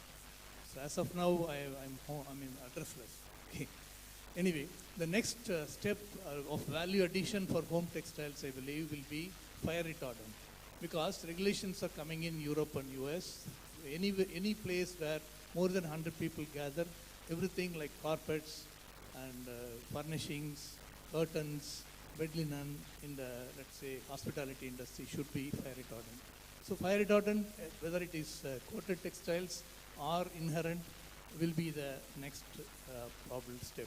And similarly, antimicrobial, antifungal, and antibacterial for bedspreads, bed linen, and all sorts of home textiles is a must. So these are the directions that I would like to suggest to the home textile industry in India. Thank you. Thank you, thank you. I think we should move on. I think what we will do, one of the important points, the two questions which always come up. People will give you wisdom saying diversify into new markets and also diversify your product base. And the question here is that we find they have a wide range of markets. US, Canada, we are very well known. Japan, Australia, New Zealand. So the question that came to our mind was, can you take us through the process of mapping new markets? You say go to a new market. We are there as an expert council to help people map markets, try to find sources, take people for exhibition. But is there any process that you have which perhaps gives you wider access in marketplaces? Would you like to share? Yes, as you said, I think Texprocel is doing a very good job. They introduce you to many markets across the globe, either by themselves or with the consulate embassies placed over there. And the participation in the exhibitions also plays a crucial role. Participation, probably you may not get any business immediately, but you will develop contacts over a period of time. Especially when you travel all those places, you can meet people and with whom you develop what is their requirement. You go to the retail stores and see what their consumption patterns are and why they buy at certain price, why they buy certain qualities, and all those things. You just once you do all the whiteboard analysis, so then you come back and see what you are capable of doing it, whether you can bring them a product. If you can bring a product which is acceptable to them at their price or whatever competitive price, the penetration into the market is not difficult. It should be possible for anybody to go and capture the market. Systematic, strategic way of going through. We will go to the next one, which is important because sustainability concerns, in fact, merited a session here. There was a full 45-minute session on that, or more. It's a very important area in which businesses are now functioning. So one of the key questions that comes up is that there is a concept of recycled products. So in your own company, how do you see sustainability concerns, and has it led to redefining the product mix that you put out? That goes for many businesses. Whether sustainability and recycling concepts which have come up in the world, have they redefined your product basket? So how do you see that moving ahead? Well, as far as we are concerned, we started doing this recycling of the products long back, for more than 20 years or 25 years. So we were able to produce 100% recycled cotton yarn for certain end uses. May not be for all the uses. And there, at that time probably, the cost may be a driving factor. But right now there is a demand for sustainable products, recycled products from the market. If you take, H&M or anybody, for that matter, everybody demands that 20% minimum recycled products in the products, what they are buying it. I think it gives a great opportunity for us. If somebody wants to produce the same recycled products in other countries, they may not be able to do it. That gives us a production strength. We have a strength in there. I think especially in Tamil Nadu, you can find a lot of units, producing, recycling right from end products to the next waste produced or anything, it's recycled and being used. I think we are already, as I mentioned, in our own company, we started using it for quite some time. So about what, 20% of your product line would be recycled? Maybe in towels probably it could be even more. Because as we go forward by 2025, 2026, you can expect a series of regulations from the European Union which will define the product content, the fibers and the kind of mix, the blends, and there will be a very detailed mapping. And this will come in the form of resolutions that they will pass. So there will be a lot of burden cast on companies to see that they meet with those requirements if they want to export, and that will include a large part of recycled and circularity and sustainable product lines. And that will now take the form of a legislation. Right now it are the buyers who are reporting, but once legislation comes into place, then everybody is bound by it and will have to abide by it. Okay, an important question, which I think is unique to your company. Now, being in the business, experiencing both sides, the Indian situation with Sharda and the US situation with Microport. What has been your experience in the home textile growth trajectory post-COVID-19? Because believe me, ladies and gentlemen, the COVID was an unprecedented pandemic, which I think we have not seen. The last one took place in 1900, and none of us were born. But this was a pandemic of unprecedented proportions. So we can, a pre-COVID and a post-COVID definition of the marketplace comes up. So as we adjust to a post-COVID period, a company like Sharda, which is well known here and also in other parts of the world, How do you see that panning out? Do you think had a major impact on business? Yeah, the US or European market or Japan, Australian market, New Zealand, Australia, Middle East. Everywhere, I think the demand is picking up, and we see that's a good opportunity for growth for our micro-cotton towel products. As far as the domestic market is concerned, we have entered only recently. I think the reception is very good. We should be able to grow thanks to, the standard of living in India is also growing much better. The middle income group is also becoming bigger and bigger. So it offers a lot of opportunity in the domestic market as well. I think anybody here would like to comment on a post-COVID business situation? Are they seeing any structural changes or some serious changes in terms of their business but development, the way they were doing business in the pre-COVID era and the post-COVID? But there has been a leveling, or at many levels, in fact, in businesses. So anyway, I think that is a very interesting response we got. Demand is picking up. I was in China about 3 days ago in Shanghai, where we could see that the COVID had a maximum impact on China, and we could see that the people are still reeling. There has been cautiousness in terms of their approach to the marketplace. They were not coming openly and looking for businesses. They were careful, but and there were also a high sense of consciousness in terms of savings, because the way things came up, we found that they were very, very cautious in terms of what they are buying tickets, because a lot of yarn people had gone from India to Shanghai for the yarn expo. Over 100 Indian companies were there looking for business opportunities. And this was after 2.5 years almost we went. So anyway, the point is that the COVID period has had an impact, and I'm sure recovery phase has started, as Mr. Kanapan is telling us. Now, one more question, perhaps this would be the last. Mr. Kanapan, you have been upbeat about using innovation and technology, using microfibers, offering super absorbency. Micro cotton towels are popular in the world as, in fact, that's what you were told when you were visiting fairs, as thirsty towels.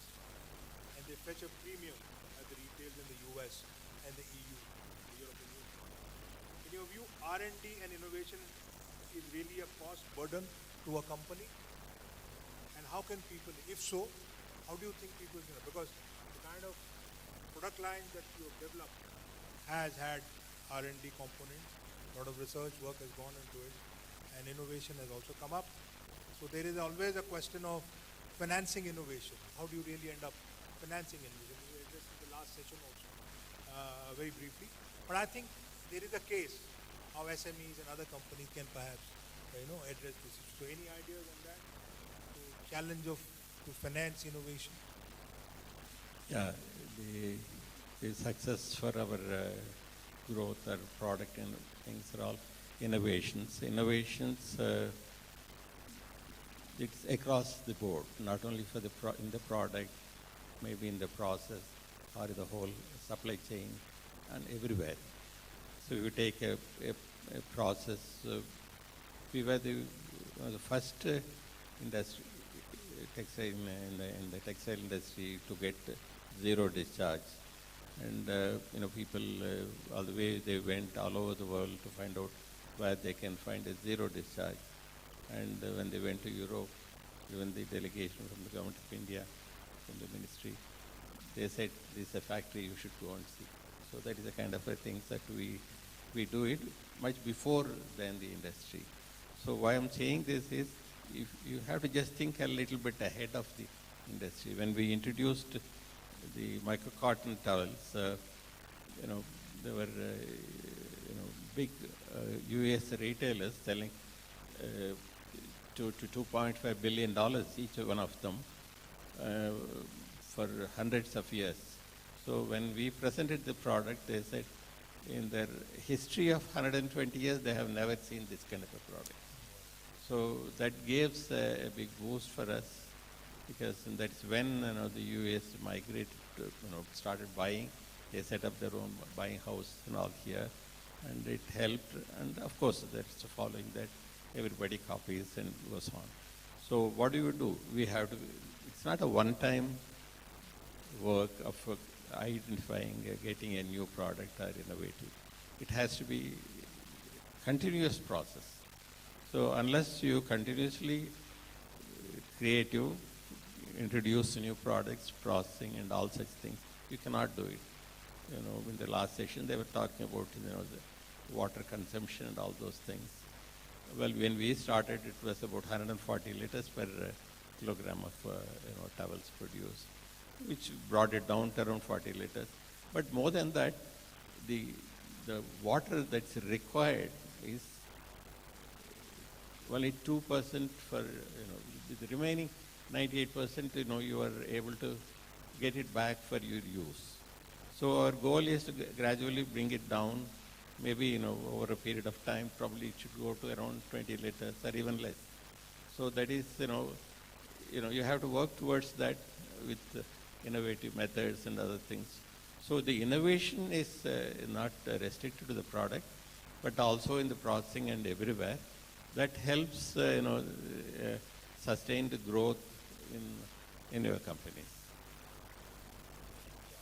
I think that innovation is the key that holds to many doors in terms of development that we can see in the future. But anyway, a very novel effort has been made in Mr. Kanappan's company, and I'm sure many others have seen it and will also come up with newer innovations so that they get a niche place in the market. So before we conclude, any other comments from any one of you?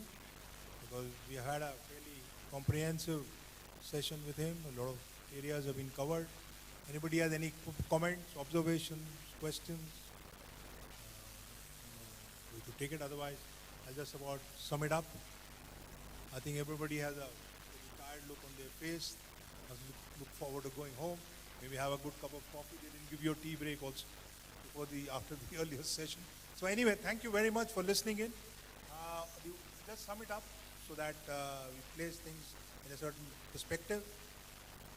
Vision 2030 is now sort of before all of us, whether we sit in the council, in the government, or even in the trade and industry. So 2030 vision document Texposil has put out. I represent the Cotton Textile Export Promotion Council. We have put out, we have circulated for the home textile sector, as we have made out a paper for the yarn and for the fabrics. So I don't know how many of you had a look at it, but if you have not looked at it, would like to take a look at it, give us your contacts, we will send it to you. It's also with everybody.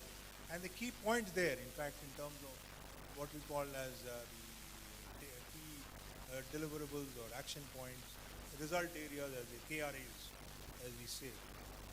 You need to develop capability and capacity for new product development. And this, I'll tell you, all the talk that we do here is between the towels and the bed sheets and maybe one or two more items. That's what gives you the big scope that we have. But there are so many other items. There are the tents, there is the sleeping bags, and somebody said there are, backpacks and n number of varieties of items, which may not necessarily be cotton-based, but have a lot of big MMF components. The data has been put out in our vision document, where we show what the market size is, what India's size is, what is the size of our competitors, Pakistan or whoever else is your competitor in there, Bangladesh, what kind of share they hold. But then those are areas which are developing. So we need to really look at it, how to get some market share, develop our capabilities and capacity, because the market is there. $18 billion, $20 billion markets. You're hardly, 50 million. You're nothing. You're 2%, 3% share. There is no reason why you can't make 3%, 6%.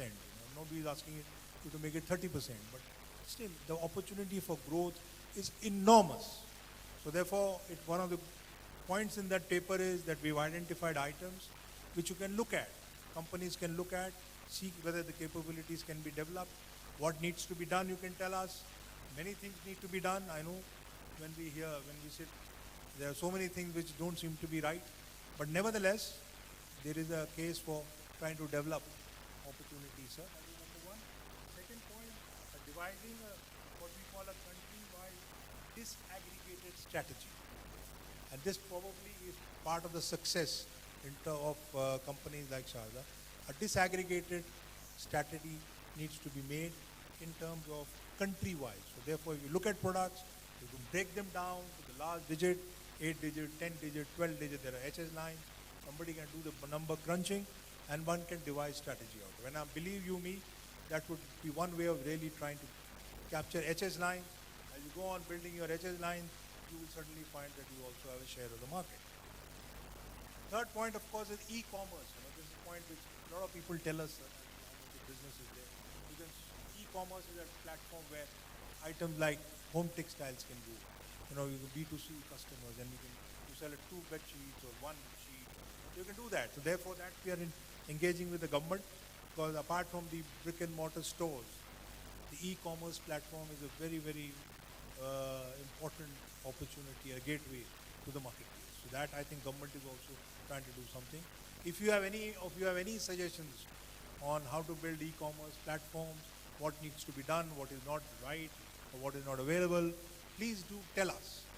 I mean, I tell you, we'll go to the highest levels in the government. And the government itself is looking for information, looking for ideas, looking for, trying to be guided on these matters.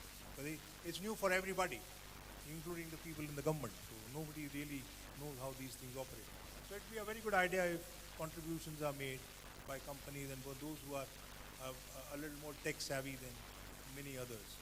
That was an area we said. Then of course addressing new trends, sustainability, recycling and circularity. These are of course company specific, but they will be followed. There will be legislation which will come, and that will make it mandatory.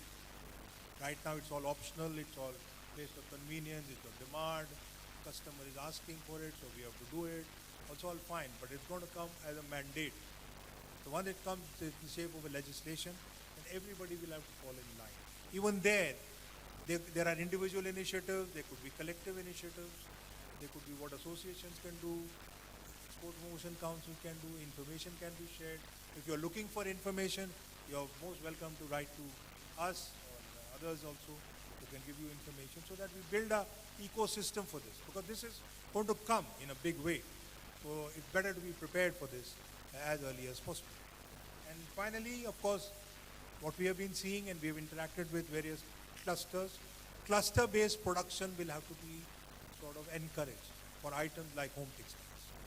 Cluster-based production system, already you have clusters. Panipat is a cluster, Erode is a cluster, Jaipur is a cluster, various clusters are there across, Sholapur is a cluster. So those cluster-based production systems will have to be strengthened. This is what we've told the government.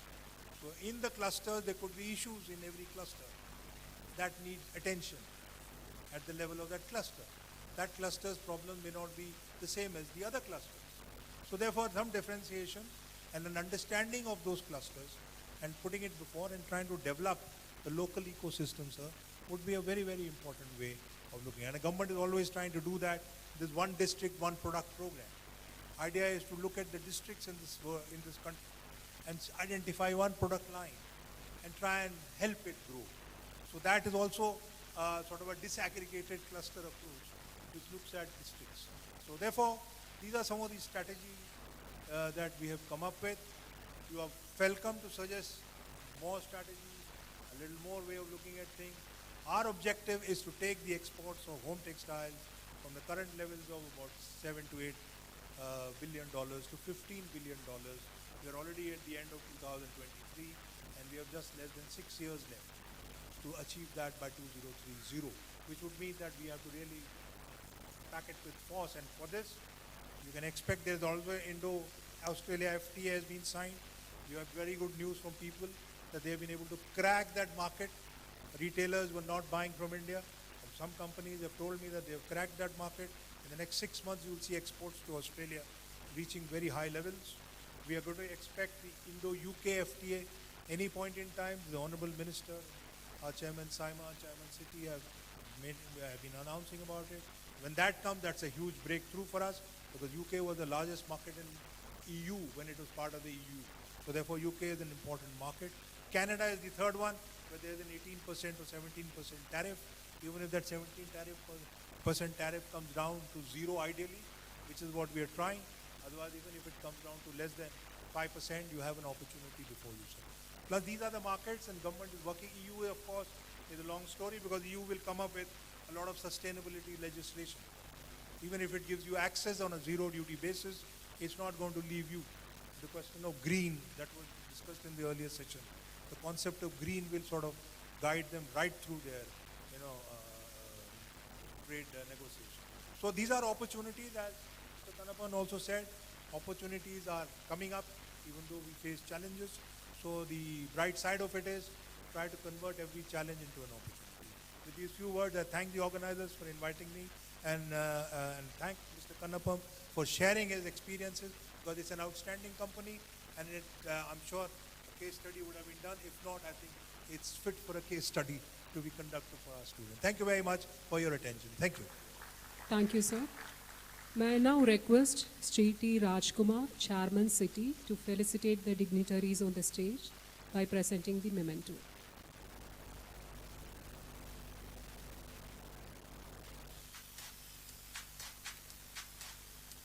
Sri Siddharth Rajagopal, Executive Director, Tex Procel.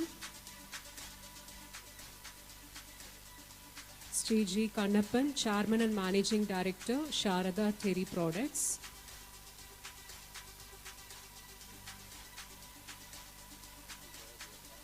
Sri Siddharth Rajagopal, Executive Director, Tex Procel.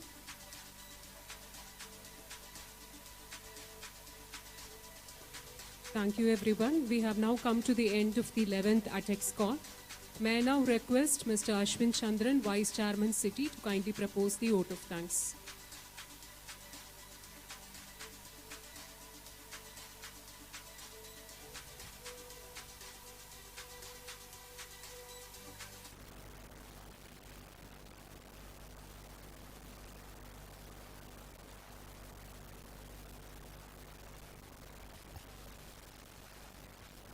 Very good evening, everyone. With this final session, we've come to the end of the 11th edition of the Asian Textile Conference. Thank you all very much for participating. We've had 2 days of discussions and deliberations on a whole host of subjects. On behalf of City, I'd like to thank the Honorable Minister of Textiles, Mr. Piyush Goyal, for inaugurating the 11th edition of ATEXCon and sharing his thoughts with the industry.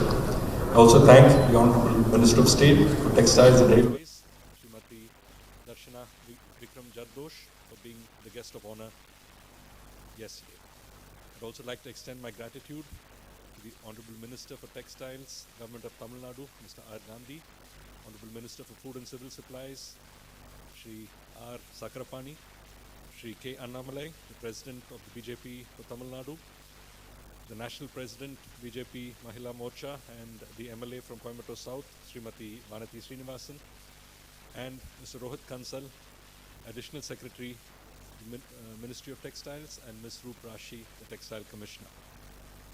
I'd like to thank all the senior officials from the Ministry of Textiles and the Ministry of Commerce who graced this event. And I'd also like to thank the State Government of Tamil Nadu for being for being the state partner for this ATEXCon. I'd like to extend my sincere gratitude to our host association, SAIMA, for extending their full-fledged support and cooperation in organizing this event.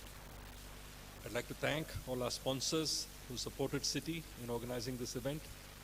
First and foremost, our chairman, apart from his inspiring leadership and hard work in organizing this event, is also the principal sponsor through the Sakti group of companies. Thank you, Chairman.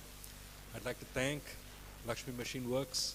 They've been a consistent supporter of City and of this event in particular. I'd like to thank their chairman, Shri Sanjay Jevandavelu.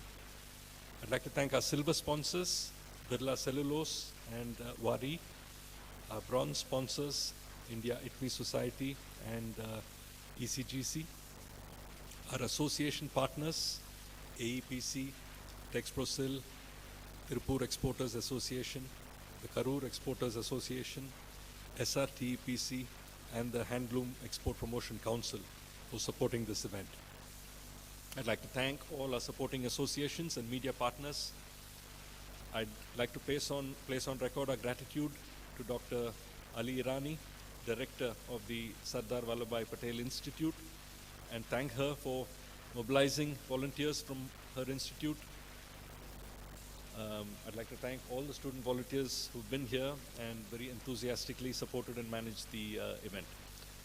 I'd also like to thank Dr. Lakshmi Priya, Dr. Maitri, and Ms. Priyanka from the Sardar Vallabhbhai Patel Institute. Last but certainly not least, I'd like to thank all the delegates and all the participants for their active involvement and participation, and all our panelists who took part from near and far, not only from our country, but from various parts of Asia. Thank you all once again, and see you at the next ATEXCon. Thank you.